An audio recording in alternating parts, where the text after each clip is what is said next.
ವಕ್ರತುಂಡ ಮಹಾಕಾಯ ಕೋಟಿ ಸೂರ್ಯ ಸಮಪ್ರಭಾ ನಿರ್ವಿಘ್ನಂ ಕುರು ಮೇ ದೇವ ಸರ್ವಕಾರ್ಯೇಷು ಸರ್ವದಾ. Good morning everyone present here. Your Excellencies, distinguished guests, ladies and gentlemen, boys and girls. It gives me immense pleasure to welcome you all for Open Day 2023. I am Panchami SV, Assistant Professor from Department of Electronics and Communication Engineering. We are grateful for the presence of so many of you here today. We appreciate you are taking time off to join us today. Prayer is an action. It is process of talking to the God with energy in order to achieve a purpose. So let us begin this auspicious day by seeking the blessings of God. I now call upon Mr. Darshan from Department of CSE on the stage to render the invocation.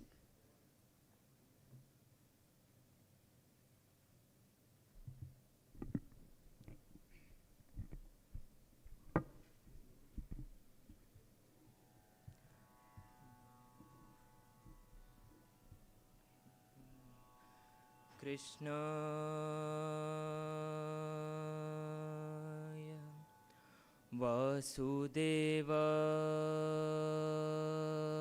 Vasudevaya Ravayen Paramatmane Natakleshanashaya Nathaya Govindaya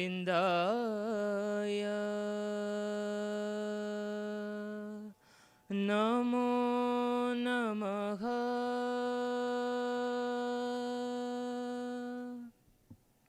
Lakshmikanta Baro Lakshmikanta Baro Lakshmikanta Baro Shubha Lakshanavantani Baro Lakshmikanta Baro Pakshivahanane Baro Pakshivahanane Baro Pavanamuruti Baro Lakshmikanta Baro Lakshmikanta Baro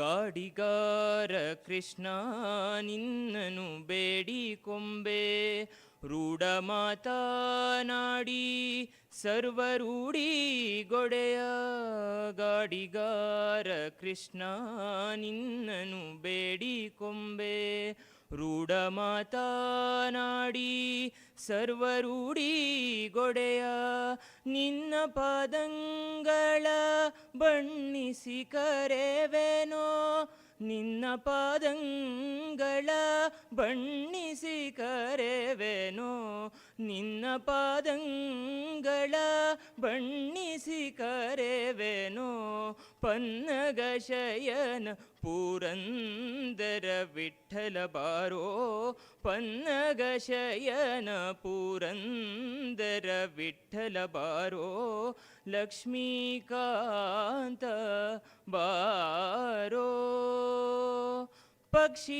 ಪಕ್ಷಿವಾಹನನೆ ಬಾರೋ ಪವನ ಮೂರುತಿ ಬಾರೋ ಲಕ್ಷ್ಮೀಕಾಂತ ಬಾರೋ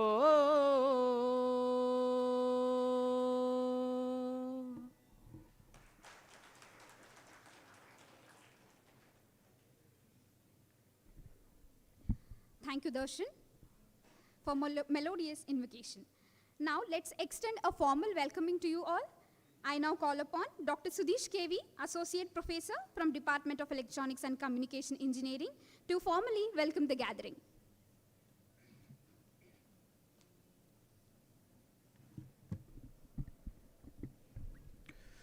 A very good morning, distinguished guests, parents, and most importantly, our pre-university students. A warm welcome to the Open Day event. I would like to extend my heartfelt congratulations to all the pre-university students who have taken this important step towards shaping their future by attending this event. Your commitment to learning and your determination to explore new horizons are truly commendable. It is with great pleasure and excitement that we have gathered here today to showcase the wonderful opportunities and experiences that await you in the world of higher education. I, Dr. Sudish KV, take this opportunity as an absolute pleasure to extend a warm welcome to all of you on this auspicious occasion of Open Day 2023. First and foremost, I would like to welcome Mr. Muralidhar Rao, Chief Supply Chain Management, Exports and IMS, ACE Manufacturing Systems, Bengaluru. We are honored to have you with us and we look forward to hearing your insights and experiences. Warm welcome to you, sir. Next, I warmly welcome Mr. Achyut Panduranga, Business Lead, HP Enterprises, Bengaluru. We are thrilled to have you here today. We look forward to hearing your intuitions and experiences. I welcome you, sir. We are privileged to have Mr. Rahul Deshpande, Principal Engineer, Max Linear, Bengaluru, among us. Your contribution in the field of VLSI has been truly remarkable, and we are honored to have you as our guest today. I warm welcome to you, sir. I also extend a warm welcome to Mr. Uday Shankar, Nodal Officer, CET Cell. We are grateful for your presence here today to give your insights to our younger generation. Welcome you, sir. A cordial welcome to our Honorable President of Vidyavardhaka Sangha, Shri Gundappa Gowda. A pleasant welcome to you, sir.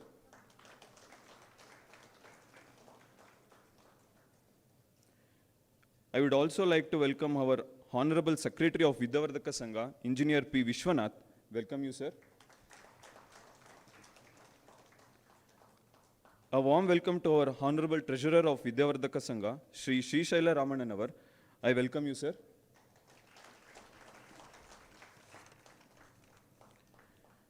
I would like to welcome our beloved Principal, Dr. B. Sadashive Gowda. Welcome you, sir. A warm welcome to all the deans, heads of various departments, and all the teaching and non-teaching staff.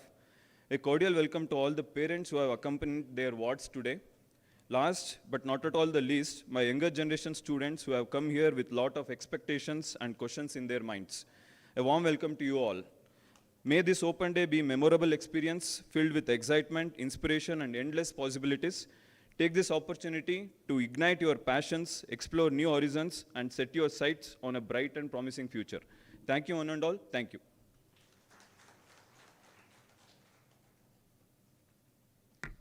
Thank you, sir, for your warm welcome. Light is a symbol of brightness and prosperity. As sunlight expels the darkness, similarly, light brings prosperity and happiness to our lives. Let us have our traditional lamp lighting ceremony. I request the dignitaries on the dais to lighten the lamp and inaugurate Open Day 2023.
Thank you, dignitaries. Thank you all. Let us now welcome the man who is well known for his wisdom and his knowledge, our beloved principal, Dr. B. Sadashivegoda. I would like to request our principal to please come on stage and say a few words.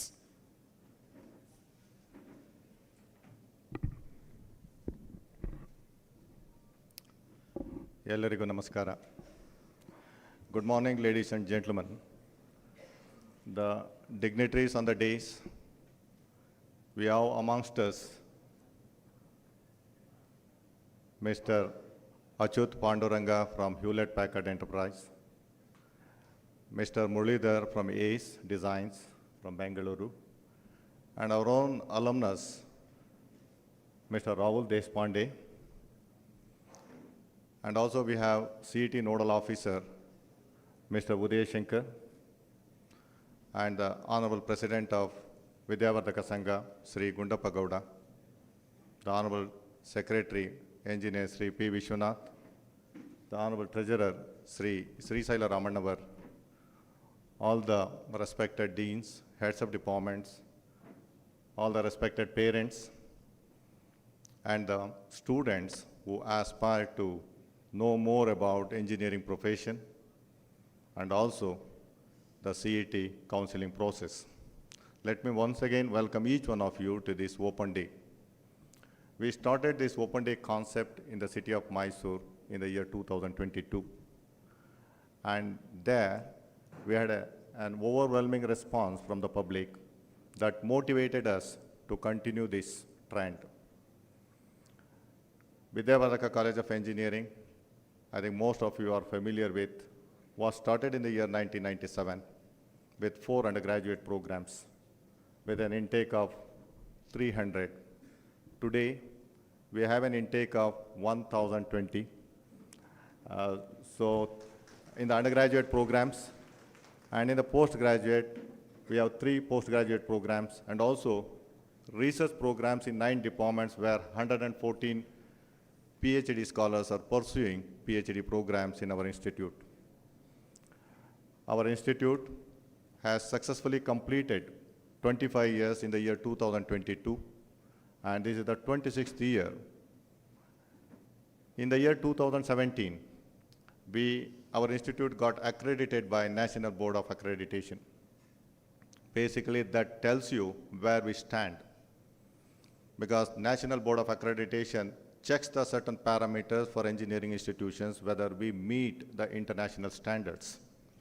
And our institute was accredited for all the eligible undergraduate programs in the year 2017.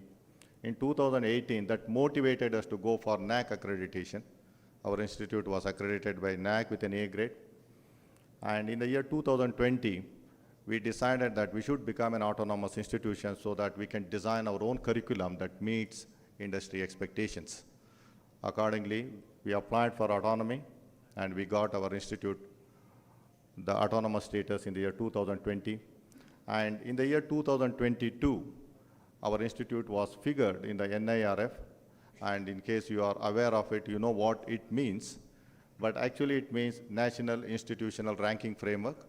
There are around 3,000 engineering institutes across India, and they rank all the institutes based on accreditation, the teaching learning process, faculty, and many other parameters. There are 5 key parameters. Based on that, institutes are evaluated by NIRF, and we figured in the NIRF in the band 251 to 300 last year, that is in the year 2022.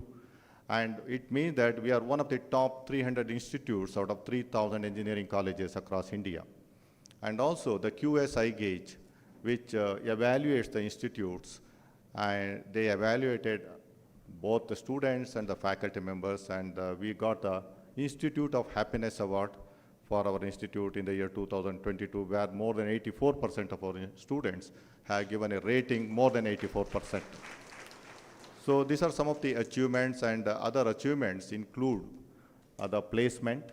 We have been able to place more than 90% of our students, and last year in the year 2022, I think more than 950 offers for 700 and odd students.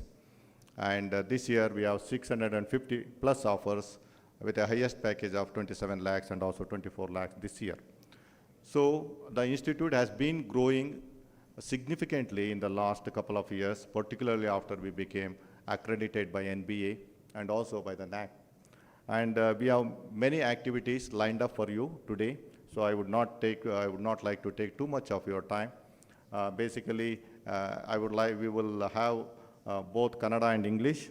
There are more than 40 clubs in our institute, which basically help the students for the holistic personality development, not just technical competency. We also look at other competencies that are equally important in the present present competitive world. In addition, after the inauguration, we have the small presentation for about 5 minutes by our chief guests, one from the IT sector, other one from the electronics industry, the third from the mechanical industry, so that you will know exactly how industry, what are the changes that are happening in the industry. So they are going to brief you so that it will help you to take the right decision, whether I should take computer science or electronics or mechanical or some other branch. After that, we are going to have the panel discussion where you can ask questions. We also have the CET nodal officer, Mr. Udaya Shankar. He has been the nodal officer of this region for the last 4 or 5 years, and he knows each and everything about the CET counseling process. He is going to give a small presentation on that. What are the common mistakes normally students do and how that would be prevented. And also you can ask specific questions so that you can clarify the doubts. And then we also have in the sports complex the projects, because engineering is all about doing. I don't say only teaching. Engineering is about doing what we do as engineers, because we are basically solve the problems of the society. So what are the projects our students, existing students have done? They will be exhibited, showcased in our sports complex. I request all of you after this session, you are requested to visit. After that, we also arranged lunch for all of you. Please have lunch and then leave you can also visit the departments. We also made arrangements for campus tour. So I request all of you to make use of this opportunity. We believe that as part of institute social responsibility, we should create awareness about the importance of professional courses and also the importance of engineering education in particular, so that you will be able to take an informed decision, which is very important. Many a time we have seen in the past students take wrong decisions and they repent later. And this is a great opportunity for each one of you to take the appropriate decision at the right time, because still the CET ranks have not been announced, and similarly the COMEDCare ranks have not been announced. So you have multiple opportunities. Opportunities are plenty, particularly in India, because we create engineers not just for India, for the entire world. So opportunities are plenty. So let us listen to the experts from the industry and also from the CET nodal officer.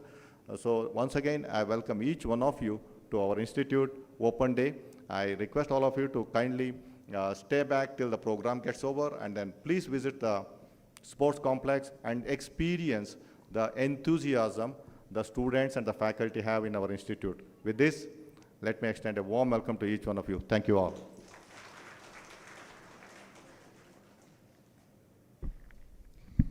Thank you, sir, for enlightening the gathering. Now I call upon the man who is well known for his distinct mission and vision.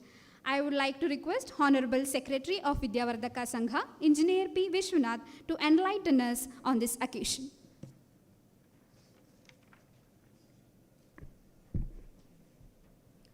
Good morning, everybody. Respected guests on the dais.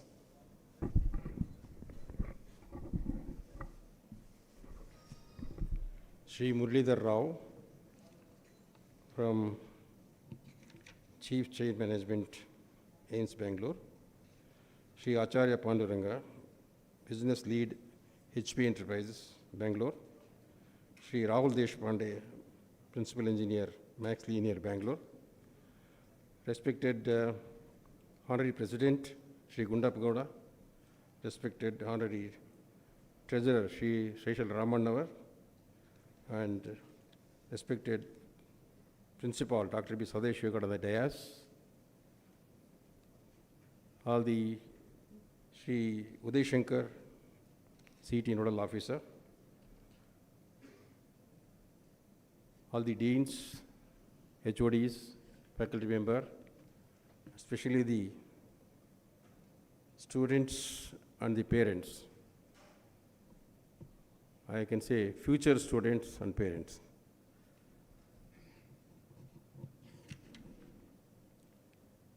As a secretary, I sit there every day in the college. ನಮ್ಮಲ್ಲಿ ಬರ್ತಕ್ಕಂಥ ಎಲ್ಲ parents students ಅನೇಕ ಪ್ರಶ್ನೆಗಳು ಇಟ್ಕೊಂಡು ಬರ್ತಾರೆ. ಅವರಿಗೆ CET result ಬಂದಿಲ್ಲ, ಕಾಮೆಡ್ K result ಬಂದಿಲ್ಲ, ಅಷ್ಟರೊಳಗೆ ಮ್ಯಾನೇಜ್ಮೆಂಟ್ ಸೀಟೆಲ್ಲ ಮುಗಿದೋಗ್ಬಿಟ್ರೆ ಅಲ್ಲೂ ಸಿಕ್ಕಲ್ಲ ಇಲ್ಲೂ ಸಿಕ್ಕಲ್ಲ. ಆದ್ದರಿಂದ ಏನಾದರೂ ಮಾಡಿ ಒಂದು ಅಡ್ವಾನ್ಸ್ ಕೊಟ್ಟು ಒಂದು ಸೀಟ್ ಬುಕ್ ಮಾಡಿಬಿಡೋಣ ಅಂತ ಬರ್ತಾರೆ. ಆಮೇಲೆ ಎಲ್ಲ ಬರೋರೆಲ್ಲ ಕಂಪ್ಯೂಟರ್ ಸೈನ್ಸ್ ಸೀಟಿಗೆ ಮಾತ್ರ ಬರ್ತಾರೆ, ಬೇರೆ ಸೀಟ್ ಕೇಳಲ್ಲ. ಅವ್ರ ತಲೆಯಲ್ಲಿ ಏನಿದೆ ಅಂದರೆ, ನನ್ನ ಮಗನ ಮಗಳು ಕಂಪ್ಯೂಟರ್ ಸೈನ್ಸ್ ಪಾಸ್ ಮಾಡಿಬಿಟ್ರೆ ಸಾಫ್ಟ್ವೇರ್ ಇಂಜಿನಿಯರ್ ಆಗಿಬಿಟ್ಟು 5 ಫಿಗರ್ ಸ್ಯಾಲರಿ ತೊಗೊಳ್ತಾನೆ, ಅದಕ್ಕೆ ನಾವು ಬಂದಿದ್ದೀವಿ ಅಂತ ನಾವು ಅವ್ರಿಗೆ ಹೇಳ್ತಿರ್ತೀವಿ. ಕಂಪ್ಯೂಟರ್ ಸೈನ್ಸ್ ಒಂದೇ ಅಲ್ಲ, ಇಲ್ಲಿ ಬೇರೆ ಬೇರೆ ಬ್ರ್ಯಾಂಚ್ಗಳು ಇದೆ. ಆರ್ಟಿಫಿಷಿಯಲ್ ಇಂಟೆಲಿಜೆನ್ಸ್, ಮೆಷಿನ್ ಲರ್ನಿಂಗ್ ಅಂತ ಇದೆ, ಅದು ಕಂಪ್ಯೂಟರ್ ಸೈನ್ಸ್ಗಿಂತ ಎಕ್ಸ್ಟೆಂಡೆಡ್ ಬ್ರ್ಯಾಂಚು, ಅದಕ್ಕಿಂತ ಲೇಟೆಸ್ಟ್ ಬ್ರ್ಯಾಂಚ್ ಅಂತ ಹೇಳ್ತೀವಿ. ಗೊತ್ತಿಲ್ಲ ಅವ್ರಿಗೆ. ಇನ್ಫಾರ್ಮೇಷನ್ ಸೈನ್ಸ್ ಅಂತ ಇದೆ, ಅದು ಹೆಸರಷ್ಟೇ ಇನ್ಫಾರ್ಮೇಷನ್ ಸೈನ್ಸು, ಅದು ಕಂಪ್ಯೂಟರ್ ಸೈನ್ಸೇ, ಬೇರೆ ಏನಲ್ಲ ಅಂತ ಹೇಳ್ತೀವಿ. ಆದರೂ ಒಪ್ಪಲ್ಲ ಅವರು. ನಮ್ಮ ಚಿಕ್ಕಪ್ಪನೋ ದೊಡ್ಡಪ್ಪನೋ ಅಲ್ಲೆಲ್ಲ ಅಮೇರಿಕಾದಲ್ಲಿ ಕಂಪ್ಯೂಟರ್ ಸೈನ್ಸ್ ತಗೋ ಅಂತ ಹೇಳ್ಬಿಟ್ಟವನೇ, ಅದೇ ಬೇಕು ಅಂತಾರೆ, ಬೇರೆ ಬೇಡ ಅಂತಾರೆ. ನೋಡಿ, ನಮ್ಮ ಹತ್ರ ಮೆಕ್ಯಾನಿಕಲ್ ತೊಗೊಂಡವ್ರಿಗೆ ಹತ್ತತ್ರ 60% 70% ಜನ ಎಂಪ್ಲಾಯ್ಮೆಂಟ್ ಆಗಿದ್ದಾರೆ. ಮೆಕ್ಯಾನಿಕಲ್ ಸ್ವಲ್ಪ ಸ್ಕೋರ್ ಮಾಡದಿದ್ದವರು ಕೂಡ ಮೆಕ್ಯಾನಿಕಲ್ ತೊಗೊಂಡು ಪಾಸ್ ಮಾಡ್ಬೋದು, ಅದರಲ್ಲೂ ಬ್ರೈಟ್ ಫ್ಯೂಚರ್ ಇದೆ ಅಂತ ಹೇಳ್ತೀನಿ. ಅದು ಅವ್ರಿಗೆ ಹೋಗಲ್ಲ, ಗೊತ್ತಾಗಲ್ಲ ಅವ್ರಿಗೆ. ಎಲೆಕ್ಟ್ರಿಕಲ್ ತೊಗೊಂಡವರು, ಈಗ ನಮ್ಮ ಎಕ್ಸ್ಪರ್ಟ್ ಬಂದಿದ್ದಾರಲ್ಲ, ಅವ್ರು ಹೇಳ್ತಾರೆ ನಮಗೆ ಎಲೆಕ್ಟ್ರಿಕಲ್ ಇಂಜಿನಿಯರ್ VLSI ಮಾಡಿರೋರೇ ಬೇಕು, ಅವ್ರುಗಳ ಶಾರ್ಟೇಜ್ ಇದೆ ನಮ್ಮ ಇಂಡಸ್ಟ್ರಿನಲ್ಲಿ ಅಂತ ಅವ್ರು ಹೇಳ್ತಾರೆ. ಅದು ಗೊತ್ತಾಗಲ್ಲ ಅವ್ರಿಗೆ. ಇಡೀ ದೇಶದಲ್ಲಿ ಕೋಟ್ಯಾಂತರ ರೂಪಾಯಿ ಇನ್ವೆಸ್ಟ್ಮೆಂಟು ಕನ್ಸ್ಟ್ರಕ್ಷನ್ ಮೇಲಿದೆ, ಅದಕ್ಕೆಲ್ಲ ಸಿವಿಲ್ ಇಂಜಿನಿಯರ್ ಬೇಕು. ಸಿವಿಲ್ ಬೇಡ ನಮಗೆ, ಅದೇ ಕಷ್ಟ. ಸಿವಿಲ್ ಇಂಜಿನಿಯರ್ ಎಲ್ಲಿ ಕರ್ಕೊಂಬರೋಣ, ದೊಡ್ಡ ದೊಡ್ಡ ಪ್ರಾಜೆಕ್ಟು. ಈ ಥರ ಒಂದು ಪರಿಸ್ಥಿತಿ ನಮ್ಮಲ್ಲಿದೆ. ಇದು ಕನ್ಫ್ಯೂಷನ್ನು ಎಲ್ಲರ ತಂದೆ ತಾಯಂದರಲ್ಲಿ ವಿದ್ಯಾರ್ಥಿಗಳಲ್ಲಿರೋದು. ಇದಕ್ಕೆಲ್ಲ ಒಂದು ಸೊಲ್ಯೂಷನ್ ಅಂದರೆ, ನಿಮಗೆ ವಿಚಾರಗಳು ತಿಳಿಸ್ಬೇಕು ಅಂತೇಳಿ ಇದು ಓಪನ್ ಡೇ. ಯಾವ್ಯಾವ ಬ್ರ್ಯಾಂಚಲ್ಲಿ ಏನೇನು ಮಾಡ್ಬೋದು, ಏನೇನು ನಾವು ಮಾಡಿದ್ದೀವಿ, ಏನೇನು ಮುಂದೆ ಅವಕಾಶಗಳಿದೆ ಅಂತ ಹೇಳಿ ಸ್ಪೋರ್ಟ್ಸ್ ಕಾಂಪ್ಲೆಕ್ಸ್ನಲ್ಲಿ ಎಲ್ಲ ಬ್ರ್ಯಾಂಚ್ನವರು ಒಂದೊಂದು ಬೂತ್ಗಳು ಹಾಕ್ಕೊಂಡು ಅದರಲ್ಲಿ ಅವ್ರು ಮಾಡೋದೆಲ್ಲ ಎಕ್ಸಿಬಿಟ್ ಮಾಡಿದ್ದಾರೆ. ಅಲ್ಲಿ ನಮ್ಮಲ್ಲಿ ಫೈನಲ್ ಇಯರ್ಲಿರೋ ಸ್ಟೂಡೆಂಟ್ಸು ಇದ್ದಾರೆ, ಪಾಸ್ಔಟ್ ಆಗಿರೋ ಸ್ಟೂಡೆಂಟ್ಸು ಇದ್ದಾರೆ. ಅವರ ವೃತ್ತಾಂತವನ್ನು ನಿಮಗೆ ಹೇಳ್ತಾರೆ, ಅದಕ್ಕೂ ಅವಕಾಶ ಇದೆ. ಮತ್ತು ನಿಮಗೆ ಜೀವಂತ ಅಂದರೆ ಇವರು ರಾಹುಲ್ ದೇಶಪಾಂಡೆ ಅವರು, ನಮ್ಮ ಕಾಲೇಜಿನ ಸ್ಟೂಡೆಂಟ್ ಅವರು ದೊಡ್ಡ ಕಂಪ್ನಿ ಮಾಡೋದಲ್ಲದೇ ನಮ್ಮಲ್ಲೇ ಒಂದು ವೇಟ್ರಾನ್ ಅಂಥೇಳಿ ಒಂದು ಸ್ಟಾರ್ಟಪ್ ಮಾಡಿದ್ದಾರೆ. ವರ್ಷಕ್ಕೆ ಅವ್ರದ್ದು 20-25 ಜನ ತಗೋತಾರೆ ಅವರು. ಅವ್ರ ಅವರ ಪ್ಯಾಕೇಜ್ ಹೇಳ್ಬಿಟ್ರೆ ನಿಮ್ಗೆ ಭಯ ಆಗುತ್ತೆ, ಅಷ್ಟು ದೊಡ್ಡ ಪ್ಯಾಕೇಜ್ ಕೊಡ್ತಾರೆ ಅವರು. ಅಷ್ಟೊಂದು ಸ್ಕೋಪ್ ಇದೆ ಅವರಿಗೆ. ಇವೆಲ್ಲ ಇದೆ. ಈಗಾಗಲೇ ನಮ್ಮ ಪ್ರಿನ್ಸಿಪಾಲ್ರು ನಿಮಗೆ ಇಂಜಿನಿಯರಿಂಗ್ ಕಾಲೇಜ್ ಯಾವಾಗ ಸ್ಥಾಪನೆ ಆಯಿತು, ಎಷ್ಟು ಸ್ಟ್ರೆಂತ್ ಇದೆ, ಯಾವಾಗ ಇದಕ್ಕೆ NBA ಆಯಿತು, NAC ಆಯಿತು, ಅಟಾನಮಸ್ ಆಯಿತು, NIRF ರ್ಯಾಂಕ್ ಬಂತು ಅಂತೆಲ್ಲ ಡೀಟೇಲ್ಸ್ ಹೇಳಿದ್ದಾರೆ. ಅದೆಲ್ಲ ಒಂದೊಂದು ಕ್ವಾಲಿಫಿಕೇಷನ್ ಇಂಜಿನಿಯರಿಂಗ್ ಕಾಲೇಜ್ ರನ್ ಮಾಡೋದಕ್ಕೆ. NBA ಆಗದೇ ಇರೋರು ಕಾಲೇಜಿನಲ್ಲಿ ಹೋದರೆ ಹೊರದೇಶಗಳಲ್ಲಿ ಒಳಗೆ ಸೇರಿಸಲ್ಲ. ನಿಮ್ಮ ಕಾಲೇಜ್ NBA ಆಗಿದೆಯಾ ಅಂತ ಕೇಳ್ತಾರೆ, NAC ಆಗಿದೆಯಾ ಅಂತ ಕೇಳ್ತಾರೆ. NIRF ರ್ಯಾಂಕ್ ಅಂತ ಹೇಳ್ತಾರೆ ಇವರು, ನ್ಯಾಷನಲ್ ಇನ್ಸ್ಟಿಟ್ಯೂಷನಲ್ ರ್ಯಾಂಕಿಂಗ್ ಫ್ರೇಮ್ವರ್ಕ್ ಅಂತ. ನನಗೂ ಗೊತ್ತಿರಲಿಲ್ಲ NIRF ಅಂದ್ರೆ ಏನು ಅಂತ. ಅಲ್ಲಿ 3000 ಕಾಲೇಜಲ್ಲಿ 300 ಕಾಲೇಜಿಗೆ ಮಾತ್ರ ಕೊಟ್ಟಿದ್ದಾರೆ ರ್ಯಾಂಕು ಇಡೀ ಇಂಡಿಯಾ ದೇಶದಲ್ಲಿ. ನಾವು 250ರಿಂದ 300ರಲ್ಲಿ ಇದ್ದೀವಿ. ಈ ವರ್ಷ ನಾವು 200 ಒಳಗಡೆ ಬರ್ತೀವಿ. ಅದು ರ್ಯಾಂಕಿಂಗ್ ಮೆಥಡ್. ಅಂದರೆ ಆ ಕಾಲೇಜಿನ ಕ್ವಾಲಿಟಿ ಏನು ಅಂತ ನೋಡಬೇಕಂದ್ರೆ NIRF ರ್ಯಾಂಕ್ ಆಗಿದೆಯಾ ಇಲ್ವಾ ಅಂತಂದರೆ ನಿಮಗೆ ಒಂದು ಮಾನದಂಡ ಸಿಗುತ್ತೆ. ಆ ಒಂದು ಪರಿಸ್ಥಿತಿಯಲ್ಲಿ ನಾವು ಇಲ್ಲಿದ್ದೀವಿ. ಅದಕ್ಕೋಸ್ಕರ ನಿಮಗೆಲ್ಲರಿಗೂ ಕೂಡ ಏನೇನು ಸ್ಕೋಪ್ ಇದೆ. ಆಮೇಲೆ CETನಲ್ಲಿ ರ್ಯಾಂಕ್ ಬಂದ ಮೇಲೆ ನೀವು ನಮ್ಗೆ ಯಾವ ಬ್ರ್ಯಾಂಚು ಯಾವ ಕಾಲೇಜ್ ಬೇಕು ಅಂತ ಅಪ್ಲೋಡ್ ಮಾಡಬೇಕು. ಹೆಂಗೆ ಅಪ್ಲೋಡ್ ಮಾಡೋದು, ಯಾವ ಥರ ಮಾಡಬೇಕು, ಅದು ಭಾಳ ಎಕ್ಸ್ಪರ್ಟು ನಮ್ಮ ಉದಯಶಂಕರ್. 4 ವರ್ಷ ಅವರು CET ನೋಡಲ್ ಆಫೀಸರಾಗಿ ಕೆಲಸ ಮಾಡಿದ್ರು. ಅವ್ರ ಹತ್ರ ಎಲ್ಲ ತಾಪತ್ರಯಗಳೆಲ್ಲ ತೊಗೊಂಡು ಅನೇಕ ಸ್ಟೂಡೆಂಟ್ಸ್ ಹೋಗ್ತಾನೆ ಇರ್ತಾರೆ. ಇದು ಮಾಡಲಿಕ್ಕಾಗಲಿಲ್ಲ, ನಮಗೆ ಅದು ಹಾಕಿದ್ದು, ಅದು ಬರಲಿಲ್ಲ, ಇದು ಬರಲಿಲ್ಲ ಅಂಥೇಳಿ. ಅದಕ್ಕೆ ಅವ್ರ ಹತ್ರ ಯಾವ ರೀತಿ ನಾವು ನಮ್ಮ ಆಪ್ಷನ್ ಎಂಟ್ರಿನ ಹೇಗೆ ಮಾಡಬೇಕು ಅನ್ನೋ ವಿಚಾರಗಳನ್ನು ಸಂಪೂರ್ಣವಾಗಿ ತಿಳ್ಕೊಂಡಿರೋರು. ನಿಮ್ಗೆ ಯಾರಿಗೆ ಏನೇ ಅನುಮಾನ ಇದ್ದರೆ, ಡೌಟ್ ಇದ್ದರೆ ಅವರು ಕೇಳಿದ್ರೆ ಅವರು ಕ್ಲಾರಿಫೈ ಮಾಡ್ತಾರೆ. ಈ ಎಲ್ಲ ವಿಚಾರಗಳನ್ನು ನಿಮಗೆ ತಿಳಿಸ್ಬೇಕು ಅಂತ ಈ ಓಪನ್ ಡೇ. ಅದಕ್ಕೆ ಕನ್ನಡದಲ್ಲಿ ಮುಕ್ತ ದಿನ ಅಂತ ಇಟ್ಟಿದ್ದೀವಿ, ಮುಕ್ತವಾದ ಚರ್ಚೆ. ನಿಮಗೆ ಏನು ಅನಿಸುತ್ತೋ ಇಂಜಿನಿಯರಿಂಗ್ ವಿಷಯದಲ್ಲಿ ನೀವು ಬಂದಿರೋರೆಲ್ಲ ನಮ್ಮ ಕಾಲೇಜಿಗೆ ಸೇರಿ ಅಂತ ನಾನು ಹೇಳ್ತಾ ಇಲ್ಲ. ಯಾವ ಕಾಲೇಜಾರ ಸೇರ್ಕೊಳ್ಳಿ, ಯಾವ ಕೋರ್ಸ್ಗಾರ ಸೇರ್ಕೊಳ್ಳಿ, ಯಾವ ಕೋರ್ಸ್ ಸೇರಬೇಕು, ಯಾವ ಕಾಲೇಜ್ ಸೇರಬೇಕು, ಹೆಂಗೆ ಆಯ್ಕೆ ಮಾಡ್ಕೋಬೇಕು ಅಂತ ಡೀಟೇಲ್ಸ್ ನಿಮಗೆ ಕೊಡ್ತೀವಿ. ಅದನ್ನು ತಿಳ್ಕೊಳ್ತಕ್ಕಂಥ ವ್ಯವಧಾನ ತಮಗಿದ್ದರೆ ನಿಜಕ್ಕೂ ನಮಗೆ ಅದು ಹೇಗೆ ನಾವು ಮುಂದೆ ನಮ್ಮ ಮಕ್ಕಳು ಮತ್ತು ತಂದೆ ತಾಯಂದರು ಯಾವ ರೀತಿ ನಾವು ಮುಂದುವರಿಬೋದು ಅನ್ನೋ ವಿಚಾರ ನಿಮಗೆ ಈ ಮುಕ್ತ ದಿನದಿಂದ ಗೊತ್ತಾಗುತ್ತೆ. ಅದರಿಂದ ನೀವೆಲ್ಲ ದಯಮಾಡಿ ಬಂದಿದ್ದೀರಿ. ನೀವು ಮಧ್ಯಾಹ್ನದವರೆಗೂ ಈ ಸಭೆ ನಡೀತಾ ಇರುತ್ತೆ. ನೀವು ಅನೇಕ ಪ್ರಶ್ನೆಗಳು ಕೇಳ್ಬೋದು. ನಿಮಗೆ ಯಾವುದೇ ಅನುಮಾನ ಇಲ್ಲದಿದ್ದರೆ ಕೆಳಗಡೆ ಹೋಗಿ ಸ್ಪೋರ್ಟ್ಸ್ ಕಾಂಪ್ಲೆಕ್ಸ್ನಲ್ಲಿ ಎಕ್ಸಿಬಿಷನ್ ನೋಡ್ಬೋದು. ಅದಾದಮೇಲೆ ಊಟದ ವ್ಯವಸ್ಥೆ ಇದೆ, ಊಟ ಮಾಡಿಕೊಂಡು ನಿಧಾನಕ್ಕೆ ನೀವು ತೆರಳ್ಬೋದು. ಇಷ್ಟು ವಿಚಾರಗಳನ್ನು ಈ ಸಂದರ್ಭದಲ್ಲಿ ಹೇಳ್ತಾ, ನಮ್ಮ ಇಶ್ರೇನವರು ಬಂದಿದ್ದಾರೆ, ಅವರು ಕೂಡ ಅಗ್ನಿಶ್ರೀಧರ್ ಮತ್ತು ಪ್ರಭಾಕರ್ ಅವರು ಬಂದಿದ್ದಾರೆ. ಅವ್ರದ್ದೊಂದು ಸ್ಟಾಲ್ ಇದೆ. ಈ ರೆಫ್ರಿಜಿರೇಷನರಿ ಹೀಟಿಂಗ್ ಮೇಲೆ ಅವರು ವಿಚಾರಗಳನ್ನು ನಿಮಗೆ ತಿಳಿಸ್ತಾರೆ. ಅದನ್ನು ಕೂಡ ತಾವು ನೋಡ್ಬೋದು. ಎಲ್ಲ ನಮ್ಮ 7 ಬ್ರ್ಯಾಂಚಿನವರು ಕೂಡ 7 ವಿಚಾರಗಳು ಮತ್ತು ಟ್ರೈನಿಂಗ್ ಆ್ಯಂಡ್ ಪ್ಲೇಸ್ಮೆಂಟ್. ಅಪ್ಪ ಅಮ್ಮದಿರು ಬಂದು ಟ್ರೈನಿಂಗ್ ನಮ್ಗೆ ಕೆಲಸ ಸಿಗುತ್ತೆ ಸರ್, ಟ್ರೈನಿಂಗ್ ಪ್ಲೇಸ್ಮೆಂಟ್ ಹೆಂಗಿದೆ, ಎಷ್ಟು ಜನ ನಮಗೆ ಕೆಲಸ ಸಿಗುತ್ತಾ ಅಂತ ನಾನು ಹೇಳ್ತೀನಿ. 4 ವರ್ಷಕ್ಕೆ ಏನ್ರಿ ಹೇಳೋಕ್ಕಾಗುತ್ತೆ. ಇವತ್ತು ಡಿಮ್ಯಾಂಡು 4 ವರ್ಷ ಆದಮೇಲೆ ಇರುತ್ತೋ ಇಲ್ಲ ಗೊತ್ತಿಲ್ಲ, ನಿಮಗೂ ಗೊತ್ತಿಲ್ಲ, ನಮಗೂ ಗೊತ್ತಿಲ್ಲ. ಇವತ್ತೇದೇ ಪರಿಸ್ಥಿತಿ ಅಷ್ಟು ನಿಮಗೆ ತಿಳಿಸ್ತೀವಿ, ಅದ್ರ ಮೇಲೆ ತೀರ್ಮಾನ ತೊಗೋಬೇಕು ಅಂತ ಅವ್ರಿಗೆ ಹೇಳ್ತೀವಿ. ಅದರಿಂದ ಅಲ್ಲಿ ಏನೇನಾಗಿದೆ ಅಂತ ಆ ವಿಚಾರಗಳನ್ನು ನೀವು ನೋಡ್ಬೋದು.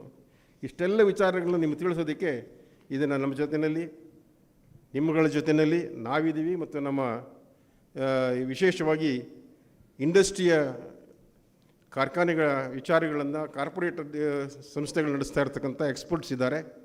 ಇವರೆಲ್ಲರ ಜೊತೆ ತಾವು ಅನೇಕ ವಿಚಾರಗಳನ್ನು ವಿನಿಮಯ ಮಾಡ್ಕೋಬೋದು. ಅವರು ತಮಗೆ ವಿಚಾರಗಳನ್ನು ತಿಳಿಸ್ತಾ ಇದ್ದಾರೆ, ಅದರಲ್ಲಿ ಭಾಗವಹಿಸಿದ್ದೀರಿ. ನಿಮಗೆಲ್ಲ ಒಳ್ಳೆಯದಾಗಲಿ ಅಂತ ಹೇಳಿ ನನ್ನ ಮಾತು ಮುಗಿಸ್ತೇನೆ. ನಮಸ್ಕಾರ.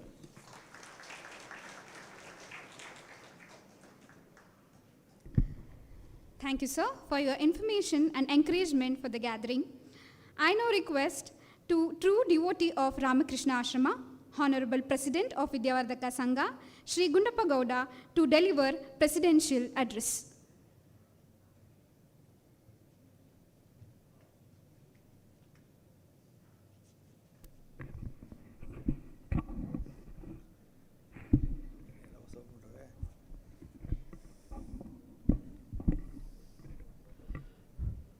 ಎಲ್ರಿಗೂ ನಮಸ್ಕಾರ. ಅಜ್ಞಾನಾತಿಮಿರಾಂಧಸ್ಯ ಜ್ಞಾನಾಂಜನ ಸಲಾಕಾಯ ಚಕ್ಷುರುನಿಮಿತೇನ ತಸ್ಮೈ ಶ್ರೀ ಗುರುವೇ ನಮಃ.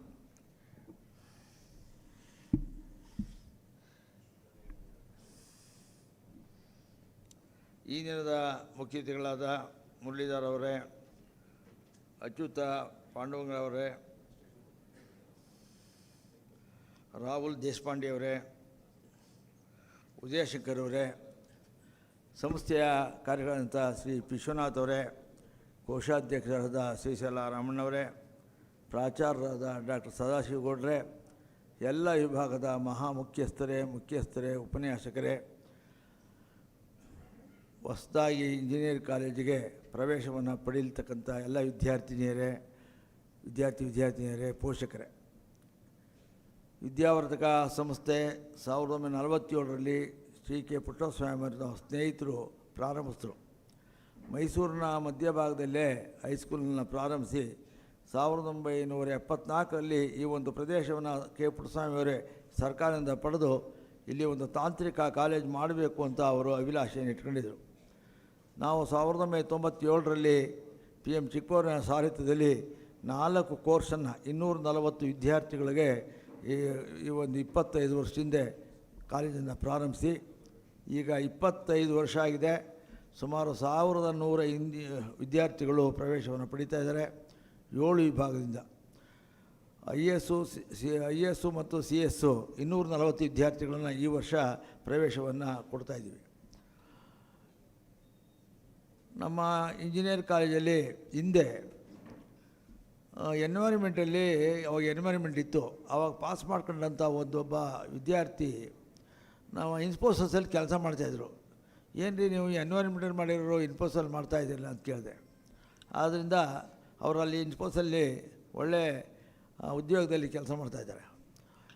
ಇಂಜಿನಿಯರ್ ಪಾಸ್ ಮಾಡಿದ್ರೆ ಯಾವ ವಿಭಾಗದಲ್ಲಿ ಇಂಜಿನಿಯರ್ ಪಾಸ್ ಮಾಡಿದ್ರೂ ಅವ್ರು ಸಾಫ್ಟ್ವೇರ್ ಇಂಜಿನಿಯರ್ ಆಗ್ಬೋದು. ಅದರಿಂದ CSಗೆ ಹೋಗಬೇಕು, ISಗೆ ಹೋಗಬೇಕು, ಸಾಫ್ಟ್ವೇರ್ ಇಂಜಿನಿಯರ್ಗೆ ಅಂತ ಆ ಒಂದು ಇಂಜಿನಿಯರ್ ಕೋರ್ಸ್ ಮುಖ್ಯ. ಅದರಿಂದ ವಿದ್ಯಾರ್ಥಿಗಳಲ್ಲಿ ನಾನು ಪ್ರವೇಶ ಮಾಡೋಕ್ಕೆ ಬರ್ತಾರೆ, ಬಹಳ ಅವ್ರ ಹಣ ಅಭಾವ ತೊಂದರೆ ಇರ್ತದೆ. ಇಲ್ಲ ಸರ್ ನಾವು ISಗೆ ಸೇರಿಸ್ಬೇಕು, CSಗೆ ಸೇರಿಸ್ಬೇಕು ಅಂತಾರೆ. ಹೋಗ್ಲಿಯಪ್ಪ ಸೀಟ್ ಕೊಡ್ತೀವಿ, ಯಾರಿಗೆ 75% ಇದ್ದರೆ ಅವ್ರಿಗೆ ಈಗಲೇ ಸೀಟ್ ಕೊಡ್ತೀವಿ ತಗೊಳ್ಳಿ ಅಂದರೆ ನಾವು ಕಡಿಮೆ ಮಾಡಿಕೊಡಿ ಅಂತ ಕೇಳ್ತಾರೆ. ಅಲ್ಲ ರೀ ಇದಕ್ಕೆ ಹೋಗ್ರಿ ಕಡಿಮೆ ಮಾಡ್ಕೊಡೋಕ್ಕೆ ಯಾಕೆ ತೊಂದರೆ ಅಂತಂದರೆ ಇಲ್ಲ ಸರ್ ಅದೇ ಬೇಕು ಅಂತಾರೆ. ಆದ್ದರಿಂದ ನಾನು ಈಗ ತಜ್ಞರು ಬಂದಿದ್ದಾರೆ 4 ಜನ, ತಾವು ಅವ್ರನ್ನ ಪ್ರಶ್ನೆ ಕೇಳ್ಬೋದು. ನೀವು ಯಾವ್ಯಾವ ಕೋರ್ಸ್ ತಗೊಂಡ್ರೆ ಏನಾಗುತ್ತೆ ಅಂತಕ್ಕಂಥ ಮನೋಭಾವನೆ ಹೇಳ್ತಾರೆ. ಅದರಿಂದ ನಮ್ಮ ಸಂಸ್ಥೆ 25 ವರ್ಷ ಆಗಿದೆ.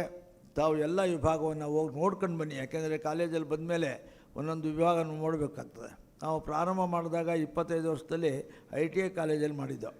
ಈಗ ವಿಶಾಲವಾದಂಥ ಪ್ರದೇಶದಲ್ಲಿ ಇಂಜಿನಿಯರ್ ಕಾಲೇಜು ನಿಮ್ಮಗಳೆಲ್ಲರ ಆಶೀರ್ವಾದದಿಂದ ನಡೀತಾ ಇದೆ. ನಾವು ಪ್ರತಿ ವರ್ಷವೂ ತಂದೆ ಅಥವಾ ತಾಯಿ ಇಲ್ಲದೇ ಇದ್ದರು, ಭಾಳ ಬಡತನ ಇರ್ತಕ್ಕಂಥವ್ರು, ಒಳ್ಳೆ 90% 85% ತಗೊಂಡಿದ್ರೆ ಆ ವಿದ್ಯಾರ್ಥಿ ಫ್ರೀ ಎಜುಕೇಷನ್ನ ಕೊಡ್ತಾಯಿದ್ದೀವಿ ಸುಮಾರು 10 ಜನ ವಿದ್ಯಾರ್ಥಿಗಳಿಗೆ. ಆದರೆ ಆ ಗುರುತು ಮಾಡ್ತಕ್ಕಂಥದ್ದೇ ಒಂದು ಸಾಧನೆ ಅಂತ ಹೇಳ್ಬೋದು. ಅದು ಹುಡುಕ್ತೀವಿ ನಾವು. ನಿಮಗೂ ಯಾರು ಗೊತ್ತಾದರೆ ತಂದೆ ತಾಯಿ ಇಲ್ಲದೇ ಇದ್ದವರು ಒಳ್ಳೆ ಮಾರ್ಕ್ಸ್ ತಗೊಂಡಿದ್ರೆ ಕಳಿಸ್ಕೊಡಿ, ನಾವೇನು ಬೇಡ ಅನ್ನೋಕ್ಕಿಲ್ಲ. ಯಾವುದೇ ಇದಿಲ್ಲ, ಅದಕ್ಕೆ ವಿದ್ಯೆಗೆ ಯಾವುದೇ ಜಾತಿ ಇಲ್ಲ, ಯಾವುದೇ ಕುಲ ಇಲ್ಲ. ಎರಡನೇದು ಸುಮಾರು 60 ಲಕ್ಷ ರೂಪಾಯಿಯನ್ನು ನಾವು ಭಾಳ ಹಿಂದುಳಿದಿರ್ತಕ್ಕಂಥ ಬಡತನ ರೇಖೆಯಲ್ಲಿರ್ತಕ್ಕಂಥವ್ರಿಗೆ ಸ್ಕಾಲರ್ಶಿಪ್ ಕೊಡ್ತಾಯಿದ್ದೀವಿ. 60 ಲಕ್ಷ ರೂಪಾಯಿನ ಕಾಲೇಜಿಂದ. ಸುಮಾರು 10 ಜನ ವಿದ್ಯಾರ್ಥಿಗಳಿಗೆ ನಮ್ಮ ಹಾಸ್ಟೆಲಲ್ಲೇ ಪ್ರವೇಶವನ್ನು ಕೊಡ್ತಾಯಿದ್ದೀವಿ. ಬಡವರು ಭಾಳ ದುರ್ದಿರ್ತಾರೆ, ಅವ್ರ ತಂದೆ ತಾಯಿ ದೂರ ಇರ್ತಾರೆ, ಊಟ ಇಲ್ಲ, ಆಗ್ತಕ್ಕಂಥ ಅವ್ರಿಗೆ ಸುಮಾರು 10 ಜನ ವಿದ್ಯಾರ್ಥಿಗಳಿಗೆ ಫ್ರೀಯಾಗಿ ಅವರಿಗೆ ಹಾಸ್ಟೆಲ್ ಕೊಡ್ತಾಯಿದ್ದೀವಿ. ಸುಮಾರು 6 ಜನ ವಿದ್ಯಾರ್ಥಿನಿಯರಿಗೆ ನಮ್ಮ ಹಾಸ್ಟೆಲಲ್ಲೇ ಅವರಿಗೆ ಫ್ರೀಯಾಗಿ ಊಟನ ವಸತಿಯನ್ನು ಕೊಡ್ತಾಯಿದ್ದೀವಿ. ಸುಮಾರು 75 ಜನ ವಿದ್ಯಾರ್ಥಿನಿಯರಿಗೆ ಒಕ್ಕಲು ಸಂಘ ಅಲ್ಲಿ ಹಾಸ್ಟೆಲಲ್ಲಿ ನಾವು ಪ್ರವೇಶವನ್ನು ಕೊಡ್ತಾಯಿದ್ದೀವಿ. ಯಾತಕ್ಕೆ ಹೇಳ್ತಾಯಿದ್ದೀವಿ ಅಂದರೆ ಬರೀ ದುಡ್ಡಿರೋರು ಓದಬೇಕಾಗಿಲ್ಲ. ಬಡತನ ಇರ್ತಕ್ಕಂಥವರೇ ಕೆ ಪುಟ್ಟಸ್ವಾಮಿಯವರು ಯಾರೇ ಸುಮಾರು ಬಡತನ ಇರ್ತಕ್ಕಂಥವ್ರನ್ನ ಓದಿಸ್ಬೇಕು ಅಂತಕ್ಕಂಥ ಮನೋಭಾವನೆ ಅವರಲ್ಲಿತ್ತು. ಅದನ್ನು ನಾವು ಪಾಲನೆ ಮಾಡ್ಕೊಂಡು ಬಡತನ ಇದ್ದರೂ ಓದ್ತಕ್ಕಂಥವ್ರು. ಇವಾಗಲೇ ಒಬ್ಬರು ಬಳ್ಳಾರಿಯಿಂದ ಬಂದಂಥ ಒಂದು ವಿದ್ಯಾರ್ಥಿನಿ ಈ ವರ್ಷ ಪಾಸಾಗಿ ಹೊಡೆದ್ರು, 1 ರೂಪಾಯಿನೂ ಕೊಡಲಿಲ್ಲ. ಅವ್ರ ತಂದೆ ಇಲ್ಲ, ತಾಯಿ ಇದ್ದಾರೆ. ಆದ್ದರಿಂದ ಆ ಥರ ವಿದ್ಯಾರ್ಥಿಗಳು ಬಂದಂಥವ್ರಿಗೆ ಅವರು ನಾವು ಪ್ರೋತ್ಸಾಹವನ್ನು ಕೊಡ್ತಾಯಿದ್ದೀವಿ ಕಾಲೇಜಿಂದ. ನೀವುಗಳೆಲ್ಲರೂ ಬಂದಿದ್ದೀರಿ, ದಯವಿಟ್ಟು ಸಹವಾದದಿಂದ ತಮ್ಮ ಪ್ರಶ್ನೆಯನ್ನು ಕೇಳಿ, ಇದೆಲ್ಲ ಮುಗಿದ ಮೇಲೆ ತಾವು ಊಟವನ್ನು ಮಾಡ್ಕೊಂಡು ಶಾಂತಿಯಿಂದ ತಾವು ಇದು ತೆರಳಬೇಕು ಅಂತ ನಾನು ತಮ್ಮನ್ನು ಕೇಳ್ಕೊಳ್ತಾ ನಾನು 2 ಮಾತು ಮುಗಿಸ್ತೇನೆ. ನಮಸ್ಕಾರ.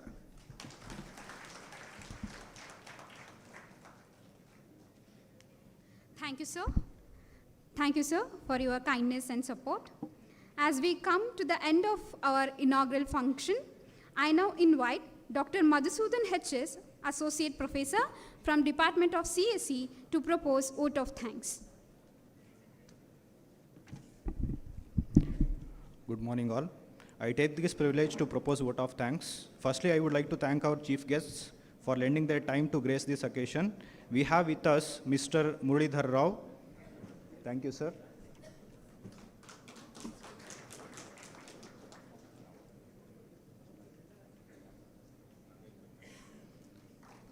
Mr. Achyut Panduranga. Thank you, sir. Mr. Rahul Deshpande. Thank you, sir. Mr. Uday Shankar. Thank you, sir. My profound gratitude to Sri Gundappa Goda, President Vidyavardhaka Sangha. I thank him for his continuous guidance and support. Thank you, sir. We are grateful to Engineer P. Vishwanath, Secretary Vidyavardhaka Sangha, a visionary whose able guidance has encouraged us towards higher achievements. Thank you, sir. I thank Sri Srishaila Ramannavar, Treasurer Vidyavardhaka Sangha, for gracing this occasion. Thank you, sir. The success of this event is accorded to the guidance and support given by our beloved Principal, Dr. B. Sadashivegoda. Our sincere thanks to him. Thank you, sir.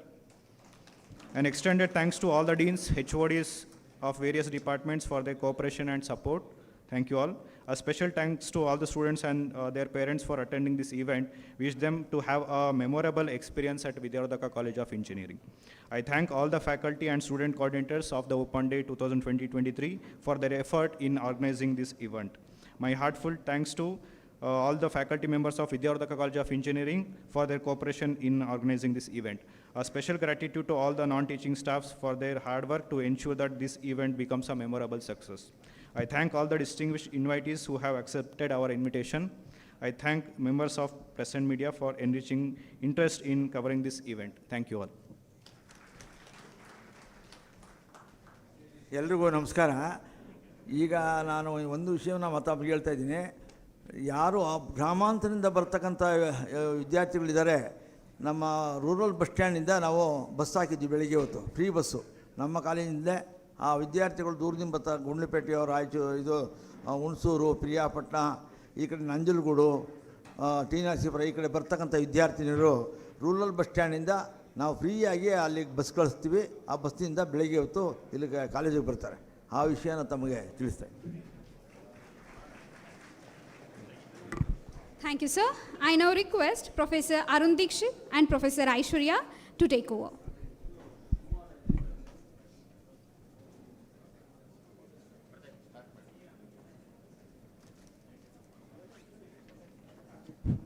Good morning. After this, we will have the panel discussion, and before the panel discussion, we have three prominent industry experts representing the circuit branches, that is electronics and electrical, and the IT branches, that is CS, IS, and AIML, and the core branches, that is mechanical and civil.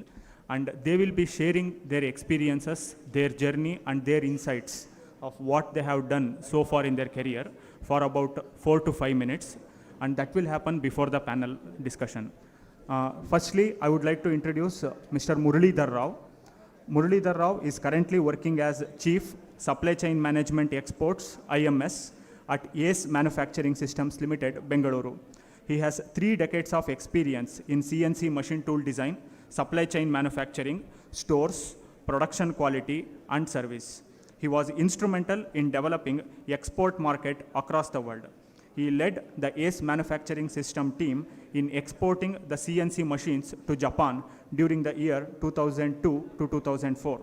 This is a unique achievement till date by any manufacturing firm in India for a tool builder for exporting nearly 50 CNC machine to a developed country like Japan. Sir, we are very fortunate and privileged to have you amongst us today. And I request you to address our gathering regarding your insights and your experiences so far.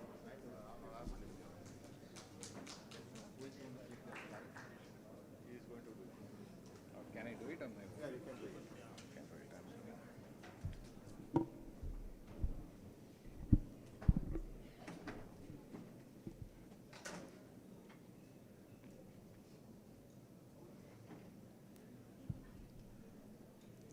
कृष्णाय वासुदेवाय हरे परमात्मने प्रणतक्लेशनाशाय गोविंदाय नमो नमः। कृष्णाय यादवेन्द्राय ज्ञानमुद्राय योगिने नाथाय रुक्मिणीशाय नमो वेदांत वेदिने कृष्णं वंदे जगद्गुरुम्। The dignitaries on the dais, the learned people facing the other side of the stage, I bow to all of them and try to share my few experiences which can enable the positivity in the mind of everyone gathered here.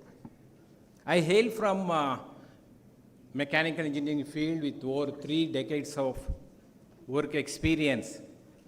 I'm going to talk about the manufacturing sector, which is going to dominate this decade and the coming decade.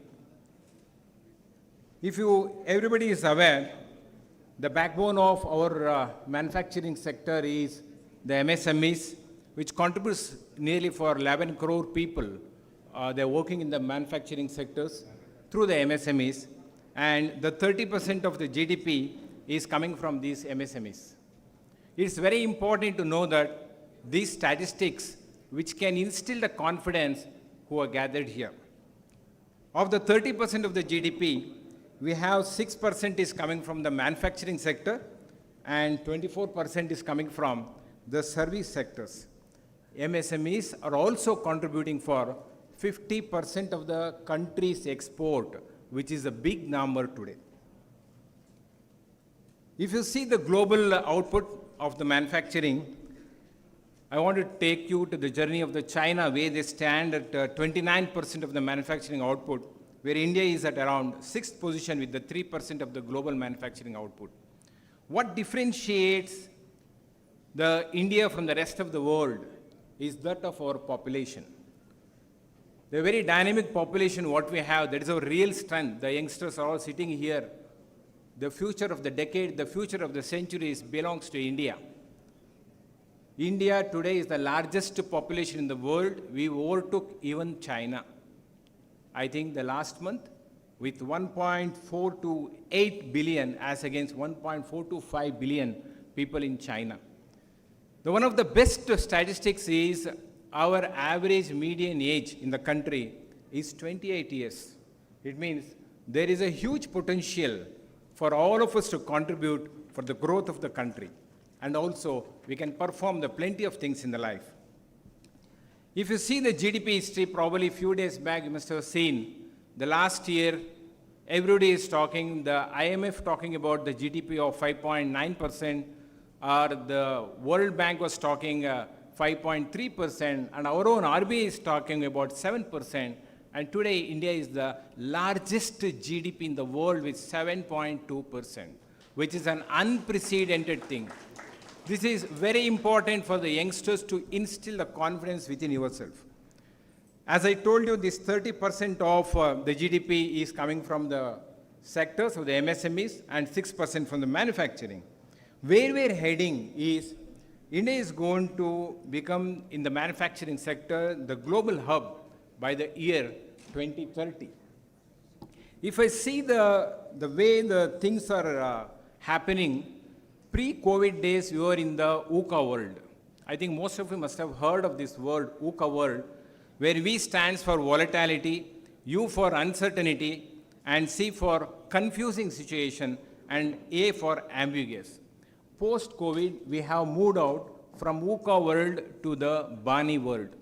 What exactly this Bani world is talking nowadays? The B stands for brittle. It is no more flexible, any of the things what you are thinking. A stands for anxious. All the time I can experience both with the students and their parents and everybody in the life. N is the non-linear. Things have become exponential nowadays. The rate of change is very fast. And I is for incompressible. The flexibility is going off in today's world. Whether you like it or not, this is going to be the order of the day in the coming days and the years. If you simply make the scanning, the environmental scanning, what is happening in India, the great country where we live, and it is becoming the Vishwa Guru for the whole world, that plenty of things which have dramatically changed as India has become a consumer market. The lifestyles have changed. You know, the old people sitting here and they can see there is a huge gap with their younger generation. Thoughts, action, lifestyle, everything is getting changed. Purchasing power of the people have increased. Job opportunities are plenty today. I was watching one video where an author of a big book from America, he talks about he would like to hire only the Indians in that country. And even when he goes for a medical ailment or anything, the doctors, he prefers the Indian doctor. He was very pleased to see and hear what kind of impression the world has got towards Indians. The India is moving towards the digitization. Industry 4.0 has become an order of the day. Globalization has become. We talked about China +1, and now we are talking about China -1. I'm going to talk about that. Plenty of things have changed. India has become the innovation hub, and the financing, the foreign investments just pouring in. That's how the GDP is growing. Startups, the world's largest startups. There's a credit goes to this Generation Z, which is sitting here. Lot of startups have come up. Opportunities are plenty. The younger workforce, I talked about 28 years is the average age. Then the Generation Z is creating, and gender parity has moved out. The equal amount of the boys and girls and the men and women, today they're all working. You should come to the Pune industrial area where we work, the Asia's largest industrial estate. At 5 o'clock, you can see the road is flooded with women coming out from the garment industries. And that is the status of India, where nobody is sitting at home. Then the talent management has become a big challenge for us. And these are all the things which positivities in our output. Now, if I see the moving on, what is going to drive us? Because you are trying to shape your career for the future. The growth drivers predominantly is coming from the robust global demand. Everybody is looking India as the center stage to produce and to take care of the whole world. Second thing is the increasing investment is happening in India. That's why you can see the salary structures are going up. Madam was asking in the morning, how are you going to increase the mechanical engineer's salary? So things are going to change now. The salary structures are very good nowadays. And the government policies and the schemes, plenty of schemes which is helping. President sir was talking about, Secretary sir was talking about civil engineering. Massive investment is going on in the roads and infrastructure. There's a big area. Then also the competitive advantage is in favor of India because of low cost of manufacturing. And Make in India is doing the plenty of good things in our country. All these things are the positivities which can bring the hopes and aspirations in our next generation people. And just to touch on what is happening, most of you must be having the iPhone in your hand. You don't know what is the story which is just now going on. After the COVID, China +1 and China -1, there is a company called Wistron and the Foxconn in China. I have visited that company. There is a factory, and by the side you have got the apartments. Each apartment can take care of 1 lakh people. They all work there, and there's an amount of manufacturing is happening. And then like that, I saw around 10 apartments. It's a mini city by itself, the Foxconn manufacturing factory. They were taking around 3,000 CNC machines per month, unimaginable. We are making 3,000 machines in a year. And that kind of opportunity has moved to India now. In Bangalore, that company, Karnataka government has given 300 acres of land, and they have set up their factory, and manufacturing of iPhone body is happening is going to be in India. All your watches is going to be happening in Bangalore, and all the laptop housings are going to happen in Bangalore. What an amount of opportunity. You need to go to the US. India is a happening country for the decade. And these are the things, what is the thing. And moving on, the investments are happening, plenty of things, like the EV is taking the center stage now. Battery production, nearly around 18,000 crores of investment is happening in India. 30% of the vehicles are going to be 2030, all going to be the EV vehicle. Electronics, 2,30,000 crores of investment. There's a big news, The things are happening. Semiconductor industry, where all the automobiles, you can see today we have our own made in India car. You likes of Tata or the Mahindra, No need. Just 2 years back, we were looking at the imported car. Except Maruti, nobody used to buy any other car. Today, people are lined up, including me, to buy that Mahindra XUV 700 for a period of 1 year. And this is a proud moment for every one of us. And Tata cars have moved out the semiconductor industry. Nearly around 76,000 crores of investment is happening. So these are all the positivities which we have to look up to. Again, back to this younger generation, I'm so proud about it. The 49.8% of the labor force is happening in India. There is 72% of the population is the working age from 15 to 55. All these people are working, and this is what is contributing for the growth of the country. And moving on, coming to the directly understanding the opportunities which is going to be there for all of you. The industries are the sectors where you can connect yourself. On the left-hand side, you can see the sectors. On the right-hand side, you can see which engineering branch is going to help you out. And this slide is available for you. You can take it later. The aerospace sector, the dominant. The world is talking about $300 billion US, and India is third in the aviation sector. Then automotive sector, pharma, biotechnology, textile, chemical, electronic system design, manufacturing, leather. These toys and dolls, no, which used to come from China, now it is stopped. All the toys which you used to give it to your kids, and earlier it was from our Chandrayapatna, no, where things used to be produced, it was stopped. 100 rupees toys used to come from China. No more that situation. We are producing in India, and our industry is growing. And construction, $1.4 trillion of the investment. And today we have annually around 60,000 kilometers of the national highways are being done. Just 5 years back, it was 25, it's doubled right now. And the toy industry is $1.23 billion US industry. Woodworking is around 1.25.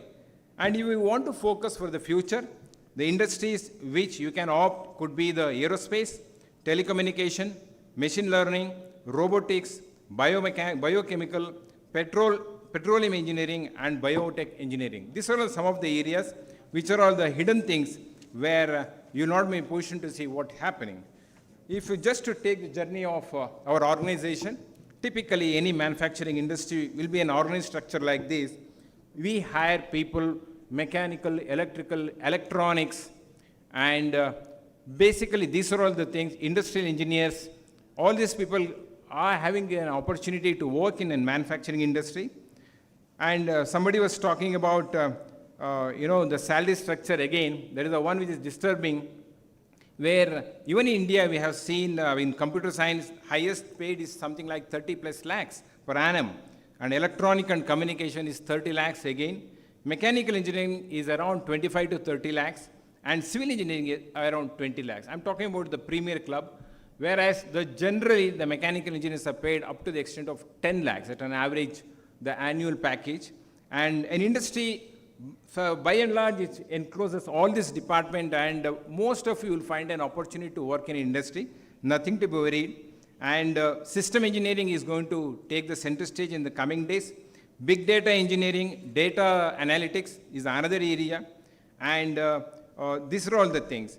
And India is focused to become $7 trillion US economy by 2030. This is a prediction from the global the experts. Now, what is very important is nothing is constant in life. Earlier, things used to change. Something happened in US, we used to come to know after 4 months or 1 year. Today, very next moment, it is going to affect us. Recession in US, after 6 months, recession in India. Today, very next moment is recession in India. So, the communication is becoming very stronger. Be ready for the bunny world. And if I want to talk about the bunny world, conventional cars are going to be out of the roads very shortly. Your maintenance of the EV vehicle, just you go to the shop and just in 10 minutes you have your cup of coffee and the battery will be replaced. Get ready for this thing. Probably you may not own your cars in the coming days, and the younger now, whatever the kids they are born now, they may see the cars in the museum. Because Ola is a company, biggest car service sector, they never bought any single car. It's an app company. You know, this way the things are disrupting and changing. Get ready mentally. This generation Z is capable of handling all these things. Petrol pumps probably will go dry. And at the end of your road, days are not too far. For the electric pole, you will find one connection is done where you can do the charging. Things are going to happen very shortly. Things are coal mining, people stop using the coal mining. Probably this is a kind of disruption you can think of. And every house may have the solar panel.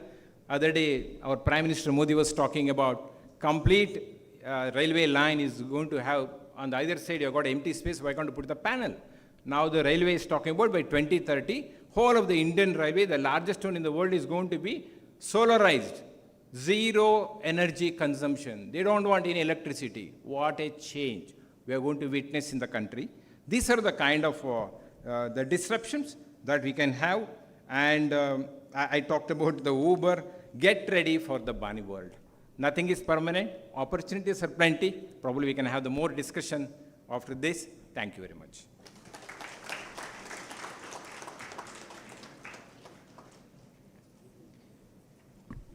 Thank you very much, sir, for highlighting the global scenario of manufacturing, the role India and the young engineers would play in the coming days. Thank you very much, sir. Next, we have Achyut Panduranga. He is currently working as a business lead at Hewlett Packard Enterprise, Bengaluru. He has 27 years of experience in the field of software development and project management. He has diverse global management experience in engineering and management. He has in product development and product management focus. He has engaged in developing products, solutions, and services, working with high-performing engineering teams. He has managed global engineering programs that involved developing the next generation products, from conceptualizing to delivering and sustaining the product. Sir, we are very fortunate and privileged to have you here today, and I request you to address the gathering.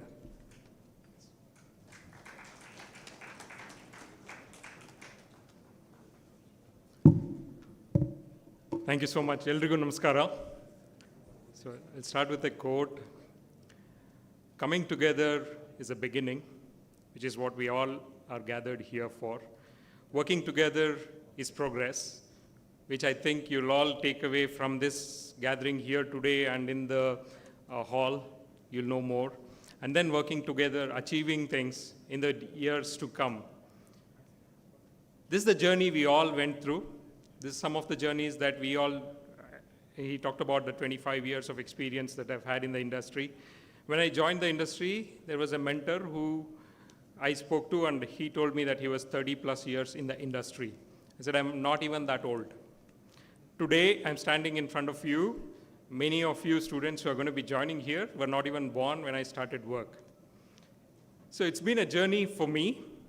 And it's been a very wonderful, fruitful journey. I'm going to share some snippets of it.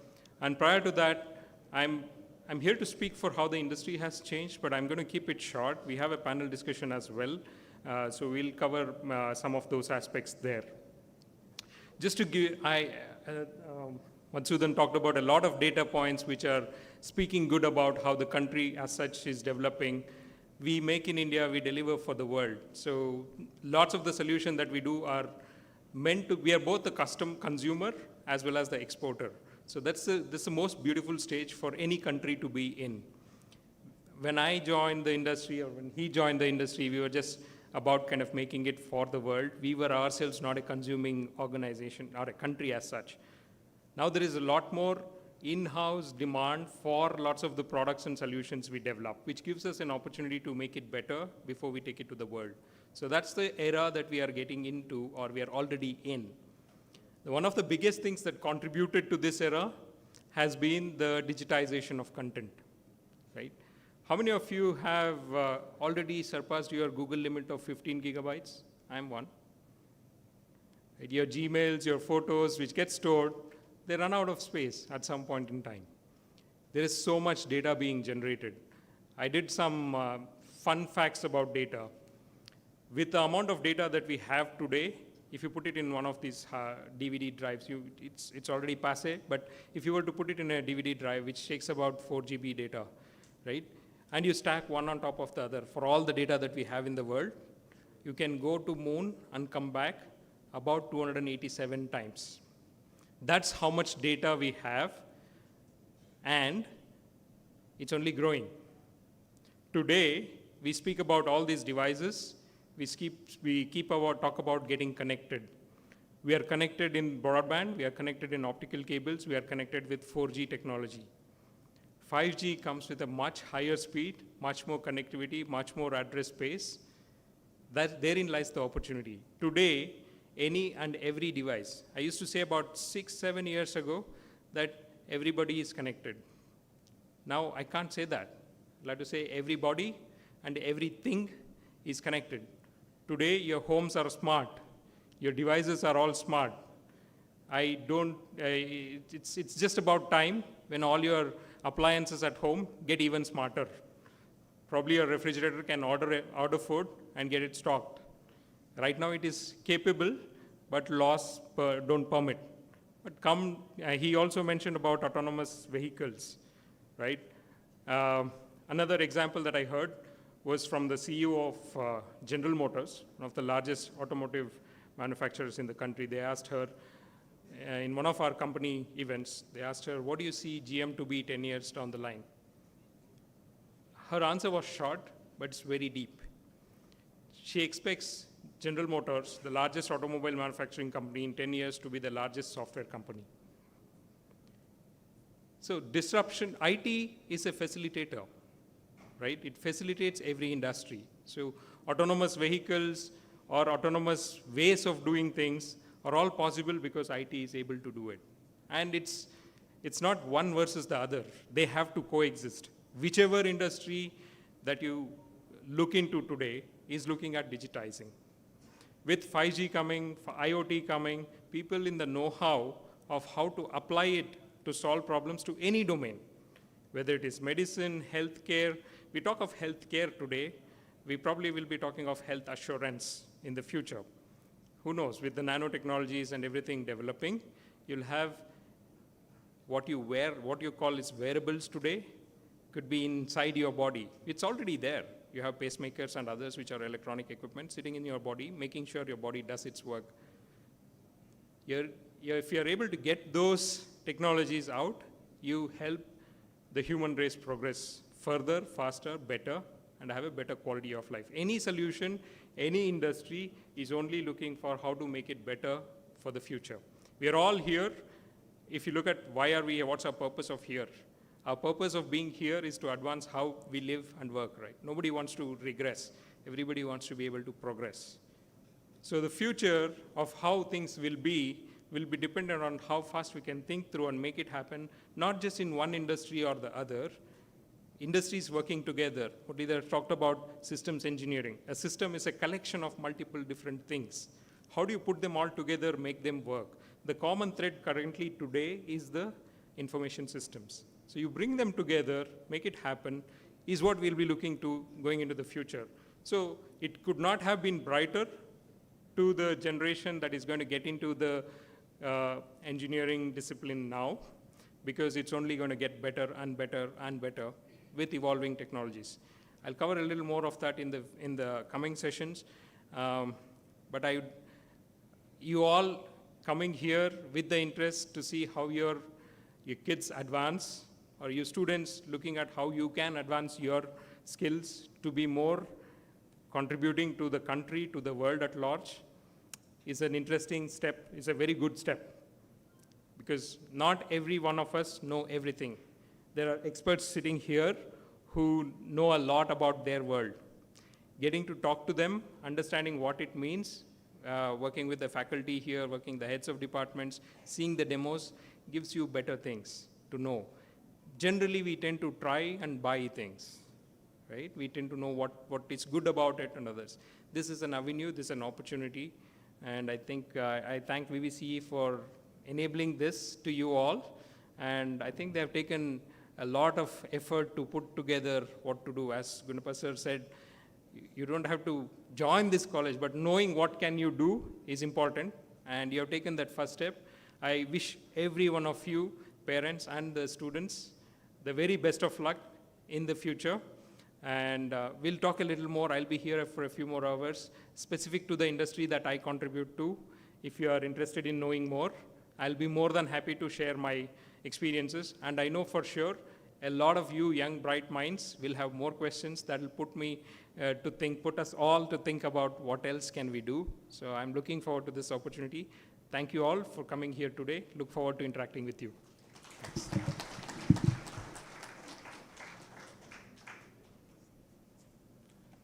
Thank you, sir.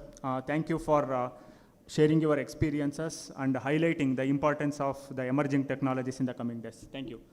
Next, we have Rahul Deshpande, who is working as a principal engineer at Max Linear Technologies Private Limited, Bengaluru.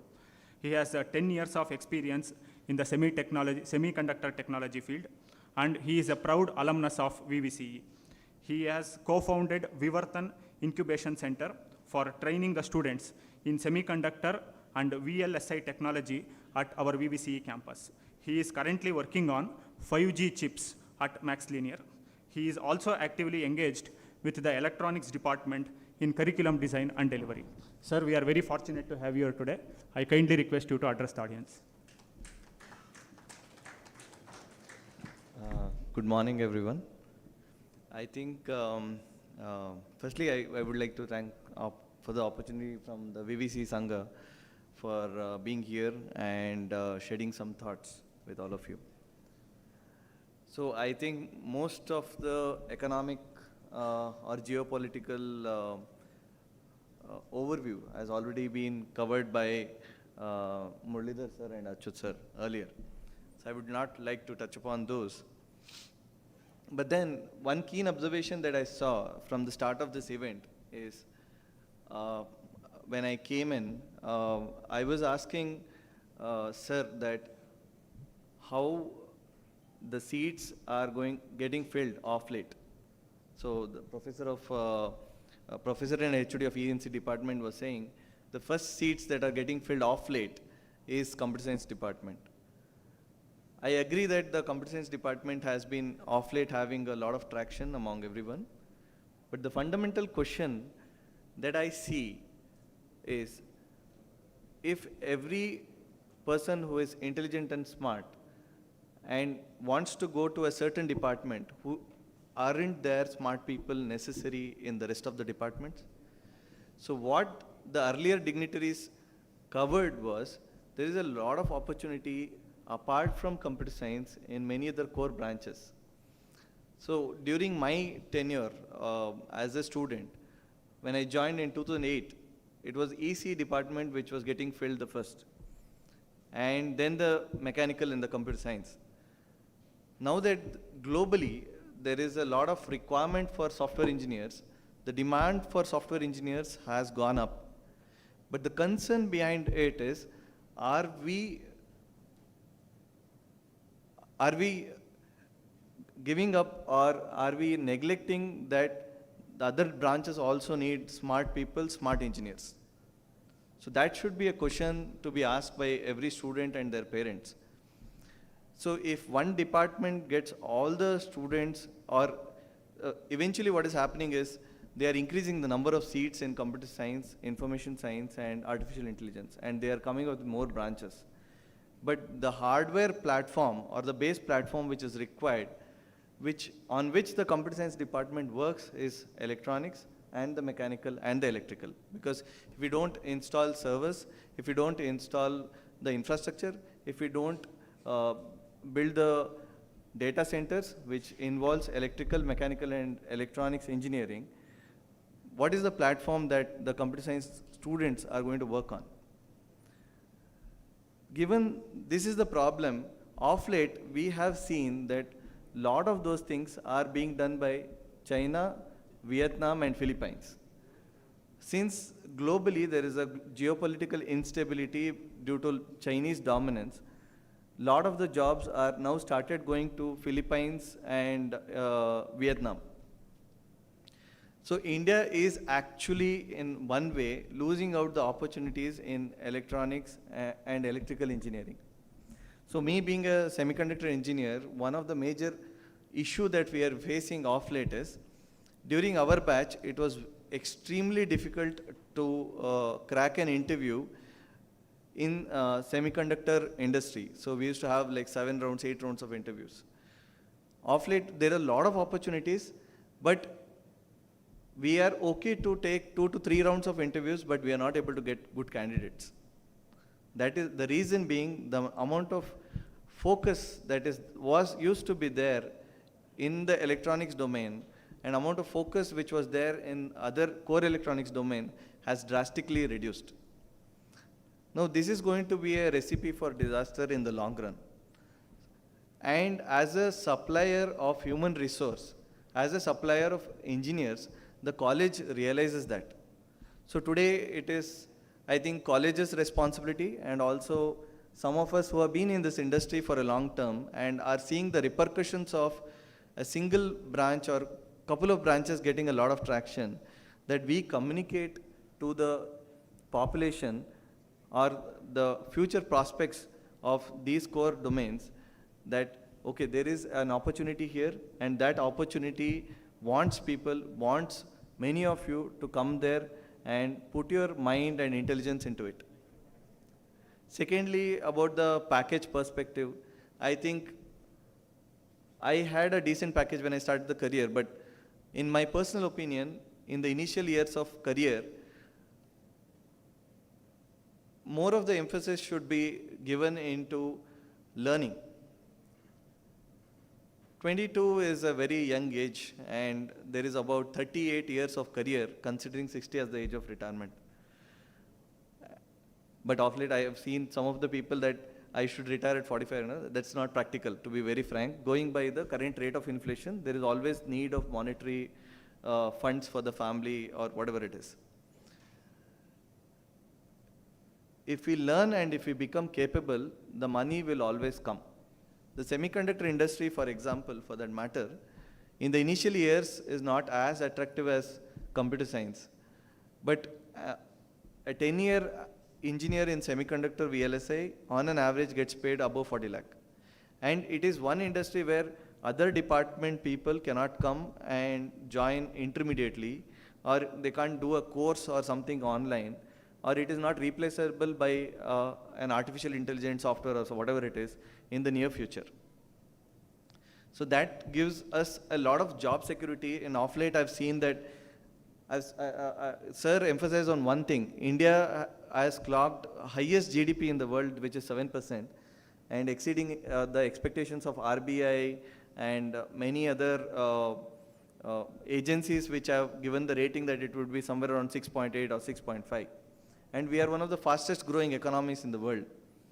But a lot of the engineering work in the core domains are highly influenced by the economies around the world, because we are still catering to the companies which are globally established as headquarters in Europe or in US. Since these countries are dictating the terms, and it is fundamentally based on the economies and the fiscal discipline that is being followed from the companies or the corporations established in those countries, we are impacted. In that, I can say the core industry has been to great extent resilient to recession, and it is so that it's a specialization that cannot be diluted for a lot of reasons. So I have a few PPT slides we can go through. So if you see the semiconductor domain of late, right, 10 years back, when I entered the semiconductor industry, most of it was like the smartphone was a new thing, even WhatsApp was not there, and smartphones were really expensive, and there was laptops and pen drives, something like that. Today we are seeing the semiconductor is being integrated as an essential part of human life. Even a telewala, or a guy who is selling a coconut right on the road is using Paytm or Google Pay. So the digitalization of economy is going so fast that the electronics penetration is going to come as an essential fundamental need into everyone's life. And with the latest revolution in the internet in India, after the launch of Jio, we have seen that the internet has become cheap, and without internet there is no life.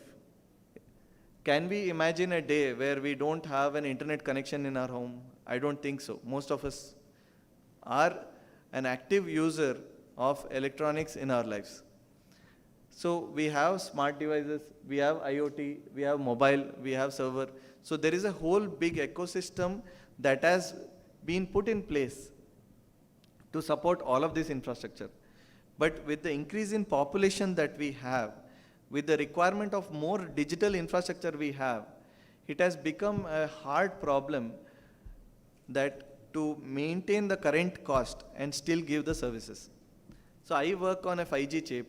So the off late, the major challenges in the 5G has become the net capital expenditure in 5G because of lack of good engineers, lack of more investment is more than 45% more than 4G. So the sheer amount that is required for operating a 5G towers, 5G equipment and a 5G device, deployment of 5G device is 45% more. So no provider, service provider like Airtel or Vodafone or Jio, they can give you the internet connection at the same cost. So and the second thing is, in order to reduce the cost, we have to do more innovation. And in order to do more innovation, we need more people. And we need to try out multiple things as an experiment. For doing those experiments, today the industry does not have engineers. Because of the supply demand problem in the industry, there is another problem that has been occurring now, that the packages in the electronics industry, especially for those who know wireless, has been going tremendously high, and it's extremely difficult to hire people from market. Because of that, we engineers are now, we are working almost 6 days a week, 12 hours, because we are not getting people. So these are few of the chip design companies which I think most of you are aware of. So these companies essentially supply the foundational infrastructure around the world for you to use the internet or whatever that is. And there are some companies who are also the OEM manufacturing companies. The OEM manufacturing companies are little, they want to venture end to end into whatever they are making. So they make their own chips, they make their own software, they make their own infrastructure, they make their own devices. So the next big thing is the fabrication center. Fabrication center is one of the most costliest thing in the world.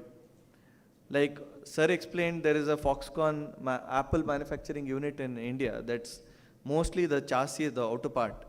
Fabrication center is what is going to manufacturing the chip. And it will be minimum of a 4 football size field, a typical smallest fabrication center. And if you see, most of these fabrication centers are established in Taiwan or in US, nowhere else. And Samsung is having in probably in South Korea or Singapore. So currently the government has realized that in the latest numbers I have is the total electronic export that is happening into the India, which is the import from the India's perspective, is more than $400 billion. If you go in this fashion, the current fashion, so if you go in current speed or the current fashion, it's going to exceed the total amount of oil that we are importing, which is more than the petrol or the diesel or crude overall. So the government has realized it, and this year the government has pledged around 76,000 crores as an initial base investment into the area of semiconductors. In that, the good news is for Mysoreans, in 10 years, there is that the Mysuru is going to have 22,000 crore investment as a fabrication center near Nanjangud Road. Now we need engineers in order to make this functional. If we don't have intelligent people who are passionate in physics, chemistry and mathematics in core electronics, because electronics is all about physics, mathematics to great extent, and some part of chemistry also plays a role when you go deep into it. So if we don't have engineers who are proficient in these areas, taking a seat or preferring their passion and enabling the industry to have a good ecosystem, it's going to be very difficult to operate. So I'm not sure how how these investments are going to get people from. And the repercussions of this investment is there is going to be more economical need for engineers in the core engineering backgrounds. So I request all of you to think of it from a perspective of whatever your passion is, from a perspective where what drives you, not from a perspective of what is having highest package right now or what is going to have highest package after 4 years. Don't run behind package. Run behind what interests you, because in a long run that is what is sustainable for each and every individual. And you will enjoy it and you will nurture it and you will be able to contribute to your a certain domain which is very much needed for India's development as a developing country. Thank you.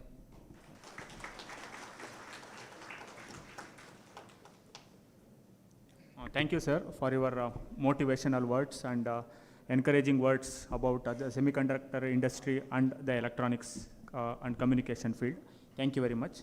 Now we will have the panel discussion in just 1 or 2 minutes. I request all the heads and deans to occupy the dais.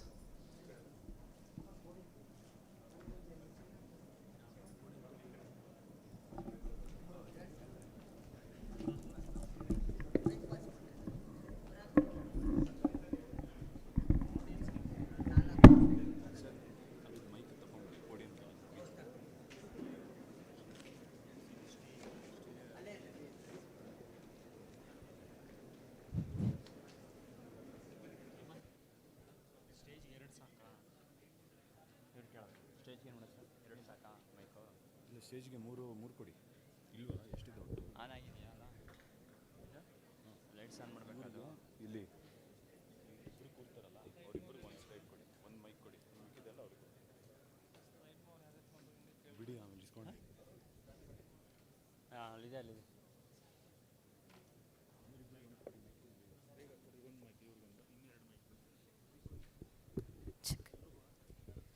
A very good afternoon to one and all present here. Before we begin with our panel discussion, I would like to introduce our panel members. Firstly, I would like to welcome our beloved principal, Dr. B. Sadashivegowda, sir. Welcome you, sir. I would like to introduce the industry experts, Mr. Muralidhar Rao from Chief Supply Chain Management Exports, IMS. Welcome you, sir. We also have with us Mr. Achyut Panduranga, Business Lead from HP Enterprise. Welcome you, sir. I would like to welcome Mr. Rahul Deshpande, Principal Engineer, Max Lear. Welcome you, sir. We also have with us the CET Cell expert, Mr. Uday Shankar, sir. Welcome you, sir. I would like to welcome Dr. Shobha Shankar, Madam, Dean Academic Affairs, Autonomous. I would also like to welcome Dr. H.S. Dayananda, sir, Dean Academics VTU. Welcome you, sir. I would also like to introduce Dr. G.B. Krishnappa, sir, Dean R&D. Welcome you, sir. I would like to welcome Dr. Ashok B.C., Corporate and International Affairs. Welcome you, sir. I would like to welcome Dr. Ravi Kumar V., Dean, Faculty of Computer Sciences. Welcome you, sir. I would like to welcome Dr. T.P. Sureka, Madam, Dean, Student Welfare.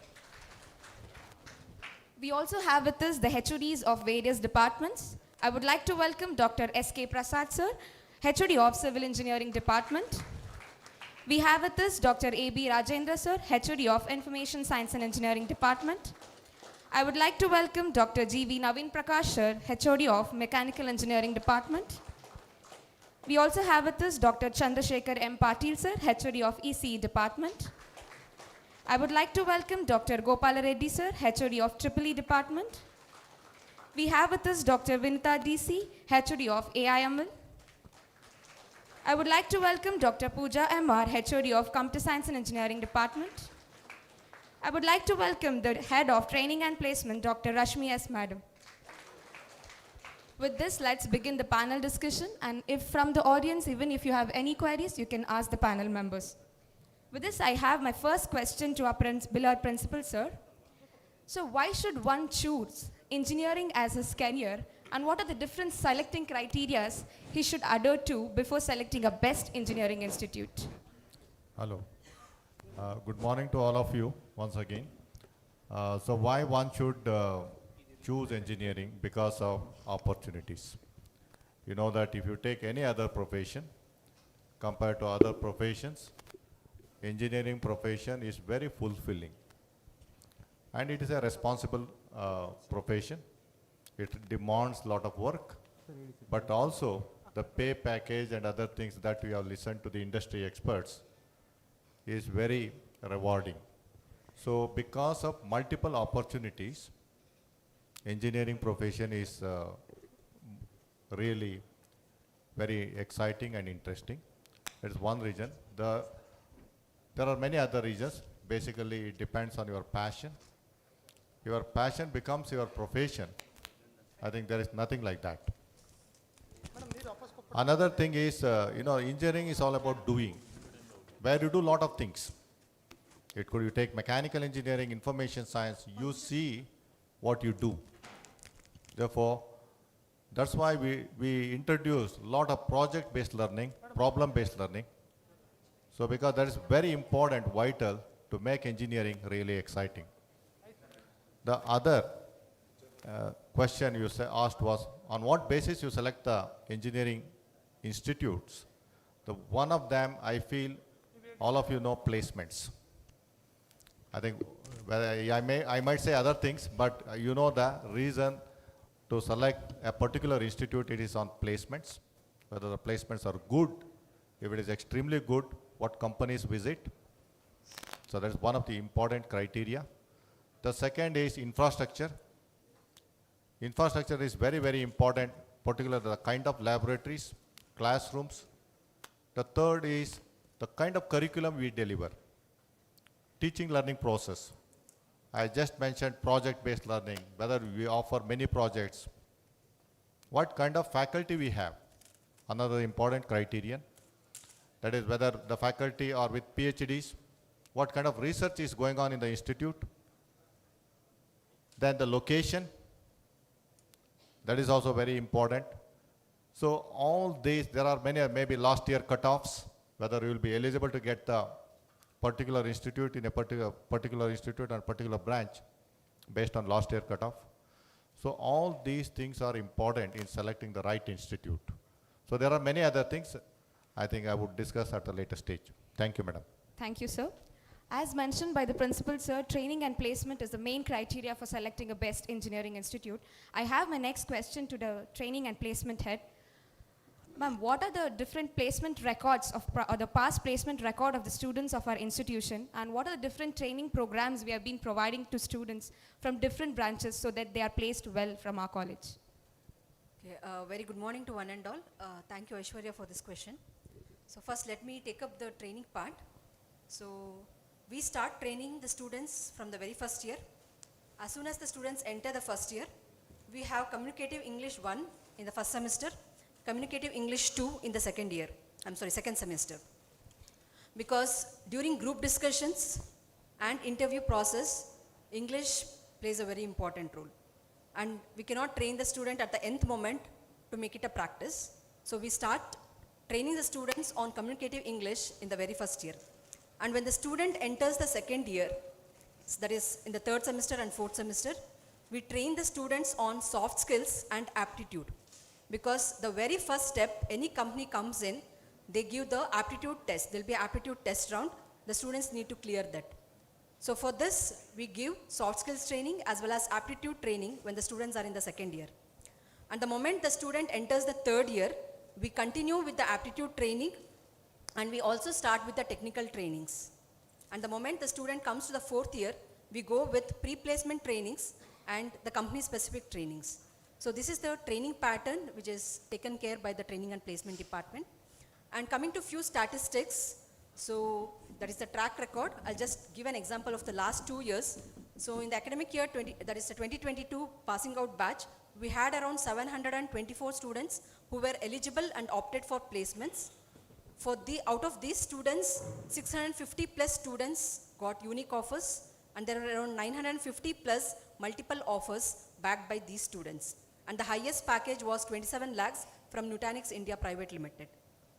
Coming to this ongoing batch of 2023, so we have around 668 students who have registered and eligible for placements. And as of now, we have already crossed 500 plus unique offers, and 650 plus multiple offers are being backed by the students. And this year alone, as of now, the highest package is 24 lakhs, and the process is still on. Thank you, Aishwarya. Thank you, ma'am. I have my next question to Dr. Shobha. Maybe I would like to add on, there are more than 250 companies that visit our institute every year for recruitment drives.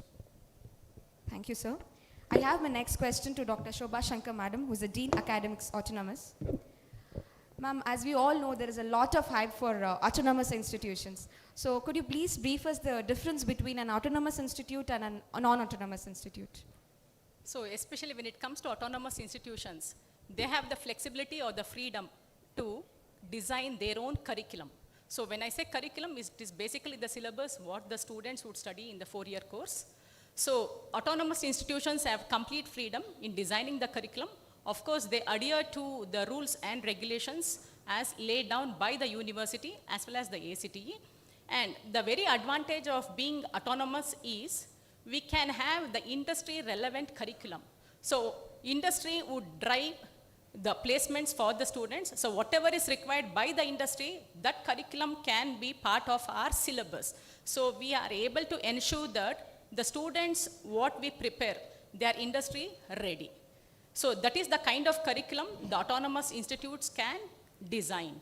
And the additional advantage is, when it comes to examination system, so the autonomous institutes, they have their own examination papers, even though there are external papers or external examiners who would set the papers, ensuring that quality is maintained. In addition, valuation also takes in the respective institutions. Therefore, we can say that accuracy would be more. So very less errors would creep in during valuation system. So this is the major advantage of being an autonomous institute. But when it comes to non-autonomous, so to whichever university that institute is affiliated to, so the college would adhere to the curriculum that is designed by the university. So accordingly, they go with that particular curriculum. So the curriculum may not be changing at a faster rate as expected in autonomous institution.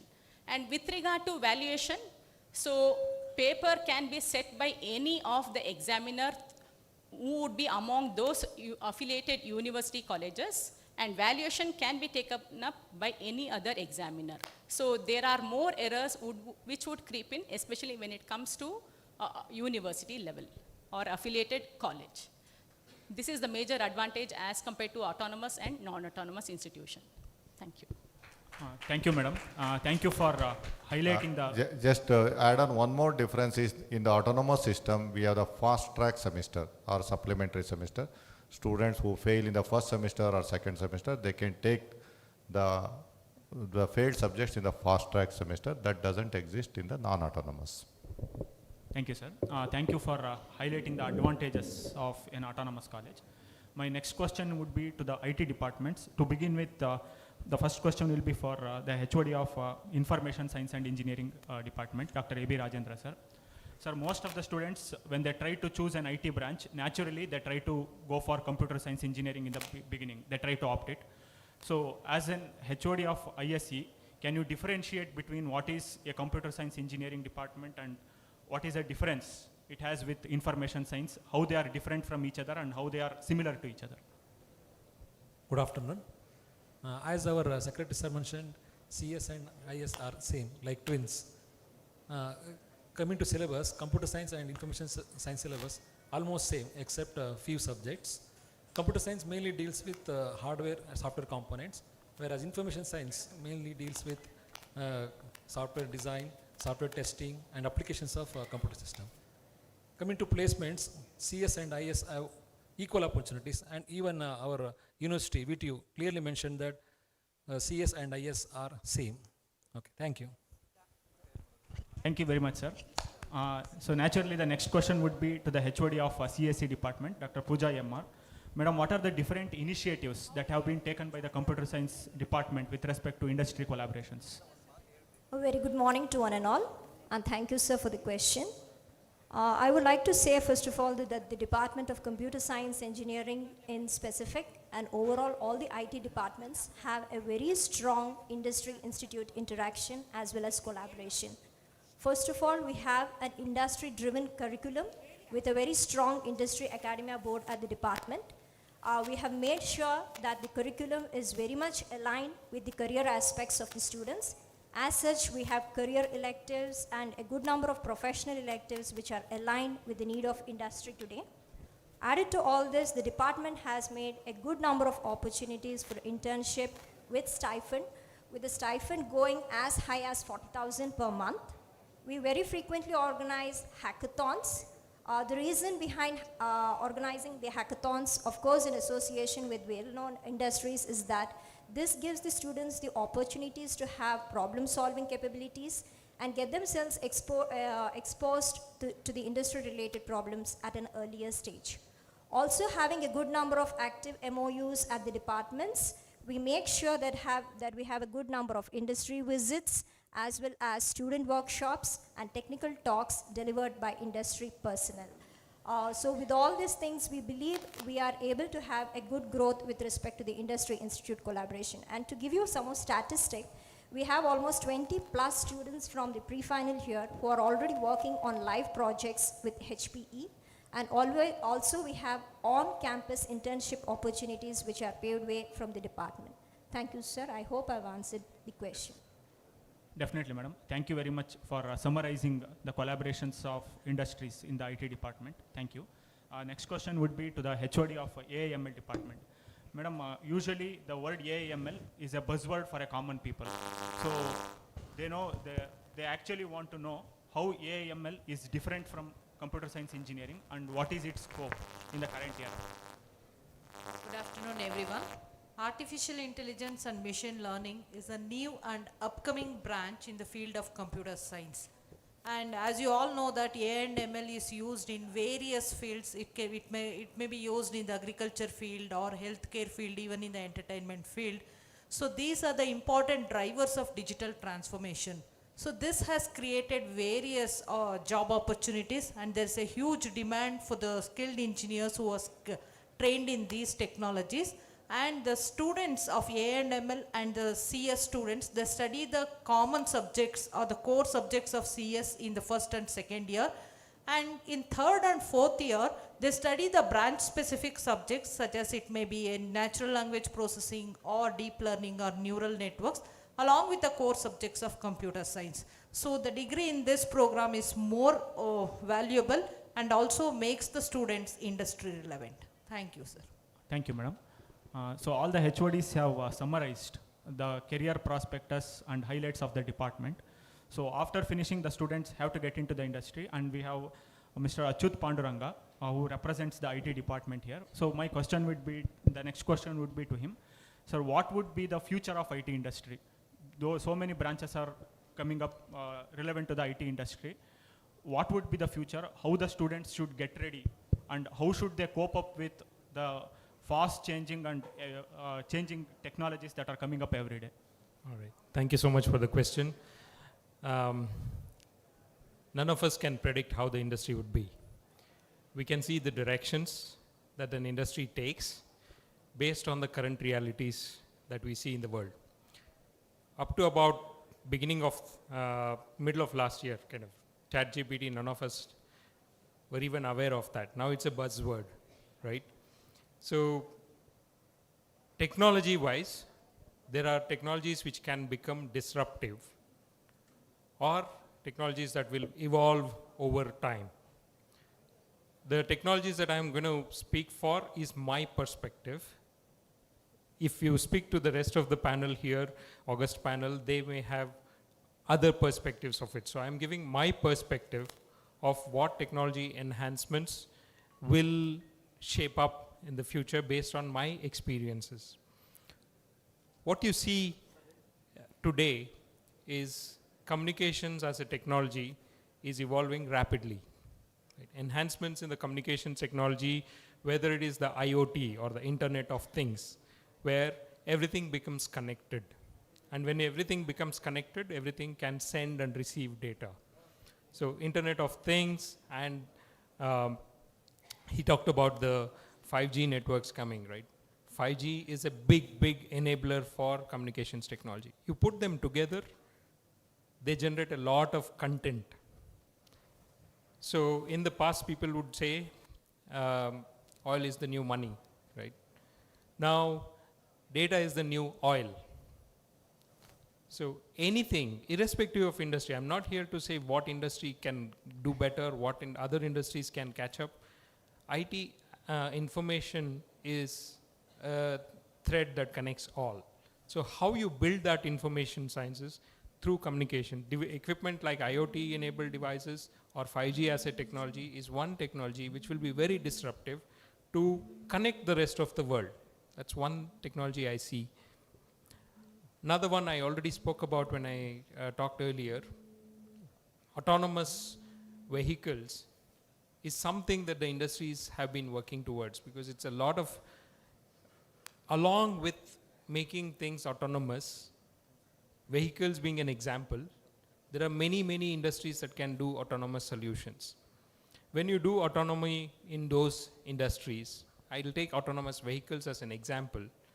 It's not just the vehicle that get autonomous, right?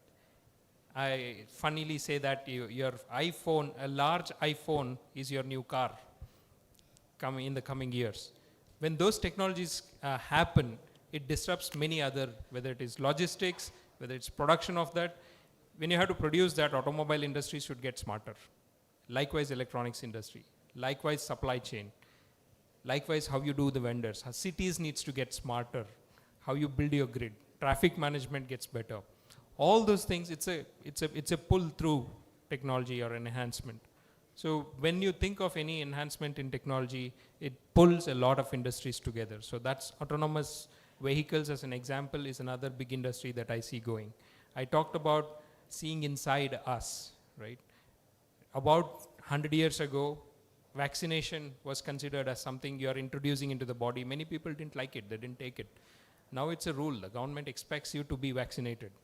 Tomorrow, as technologies evolve, we want to make sure that we are healthy and safe in a world where pandemic-like thing can happen. So this may become more and more, as more and more data is generated and more insights are gathered, this particular science will improve. So the next era of industrial revolution people are highly talking about is the biosciences. And biosciences by itself can't stand. The research that happens in the biosciences needs IT, it needs electronics, it needs mechanical, it needs all engineering discipline to come together. When many of these disciplines come together, biosciences is a focus for many of us, learning from the experiences of the pandemic. So these are some of the three top industries that three top technologies that I see moving. Connecting this all together is the data-driven insights, right? It's like money without value is nothing. Likewise, data without insights or understanding of what it can do is also nothing. So developing insights about data, which is what many of the IT heads of departments talked about. How do you get insights about data? How do you make new meanings out of it? Will be disruptive. As we learn more and more about the sciences or technologies, the more and more we'll look to solve different, more difficult problems faster, better, so that we as humans get better. So I see these three technologies, biosciences, communication systems, autonomous vehicles as an example, but autonomous industry as such, tied to it, data sciences will drive the future world, at least till what we know, we see as a foreseeable future, which is like 10 years maybe. There will be more disruptions, by the way. There may be something new that comes up which none of us are even aware of as of today. So thank you for the question. Thank you, sir. Thank you for your insights on the technological evolution. Building on that, for any new technology to evolve, research is very important, apart from academics. So my next question would be to the Dean R&D. Sir, what is the support given by the VVCE for creative students?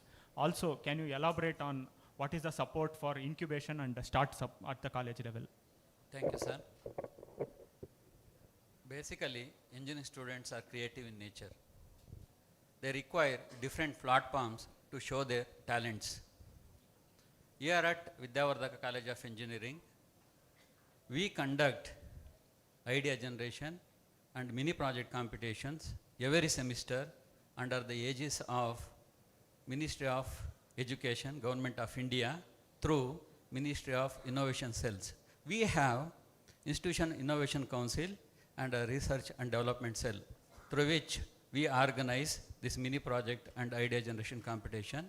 In addition to have conducted many hackathons every year. So we have students chapter of TIE, that is the Indus Entrepreneurs. It is actually a global entity. Our students voluntarily work for them, and also they won prizes in the competitions, that is pitch fest competitions. So we are aware of that. In the last 2 years, our students have been participating in national level hackathons, and also they won. This was appreciated by the government of Karnataka then. Through the contribution of our students and faculty members, we were able to get award, that is award of excellence, that is excellent institution in the innovation from the government of India under the area ranking framework. So when we come to these startups and incubation facilities provided to our students, before that I'd like to mention one point that, so as I mentioned, students are very creative, especially engineering students. An idea, if it is get converted into physical reality, it is called invention. If that invention has commercial value and if it is useful for many, it is called innovation. Usually that innovation will get us money in the form of license. If that idea is leaked to others, they may steal the idea of the students. But we have intellectual property rights cell, through which we'll file their patentable ideas. Many students have got patents through this our VVCE IPR cell, that is intellectual property right cell. So when you talk about the startups, so if an idea is to be converted into physical reality, that is as we said that engineering is to provide something new to the society, whether it is a product or service. Through our incubation center, we provide facilities, that is our college management provide facilities like cubicle, furniture, and 1 Gbps Wi-Fi connectivity free of cost to our students and alumni. So as on date, 8 startups are graduated from our institution, and 7 startups are on the campus now, out of which Vidyavardhaka, led by Rahul Deshpande, and Dujira Private Limited and Neuroflares are doing extremely well. So we have entrepreneurship cell called Aspera, a coordinator Dr. Lokesh. Actually it is a student-led student club, through which we motivate students to become entrepreneurs. Our students, instead of becoming job seekers, they become job providers. So thank you, sir. Thank you for your insights on the research, sir. So ಇಷ್ಟೊತ್ತು ನಾವು completely IT sector ಬಗ್ಗೆ ತಿಳ್ಕೊಂಡಿದ್ದೀವಿ, ಅಂದರೆ CS, IS or AIML. Now let us get the insights on the non-IT branches, that is EC, EEE, Mechanical and Civil. With this, I have my next question to Dr. Gopala Reddy, sir, who is the HOD of EEE department. Sir, as soon as a student decides to do engineering as his career, he will have got all insights from his family or students or alumni that he should choose CS or ISC because it's a trend. So in recent trend, what is the scope for an electrical engineering graduate? Thank you, madam, for a nice question. A very good afternoon all present here. Nowadays, lot of opportunities for electrical students. Once complete the degree, they may place in government job, like KPTCL. Earlier it was a KEB, Karnataka Power Corporation, government polytechnic colleges, software industries, and core industries. In another 5 to 6 years, there are a lot of opportunities for electrical engineering graduates, because we can expect almost all vehicles on the road may be electric vehicles. Just think the opportunities for electrical students. As I read the newspapers, that there is a huge difference between the demand and supply. The demand in the industry, electrical industry, if the 1,000, but we are able to produce only there is a 700. So therefore, lot of opportunities are created automatically for electrical engineering graduates. Thank you. Thank you for your insight, sir. I have my next question to Dr. Chandrasekhar M. Patil, sir, HOD of EC Department. So we know that EC and EEE go hand in hand. So apart from EEE, in recent trends, what does electrical communication engineer present in different scenarios? ಎಲ್ರಿಗೂ ನಮಸ್ಕಾರ. So ಆಡಿಯನ್ಸಿಗೆ ಒಂದು ಚಿಕ್ಕ question. So ಯಾರ ಹತ್ರ mobile ಇಲ್ಲ ದಯವಿಟ್ಟು ಕೈ ಎತ್ತುತ್ತೀರಾ? ಯಾರೂ ಇಲ್ಲ. So very few, I think hardly 1 or 2. Okay? See, I mean, the present scenario with respect to electronics, everybody is having electronic gadgets in you, right? Isn't it? With the tip of the finger, with the technology, you will gather about information. So this is what electronics and communication. Electronics and communication, there are two words. One is electronics, other one is communication. That itself shows electronics and communication is evergreen, ever-scope branch among all the disciplines. So when it comes to the current trends, electronics and communication, which has got a wide opportunities with respect to public as well as the private sector. When it comes to public sector, so we are all talking about the satellites, communications. With respect to communications, you have mobile communications, radar communication. Public sectors, it is ISRO, DRDO, telecommunication sector, etc.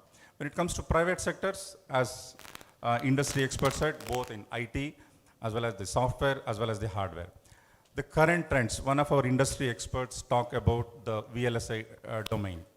So very recently, the government of Karnataka is planning to set up a fab city near Nanjangoodu. So for that, we have, in the department itself, we are running about add-on course, that too in VLSI domain. It's a 2 years course. And especially the department itself placing a minimum 25 to 30 students in the core companies. So finally, I can say electronics and communication engineering is an evergreen branch. Thank you. Thank you for your insight, sir. I have my next question to Rahul Deshpande, who is an industry expert. So we got to know the recent trends in terms of EC and EEE in the market. To meet that needs of the market, how should a student mold himself in the curriculum, or how should he enhance his skills or experience to place himself well in the market in terms of EC or EEE? Yeah, well, as things are evolving, the complexity of EC and electrical is increasing. With that, one major advantage I see in VVCE is me also being a member of the syllabus committee which the college has. We are changing the syllabus in such a way that it meets the requirement of industry every year. So that change is something that is well accepted, and whatever the infrastructure is required for that is now being provided by the college. So as sir told, in the EC department, we also run this student training program under the brand of Vidyavardhaka, where we train them for 2 years in the area of semiconductors in order to meet the supply demand, solve the supply demand problem that exists in the market today. The reason being, if I've seen like many colleges who are still under VTU are not open to adapt to changes in their syllabus, are lacking behind the market needs. And as you know, the industry runs very fast when compared to the academic curriculum and syllabus. So one of the major changes I've seen of late in VVCE is the lot of emphasis is being given to the change in syllabus with the ever evolving market, and the collaboration that they are doing with the industry experts and the collaboration they are doing with the people who can come and train, that is going to bring a lot of difference to the electronics and electrical department. Yeah. So orientation for students would be that along with their 4 years curriculum, they always have to look at what they want to do, why they want to do it really, and in order to achieve that, what additional things they have to do. So all that infrastructure already exists in college, be it robotics, be it semiconductors, or be it embedded. So these three domains are, well structured, and they have a tie-up with lot of external agencies which can enable the student to make their career in that particular domain. Yeah. Thank you so much, sir. I have my next question to our beloved principal, sir. Sir, engineering ಅಂದ ತಕ್ಷಣನೇ ತುಂಬ parents ಭಯ ಪಡ್ತಾರೆ that are we financially stable to take up engineering or make us students or our children take up engineering. So what are the different scholarships or financial aids we have been provided in VVCE? ನಿಮಗೆಲ್ಲ ಬಹುಶಃ ಗೊತ್ತಿದೆ, engineering profession ತುಂಬ expensive. Management ಕೋಟಾದಲ್ಲಿ ಬಂದರೆ ಅಥವಾ comet ಕೋಟಾದಲ್ಲಿ ಬಂದರೆ, ಯಾಕಂದರೆ ಕಾಮೆಟ್ ಕೆನಲ್ಲಿ 30% ಇದೆ, ಮ್ಯಾನೇಜ್ಮೆಂಟ್ ಕೋಟಾ 25%, CET ಕೋಟಾ 45%, ಅದ್ರ ಜೊತೆಗೆ SNQ ಅಂತ ಇದೆ, ಸೂಪರ್ ನ್ಯೂಮರರಿ ಕೋಟಾ ಅಂತ, ಅದು 5%. ಅದಕ್ಕೆ ನಿಮಗೆ ಟ್ಯೂಷನ್ ಫೀ ಕಟ್ಟಬೇಕಾಗಿಲ್ಲ. ಬಟ್ ಪ್ರತಿ ಕಾಲೇಜಲ್ಲಿ 100 ಸೀಟ್ ಇದ್ದರೆ 5 ಸೀಟ್ ಮಾತ್ರ SNQ ಸೂಪರ್ ನ್ಯೂಮರರಿ ಕೋಟಾ ಇರುತ್ತೆ. ಅದಕ್ಕೂ ನೀವು ಅಪ್ಲೈ ಮಾಡಬೇಕಾಗತ್ತೆ. ಅದು ಇನ್ಕಮ್ ಬೇಸ್ ಮೇಲೆ ನಮ್ಮ ಉದಯ್ ಶಂಕರ್ ಅವರು ಆಮೇಲೆ ಅದ್ರ ಬಗ್ಗೆ ಮಾಹಿತಿ ಕೊಡ್ತಾರೆ. ನಮ್ಮ ಕಾಲೇಜಲ್ಲಿ ನಮ್ಮ ಅಧ್ಯಕ್ಷರು ಆಗಲೇ ಹೇಳಿದ್ರು, 60 ಲಕ್ಷ ರೂಪಾಯಿನ ಪ್ರತಿ ವರ್ಷ ನಾವು we earmark towards providing scholarship. ಒಂದು ಟ್ಯೂಷನ್ ಫೀ ವೇವರ್ ಸ್ಕೀಮ್ ಅಂತ ಮಾಡಿದ್ದೀವಿ, ಕಂಪ್ಲೀಟ್ ಟ್ಯೂಷನ್ ಫೀನ ವೇವ್ ಆಫ್ ಮಾಡ್ತೀವಿ.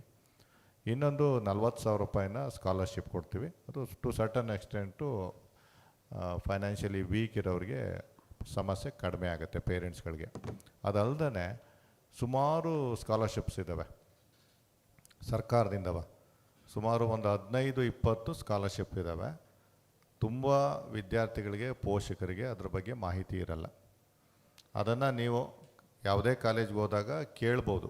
ಕೆಲವು ಸೋಷಿಯಲ್ ವೆಲ್ಫೇರ್ ಡಿಪಾರ್ಟ್ಮೆಂಟಿಂದ ಇದ್ದಾವೆ, complete tuition fee waiver of ಇದೆ.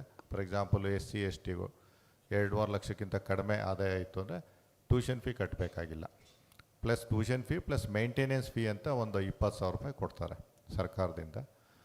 2.5 ಲ್ಯಾಕ್ಸ್ಗಿಂತ ಮೇಲಿತ್ತು ಅಂದರೆ ಬರೀ ಟ್ಯೂಷನ್ ಫೀ ಮಾತ್ರ ಕಟ್ಟಬೇಕಾಗಿಲ್ಲ, ಅಪ್ ಟು 10 ಲ್ಯಾಕ್ಸು. 10 ಲ್ಯಾಕ್ಸ್ ಮೇಲಿತ್ತು ಅಂದರೆ ಸೀಟ್ ತೊಗೋಬೋದು, ಅದರ ಫೀಸನ್ನು ಕಟ್ಟಬೇಕಾಗತ್ತೆ.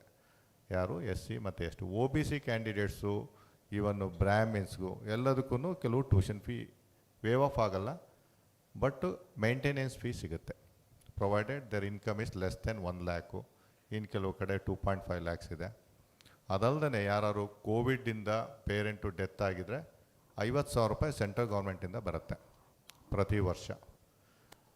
ಫಾರ್ಮರ್ ರೈತರ ಕಮ್ಯುನಿಟಿಯವರಾಗಿದ್ದರೆ ಅವ್ರಿಗೆ ಸಪ್ರೇಟ್ ಇದೆ. ಕೆಲವು ಮಲ್ಟಿಪಲ್ ಬರುತ್ತೆ, ಇದನ್ನು ಟ್ಯೂಷನ್ ಫೀ ವೇವರು ಆಗಿರುತ್ತೆ, ಪ್ಲಸ್ 10,000 ರೂಪಾಯಿ 15,000 ರೂಪಾಯಿ ಎಲ್ಲ ಬರುತ್ತೆ. ಹೀಗೆ ಅನೇಕ ಸ್ಕಾಲರ್ಶಿಪ್ಸು ಸರ್ಕಾರದಿಂದ ಇದೆ.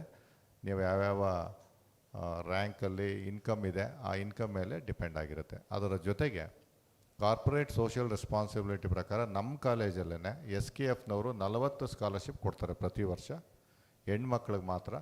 ಪ್ರತಿ ಸ್ಕಾಲರ್ಶಿಪ್ಪು 40,000 ರೂಪಾಯಿ, ಅದು ಪ್ರತಿ ವರ್ಷ ಕೊಡ್ತಾರೆ. ನಾವು ಐಡೆಂಟಿಫೈ ಮಾಡಿಕೊಡ್ತೀವಿ ಇಂಥ ಹೆಣ್ಮಕ್ಳು, ಬಡ ಮಕ್ಕಳು. ಅವರು ಇನ್ಫ್ಯಾಕ್ಟು ಏನು ಮಾಡ್ತಾರೆ ಅಂದರೆ ಮನೆಗಳಿಗೆ ವಿಸಿಟ್ ಮಾಡಿ ಆಮೇಲೆ ಡಿಸೈಡ್ ಮಾಡ್ತಾರೆ ಅವ್ರು ನಿಜವಾಗಲೂ ಬಡವರಾ ಇಲ್ವಾ ಅಂತ. ಅದೇ ರೀತಿ ನಾವು 60 ಲಕ್ಷ ಏನು ಕೊಡ್ತೀವಿ ಅದನ್ನು ನಾವು ಕೆಲವು ವಿಸಿಟ್ಸ್ ಮಾಡಿ ಡಿಸೈಡ್ ಮಾಡೋದು. ಅದರ ಜೊತೆಗೆ ಮೊನ್ನೆ ಡೆಲಿವರಿ ಹೆಲ್ತ್ ಸ್ಕೀಮ್ ಅಂತ ಅವ್ರು ಬಂದು ಸುಮಾರು 15 ಸ್ಕಾಲರ್ಶಿಪ್ಪು ಬಡ ಮಕ್ಕಳಿಗೆ, ಹೆಣ್ಮಕ್ಳಿಗೆ ಮತ್ತು ಗಂಡು ಮಕ್ಕಳಿಗೆ ಇಬ್ಬರಿಗೂ ಕೊಟ್ಟಿದ್ದಾರೆ.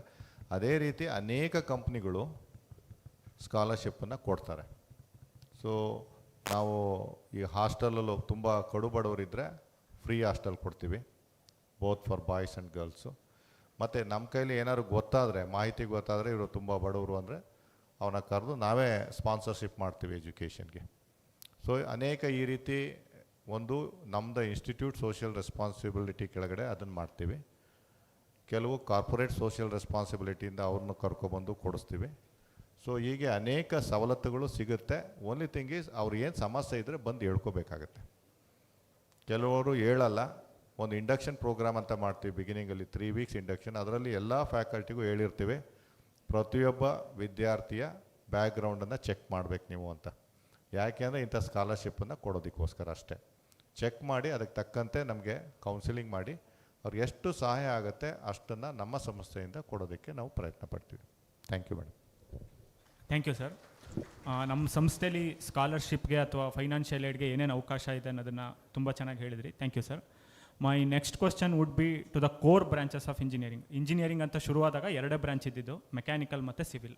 ಸೊ ಅದನ್ನು ಬೇಸಾಗಿಟ್ಕೊಂಡು ಸುಮಾರು ಅದಕ್ಕೆ ಸಹಾಯ ಮಾಡೋಕ್ಕೆ ಅಂತ ಸುಮಾರು ಡಿಪಾರ್ಟ್ಮೆಂಟ್ಗಳು ಎವಾಲ್ವ್ ಆಯಿತು. So my next question would be to the HOD of mechanical engineering.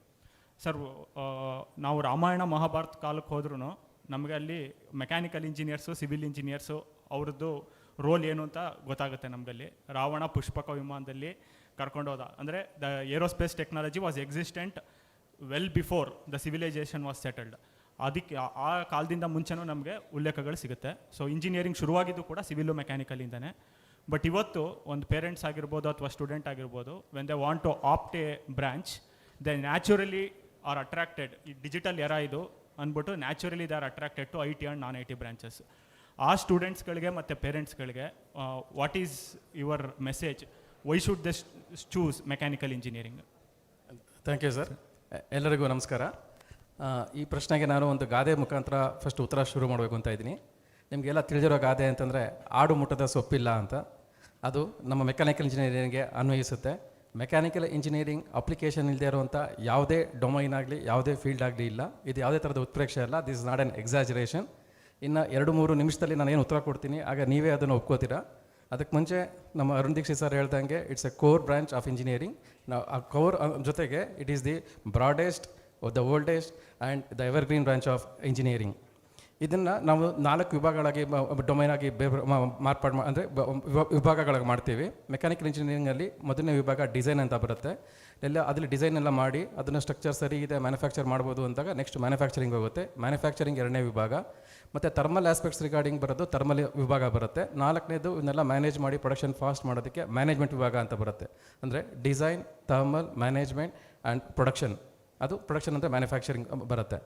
ಈ 4 ವಿಭಾಗಗಳನ್ನ ನೆನಪು ಇಟ್ಕೊಂಡು ಈಗ ನಾವು ನಮ್ಮ ಏನು ಇಲ್ಲಿ ಕುಳಿತಿದ್ದೇವೆ ನಮ್ಮ ಸಭಾಂಗಣದಲ್ಲೇ, ಇಲ್ಲೇ ಸಭಾಂಗಣದಲ್ಲೇ ಒಂದು ಸಣ್ಣ ಎಕ್ಸಾಂಪಲ್ಗಳು ನೋಡ್ಕೋಬೋದು.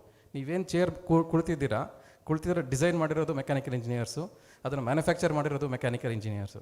ಅದೇ ರೀತಿ ಏನು ಹೊರಗಡೆ ಬಿಸಿಲಿದೆ, ಬಟ್ ಒಳಗಡೆ ನೀವು ತಣ್ಣಗಿದೆ. ತಣ್ಣಗೆ ಹೇಗಿದೆ? Because of thermal engineering aspects. ಏನು? ಏರ್ ಕಂಡೀಷನಿಂಗ್ ಬರೋದು ಸಹ ಮೆಕ್ಯಾನಿಕಲ್ ಇಂಜಿನಿಯರಿಂಗಲ್ಲೇ. ಏರ್ ಕಂಡೀಷನಿಂಗ್ ಆ್ಯಂಡ್ ರೆಫ್ರಿಜರೇಷನ್ ಬರೋದು. ಅದರಿಂದ ಎಲ್ಲ ಫೀಲ್ಡ್ಸ್ಗೂ ಬರುತ್ತೆ. ಆಯಿತು, ನೀವು ಬರೀ ಮೆಕ್ಯಾನಿಕಲ್ ಹೇಳ್ತೀರಾ, ಎಲೆಕ್ಟ್ರಿಕಲ್ ಹಿಂಗೆ ಅಪ್ಲೈ ಮಾಡುತ್ತೆ ಅಂತ. ಕರೆಂಟ್ ತಯಾರು ಮಾಡೋದಕ್ಕೆ ನೀವು ಶಿವನ ಸಮುದ್ರ ಮತ್ತು ಬೇರೆ ಕಡೆ ಎಲ್ಲ ನೋಡಿರ್ತೀರ. ಅಲ್ಲಿ ಹೇಗೆ ತಯಾರು ಮಾಡ್ತಾರೆ? ಟರ್ಬೈನ್ಸ್ ಯೂಸ್ ಮಾಡ್ತಾರೆ. ಟರ್ಬೈನ್ಸ್ ಯಾರು ಡೆವಲಪ್ ಮಾಡಿರೋದು, ಯಾರು ಡಿಸೈನ್ ಮಾಡಿರೋದು? Mechanical engineers. ಕರೆಂಟನ್ನು ತಯಾರು ಮಾಡಿಬಿಟ್ರಿ, ಕರೆಂಟ್ ಹರಿಸೋದು ಹೆಂಗೆ ಅಂತ. ಹರಿಸ್ಬೇಕು ಅಂದರೆ ತಂತಿಗಳು ಬೇಕು, ಕಾಪರ್ ತಂತಿ ಬೇಕು. ಕಾಪರ್ ತಂತಿ ಮಾಡಿರೋರು ಯಾರು? Mechanical engineers. ಇಲ್ಲ ಸ್ಟೆಪ್ ಅಪ್ ಮಾಡಬೇಕು, ಸ್ಟೆಪ್ ಡೌನ್ ಮಾಡಬೇಕು, ಅದಕ್ಕೆ ವೋಲ್ಟೇಜ್ ಸ್ಟೆಪ್ ಡೌನ್ ಯಾವುದು? ಟ್ರಾನ್ಸ್ಫಾರ್ಮರ್ಸ್ ಬೇಕು. Transformers mechanical engineers. ಎಲೆಕ್ಟ್ರಾನಿಕ್ಸ್ ಅವ್ರು ಹೇಳೋರು ಎಲ್ಲ ಕಡೆ ಇದ್ದೀವಿ ಅಂತ. ಈ ಎಲೆಕ್ಟ್ರಾನಿಕ್ಸ್ ಮೈಕ್ ಇಟ್ಕೊಂಡು ಮಾತಾಡ್ತಾ ಇದ್ದೀನಿ. ಈ ಮೈಕ್ ತಯಾರು ಮಾಡಿದವರು ಯಾರು? ಮ್ಯಾನುಫ್ಯಾಕ್ಚರ್ ಮಾಡಿದವರು ಮೆಕ್ಯಾನಿಕಲ್ ಇಂಜಿನಿಯರ್ಸ್. ಆದ್ದರಿಂದ ಇಷ್ಟೆಲ್ಲ ಹೇಳಿದೆ. ಅದರಿಂದ ಆಪರ್ಚುನಿಟೀಸು ಹಾಗೇ ಇರಬೇಕಲ್ವಾ? ಹೌದು, ಆಪರ್ಚುನಿಟೀಸು ಹಾಗೇ ಇದೆ. ಏನೇನು ಆಪರ್ಚುನಿಟಿ ಇದೆ?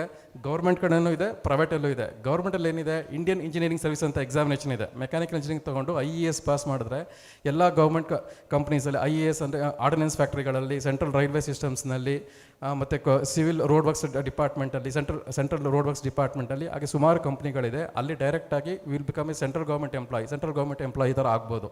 ಇಲ್ಲ ನನಗೆ ಸೆಂಟ್ರಲ್ ಗೌರ್ಮೆಂಟ್ ಬೇಡ, ನಾನು PSUs ಹೋಗ್ತೀನಿ ಅಂತ, ಪಬ್ಲಿಕ್ ಸೆಕ್ಟರ್ ಅಂಡರ್ಟೇಕಿಂಗ್ಸ್ ಹೋಗ್ತೀನಿ ಅಂತಂದರೆ ಅಲ್ಲಿ 3 ಥರ ವಿಭಾಗಗಳಿದೆ ಕಂಪ್ನಿಗಳು. ಏನು? ನವರತ್ನ, ಮಹಾರತ್ನ, ಮಿನಿರತ್ನ ಕ್ಯಾಟಗರಿ 1, ಮಿನಿರತ್ನ ಕ್ಯಾಟಗರಿ 2 ಅಂತ. ಈ ಮಹಾರತ್ನ ಕಂಪ್ನಿಗಳು ಅಂದರೆ HAL ಕಂಪ್ನಿ, ONGC ಕಂಪ್ನಿ, ಮತ್ತು sale, steel authority of India limited ಬರುತ್ತೆ. ಅದೇ ರೀತಿ ಮಹಾರತ್ನ ಮತ್ತು ಮಿನಿರತ್ನ ಕಂಪ್ನೀಸ್ಗಳಲ್ಲಿ ನಮ್ಮ HAL ಕಂಪ್ನಿ ಬರುತ್ತೆ, ಏರ್ಪೋರ್ಟ್ ಅಥಾರಿಟಿ ಆಫ್ ಇಂಡಿಯಾ ಬರುತ್ತೆ, ಮತ್ತು ಮಂಗಳೂರು ಪೆಟ್ರೋಲಿಯಂ ಕಾರ್ಪೊರೇಷನ್ ಲಿಮಿಟೆಡ್ ಬರುತ್ತೆ. ಈ ರೀತಿ ಸುಮಾರು ಕಂಪ್ನಿಗಳು, ಮತ್ತು BSNL ಬರುತ್ತೆ. ಈ ಥರ ಕಂಪ್ನಿಗಳು ಎಲ್ಲರೂ ಮೆಕ್ಯಾನಿಕಲ್ ಇಂಜಿನಿಯರ್ಸ್ ಬೇಕು. ಯಾಕಂದರೆ ಆಲ್ರೆಡಿ ಮೆಕ್ಯಾನಿಕಲ್ ಎಲ್ಲಿ ಬೇಕು ಅಂತ ಹೇಳಿದ್ದೀನಿ. ಈ PSU ಕಂಪ್ನೀಸ್ಗಳಲ್ಲಿ ವರ್ಕ್ ಮಾಡ್ಬೋದು. ನಮಗೆ ಗೌರ್ಮೆಂಟ್ ಸಹವಾಸನೂ ಬೇಡ, PSUಸು ಬೇಡ. ನನಗೆ ಪ್ರೈವೇಟ್ ಸೆಕ್ಟರಲ್ಲಿ ಹೋಗ್ತೀನಿ ಅಂದರೆ ಏರೋಸ್ಪೇಸ್ ಇಂಡಸ್ಟ್ರೀಸ್ ಇದೆ, ಆಟೋಮೊಬೈಲ್ ಇದೆ. ಆಟೋಮೊಬೈಲ್ ತೊಗೊಂಡ್ರೂ ಪುನಃ ಅಲ್ಲೂ ಸೆಗ್ಮೆಂಟ್ಸ್ ಇದೆ. ಏನಿದೆ? 2 ವೀಲರ್ಸ್ ಇದೆ, 4 ವೀಲರ್ಸ್ ಇದೆ, ಪ್ಯಾಸೆಂಜರ್ ವೆಹಿಕಲ್ಸ್ ಇದೆ, ಮತ್ತು ಗೂಡ್ಸ್ ವೆಹಿಕಲ್ಸ್ ಇದೆ, ಟೂ ವೀಲರ್ಸಲ್ಲೂ ನಿಮಗೆ ಸುಮಾರು ಕಂಪ್ನಿಗಳು ನಿಮಗೆ ಗೊತ್ತಿದೆ, ಕಂಪ್ನಿಗಳು ಏನಿದೆ, 4 ವೀಲರ್ಸ್ ಕಂಪ್ನಿ ಏನಿದೆ ಅಂತ. ಅದೇ ರೀತಿ ಇಲ್ಲ ಟ್ರ್ಯಾಕ್ಟರ್ ಕಂಪ್ನಿಗಳು, ಅಗ್ರಿಕಲ್ಚರ್ ಎಕ್ವಿಪ್ಮೆಂಟ್ಸು, ಅರ್ತ್ ಮೂವರ್ಸು, ಹಾಗೆ ಕಂಪ್ನಿಗಳು ಇಷ್ಟ ಹೇಳ್ತಾ ಹೋದರೆ ಇಟ್ ಇಸ್ ಎಂಡ್ಲೆಸ್. ಈ ಕಂಪ್ನಿಗಳೇ ಬೇಡ ನನಗೆ, ನಾನು ಎ ಸಿ ರೂಮಲ್ಲೇ ಕೂತ್ಕೋಬೇಕು ಅಂದರೆ ಇಂಜಿನಿಯರಿಂಗ್ ಸರ್ವಿಸಸ್ ಇದೆ, ಅನಾಲಿಸಿಸ್ ಮಾಡಿಕೊಂಡು ಅದನ್ನು ವರ್ಕ್ ಮಾಡ್ಬೋದು. ಈಗ ಈವನ್ ಇನ್ಫೋಸಿಸ್ ಆಗಲಿ, ಕ್ಯಾಬ್ ಜೆಮಿನಿ ಆಗಲಿ, ಮತ್ತು ವಿಪ್ರೋ ಆಗಲಿ, ಅವರೆಲ್ಲನೂ ಬೋಯಿಂಗ್ ಪ್ರಾಜೆಕ್ಟ್ಸ್ಗಳು ತೊಗೊಂಡು ಎಲ್ಲ ಅನಾಲಿಸಿಸ್ ಮಾಡ್ತಾ ಇದ್ದಾರೆ. ಅದರಿಂದ even analysis is a part of mechanical engineering. Structural whether it can bear the load or not, ಅದನ್ನು ಅನಾಲಿಸಿಸ್ ಮಾಡೋದು ಫೈನೈಟ್ ಎಲಿಮೆಂಟ್ ಅನಾಲಿಸಿಸ್ ಬೇಸಿಕಲಿ ಮಾಡ್ತೀವಿ. ಅದನ್ನೆಲ್ಲ ಮಾಡೋಂಥದ್ದು comes under mechanical engineering. Even engineering ಸರ್ವಿಸಸ್ಗೂ ಹೋಗ್ಬೋದು, where they can sit in an A C room and they can work. Even the design has become such a fashionable job that they can sit in the A C room and they can also work from home as well. Mechanical ಇಂಜಿನಿಯರಿಂಗ್ಲಿ ಮೊದಲೆಲ್ಲ concept ಇರಲಿಲ್ಲ work from home ಅಂತ. ಈಗ design aspects analysis ಪಾರ್ಟಲ್ಲಿ they can work from home as well. ಅದರಿಂದ ಹಾಗೆ ನಾನು broadest ಅಂತ ಏನು ಹೇಳಿದೆ ಅದಕ್ಕೆ ಈ ಎಕ್ಸಾಂಪಲ್ಸ್ಗಳೆಲ್ಲ ಹೇಳ್ತಾ ಇದ್ದೀನಿ. ಜೊತೆಗೆ ಈ ಕಂಪನೀಸ್ ಇಂಡಸ್ಟ್ರೀಸ್ ಏನಿದೆ, ಈ ಕಾರ್ ಕಂಪ್ನಿ, ಮ್ಯಾನುಫ್ಯಾಕ್ಚರಿಂಗ್ ಕಂಪ್ನಿ ಎಲ್ಲ, ಅದೆಲ್ಲ ಪಾರ್ಟ್ಗಳು ತಯಾರು ಮಾಡೋಕ್ಕೆ OEM ಕಂಪ್ನಿಗಳಿಂದ ಬರುತ್ತೆ, ಒರಿಜಿನಲ್ ಎಕ್ವಿಪ್ಮೆಂಟ್ ಮ್ಯಾನುಫ್ಯಾಕ್ಚರ್ ಅಂತ. ಅವ್ರಿಗೆ ಸಪ್ಲೈ ಮಾಡೋಕ್ಕೆ ಸಪ್ಲೈಯರ್ಸ್ ಕಂಪ್ನಿಗಳೆಲ್ಲ ಇರುತ್ತೆ. ಅದರಿಂದ it is a widest branch. ಈಗ coming back to sir's question, mechanical engineering ಏನಕ್ಕೆ ಸೇರಬೇಕು ಅಂದರೆ ವಿದ್ಯಾರ್ಥಿಯು ತನ್ನ ಭವಿಷ್ಯವನ್ನು ಉಜ್ವಲಗೊಳಿಸಿಕೊಳ್ಳಲು ಮೆಕ್ಯಾನಿಕಲ್ ಇಂಜಿನಿಯರಿಂಗ್ ಸೇರಬೇಕು. ಧನ್ಯವಾದಗಳು. Thank you very much, sir. I hope that your answer will make the students join the mechanical engineering course. Naturally, my next question goes on to the HOD of civil engineering. Sir, ಈಗ ನಮ್ಮ ಸುತ್ತಮುತ್ತ ನೋಡಿದ್ರೆ ಎಲ್ಲೂ construction activity ಕಮ್ಮಿ ಆಗಿಲ್ಲ. Covid ಆಗೋಕ್ಕಿಂತ ಮುಂಚೆನೋ ಆದಮೇಲೂ nowhere the construction activity has stopped. But still there is a common perception, civil ಇಂಜಿನಿಯರ್ಗೆ ಡಿಮ್ಯಾಂಡ್ ಕಮ್ಮಿ ಇದೆ, ಜಾಬ್ ಆಪರ್ಚುನಿಟೀಸ್ ತುಂಬ ಕಮ್ಮಿ ಇದೆ ಅಂತ ಮಾತಾಡ್ತಾರೆ. ಬಟ್ ಸುತ್ತ ಎಲ್ಲ ಕನ್ಸ್ಟ್ರಕ್ಷನ್ ಆ್ಯಕ್ಟಿವಿಟೀಸ್ ನೋಡ್ತಾ ಇರ್ತಾರೆ ಅವರೇನೆ. So what is your opinion on this, sir? Thank you doctor Arun Dikshit. ಚೆನ್ನಾಗಿ ನೀವೇ ಹೇಳಿದ್ರಿ. ಈಗ ಫಸ್ಟ್ ಆಫ್ ಆಲ್ ನೋಡಿ, ಕೊನೆ ಕ್ವಶನ್ ಬಂದಿದ್ದು ಸಿವಿಲ್ ಇಂಜಿನಿಯರಿಂಗ್ಗೆ. ಸೊ ನಾನು ಇಲ್ಲಿ ಆಡಿಯನ್ಸ್ನ ಕೇಳಬೇಕು, ಎಷ್ಟು ಮಕ್ಕಳು ಸಿವಿಲ್ ಇಂಜಿನಿಯರಿಂಗ್ ಓದಬೇಕು ಅಂತ ಇಷ್ಟಪಡ್ತೀರಿ? Very, very good. Well, I only want to say that in aspirants of engineering, general perception is demand for civil engineering is less. Somehow, engineering colleges nalli admission nu ade thara ide. But scenario outside is very, very different.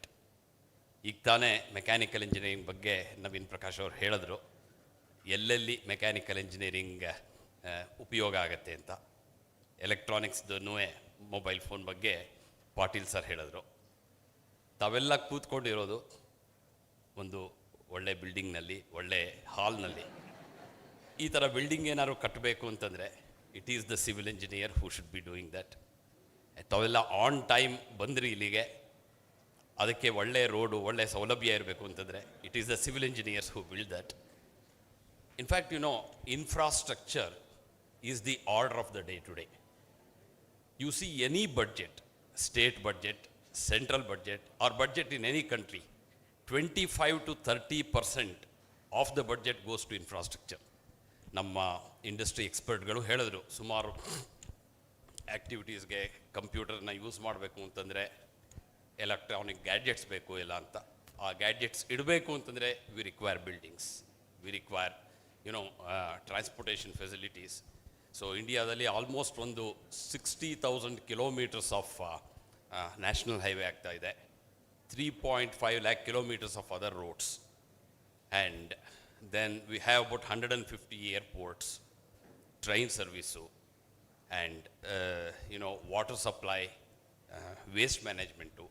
All these things have to be taken care by the civil engineers. And construction industry in India is booming like anything. In fact, it is second only to China. So European countries, so America, they are far behind us in terms of construction industry. So just imagine, tallest statue in the world, ಎಲ್ಲಿದೆ ಗೊತ್ತಾ? ಗುಜರಾತ್ನಲ್ಲಿದೆ, 182 meters. Okay, ಗೊತ್ತಾದ್ರೆ ಹೆಸರು, statue ಹೆಸರು statue of unity. And then longest tunnel ಎಲ್ಲಿದೆ ಗೊತ್ತಾ? Road tunnel, Atal tunnel, 9 kilometers long in Himalayas. ಅದೇ ಥರ highest railway bridge is in India. Just to give you an indication about how construction industry is growing in India. And ಎಲ್ಲ ಫೀಲ್ಡ್ನಲ್ಲೂ there has been advancement changes. Construction ಇಂಡಸ್ಟ್ರಿಯಲ್ಲಿ ಮೊದಲೆಲ್ಲ ಹೇಳ್ತಾ ಇದ್ದಿದ್ದು ಅಷ್ಟೊಂದು changes ಆಗಲ್ಲ, ಎಲ್ಲ ಟ್ರೆಡಿಷ್ನಲ್ ಮೆಥಡ್ಸ್ನೇ ಫಾಲೋ ಮಾಡ್ತಾರೆ ಅಂತ. Now things have changed. Everybody wants automation in construction industry. Everybody wants fast track construction. You must have heard 100 kilometres ರೋಡನ್ನು 100 ಅವರ್ಸಲ್ಲಿ ಬಿಲ್ಡ್ ಮಾಡಿದ್ದಾರೆ ಎಲ್ಲಿ UP-ನಲ್ಲಿ, between Aligarh and another city. And ಬೆಂಗಳೂರಿನಲ್ಲಿ DRDO building, 7-storied building is built in 45 days. How is it possible? It is because of automation, and it is because of use of new technology. So earlier 70 to 80% labor oriented irtu, only 20% engineers iroru. Now it is just reversed. Labor force utilization is reduced and lot of engineers are required. So what I want to tell is that there is enormous scope for civil engineering. So there is a need. ಈಗ ಏನಂದರೆ multinational companies ಇಂಡಿಯಾಗೆ ಬರುತ್ತೆ. ಮೊದಲೆಲ್ಲ civil engineers only government ಜಾಬಲ್ಲೇ ಇರೋರು ಅಂತಿತ್ತು. It is not so now. Now there is enormous scope, huge demand is there, and unfortunately supply is very less. ಸುಮಾರು ಕಾಲೇಜ್ಗಳಲ್ಲಿ ಎಂಜಿನಿಯರಿಂಗ್, ಸಿವಿಲ್ ಇಂಜಿನಿಯರಿಂಗ್ ಬ್ರ್ಯಾಂಚ್ನ ಐದರ್ ಇಂಟೇಕ್ನ ರೆಡ್ಯೂಸ್ ಮಾಡಿರ್ತಾರೆ ಆರ್ ಕ್ಲೋಸ್ ಮಾಡ್ತಾ ಇದ್ದಾರೆ. So by the time you graduate, please note 4 years later, supply will be very, very less, but there will be huge demand. So I only want you to think, ಆಗಲೇ ಒಬ್ಬರು expert ಹೇಳಿದ್ರು ಎಲ್ಲ ಬ್ರ್ಯಾಂಚ್ನಲ್ಲೂ intelligence ಇರಬೇಕು, ಅವಾಗಲೇ balance ಆಗೋದು ಅಂತ. I only want you to think in a different way. Civil engineering ಏನಾಗ್ತಂದರೆ initial salary may be less, but 10 years later you will be king, you will be the boss, you will be managing men, material, machines, money, everything. So the entire situation will be different. So ಆ ಥರ ಹೇಳಿಬಿಟ್ಟು I only want you people to be encouraged, and especially in our college our interest is to develop you with lot of practical skills. We have very good relation with industry and professional bodies. We want you to be trained as per the needs of the industry and the present day requirement, automation, sustainability. ಆ ಥರ train ಮಾಡಬೇಕು ಅಂತ ಇಷ್ಟ ಇದೆ. Please do visit our stall. Please do visit our department. I am sure you will change your mind. Good luck to all of you. Thank you, sir. Thank you for your insightful words. To add on to what sir said, even our university is named after Vishweshwaraya, who is a role model to all of us, who was also a civil engineer. So I hope that many students will consider joining civil engineering in the future. So naturally the next question would be to Muralidhar Rao sir. Sir, ಈಗ ಇಬ್ಬರು HODಗಳು ಹೇಳಿದ್ರು sir, their ideas are why they should students should join mechanical engineering or civil engineering. But what we are observing from past 2 or 3 years, COVID onset ಆದಾಗಿಂತನೂ there has been a drastic decline, sir ಹೇಳಿದಾಗೇನೆ, in the mechanical and civil departments. So what can be done to reverse this trend? So and ಇದ್ರದ್ದು impact ಏನು sir India? You said that manufacturing ಅದರದ್ದು global scenario ಹೇಳಿದ್ರಿ, it's impact on ಇಂಡಿಯಾನು ಹೇಳಿದ್ರಿ, but still that is not showing up in the admissions. So what will be the impact on industries? Can the industry survive without core mechanical or civil engineers? I would like to answer this question. The absence of mechanical engineers ceased to exist either in the past or in the present or in the future. If you see this engineering aspect, the origin of the engineering is not any of these subjects. It's called military engineering. If you want to make a war, they used to invest on the military equipments, arms and ammunition. You go to any country, the maximum investment is going on the defense. So the first they started the military engineering. Then when they want the peace, during a war they have demolished everything. Then came the civil engineering. The offset of the civil engineering is mechanical engineering, electrical engineering, electronics. That this is a story 100 years back. You can check and understand. But the thing is, yes, the mechanical industries intake or the people showing the aspiration is getting reduced. I do agree to the fact. I have seen this industry for 3 decades. It's basically a cyclic process. We have seen during the Infosys, they started playing a major role in the country in the early 2000, late 1990s and 2000. We have seen suddenly the dip in intake of the mechanical engineers. All the people wanted to rush towards the IT industries. Only 2-3 years later, it started reversing. Same thing during COVID days, what happened is people found the comfort of working from home. They learned they can sit at home. Today, they don't need an office. They don't need to go commute. And they can sit, they can invest, instead of staying in the downtown, they can stay in their village. And today, the connectivity of the internet is also excellent. You can deliver the goods. And that has made some kind of impact on this existing generation that they need to look at. Second thing is, as a country, we are growing leaps and bounds. Opportunities are created for every sector in our country now. Investments are happening massively. And keeping that perspective, the awareness has come to the younger generation that there are various scopes where we can work together. So, if you see the statistically, the mechanical engineering, people aspiring for mechanical engineering was around 45% 5 years back. Then it dipped to 42%, 37%. If you see honestly the last year, it has jumped up. So what I talked about, the cyclic is happening. And I gave some statistics in my earlier presentation that India is going to become the manufacturing hub. See, if you want to say that the mechanical engineering doesn't cease to exist, it's next to impossible. And India is going to lead the world with its manufacturing prowess by 2030. We are going to become the number 1. I have visited plenty of countries where one of the countries I have seen is Japan, where the factory works with the lights off factory.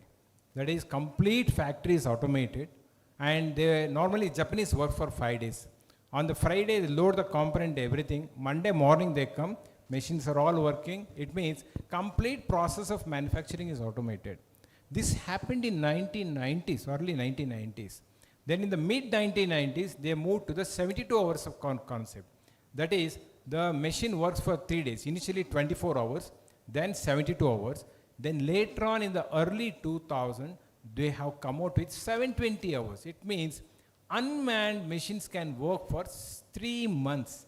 It will pick the component, do the machining, auto inspection, every damn thing happens, including packing and everything. And I have witnessed this thing at Japan.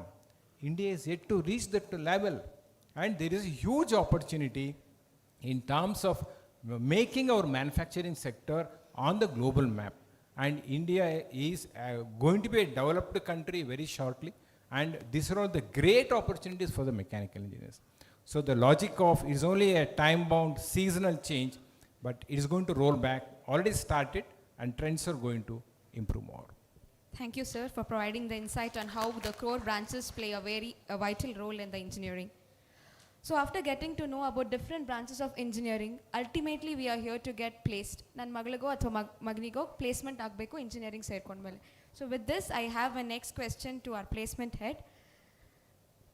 Ma'am, we know that most of the top recruiting companies tend to come to top colleges. Matte ಸುಮಾರು ಜನ criteria ಇಟ್ಕೊಂಡಿರ್ತಾರೆ top college top company visit ಮಾಡ್ತದೆ ಅಂದರೆ ಅದು top recruiting or top college ಅಂತ.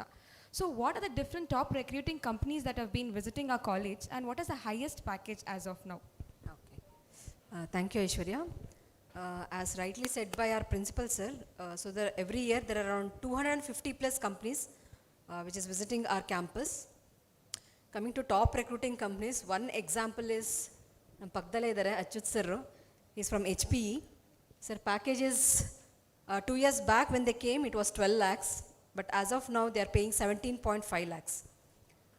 So, and the highest package, as I already mentioned, for the 22 batch, it was 27 lakhs from Nutanix India. And the current batch, we have 24 lakhs from JustPay as well as Zscaler. So we also have other top recruiting companies coming in like Samsung R&D, Amadeus Labs, Ecolabs, SAP Labs. Apart from these, top recruiting companies, we also have, the campus is also partnered with all the mass recruiting companies or the service-based companies like it may be IBM, Capgemini, Cognizant, Infosys, Wipro, TCS. So all these mass recruiting companies are also part of our campus recruiting team. Not only the IT sector, we also have core engineering sectors. If you take mechanical, we have Toyota Kirloskar, JK Tires. So we have Automotive Axles, Autoliv, Toyotetsu. So there are many companies for core engineering sectors also visiting our campus for placements. Thank you.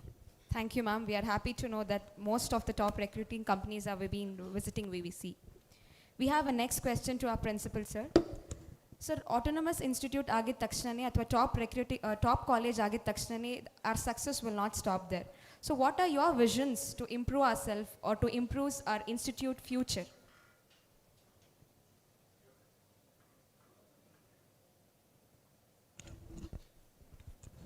Hello. Yeah. So our vision is to become a university maybe after a couple of years. We became autonomous in the year 2020. We want at least 2 batches to graduate and then see opportunity for becoming a university. Before that, we have a vision called Mission 100. Mission 100 is basically to ensure that I just mentioned in the earlier speech that we have figured in the NIRF in the rank 251 to 300. We want to figure within 100.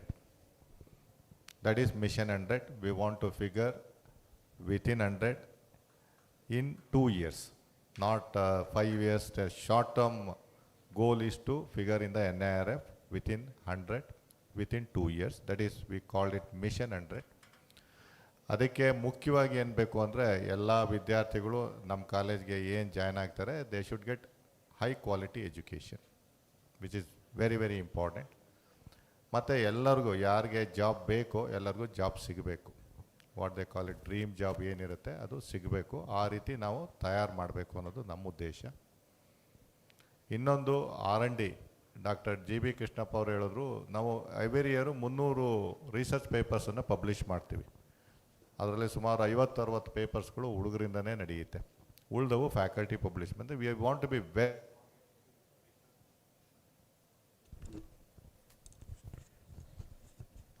we want to be very strong in research, because without research we cannot create knowledge. Knowledge creation agade research ಮಾಡಿದಾಗ.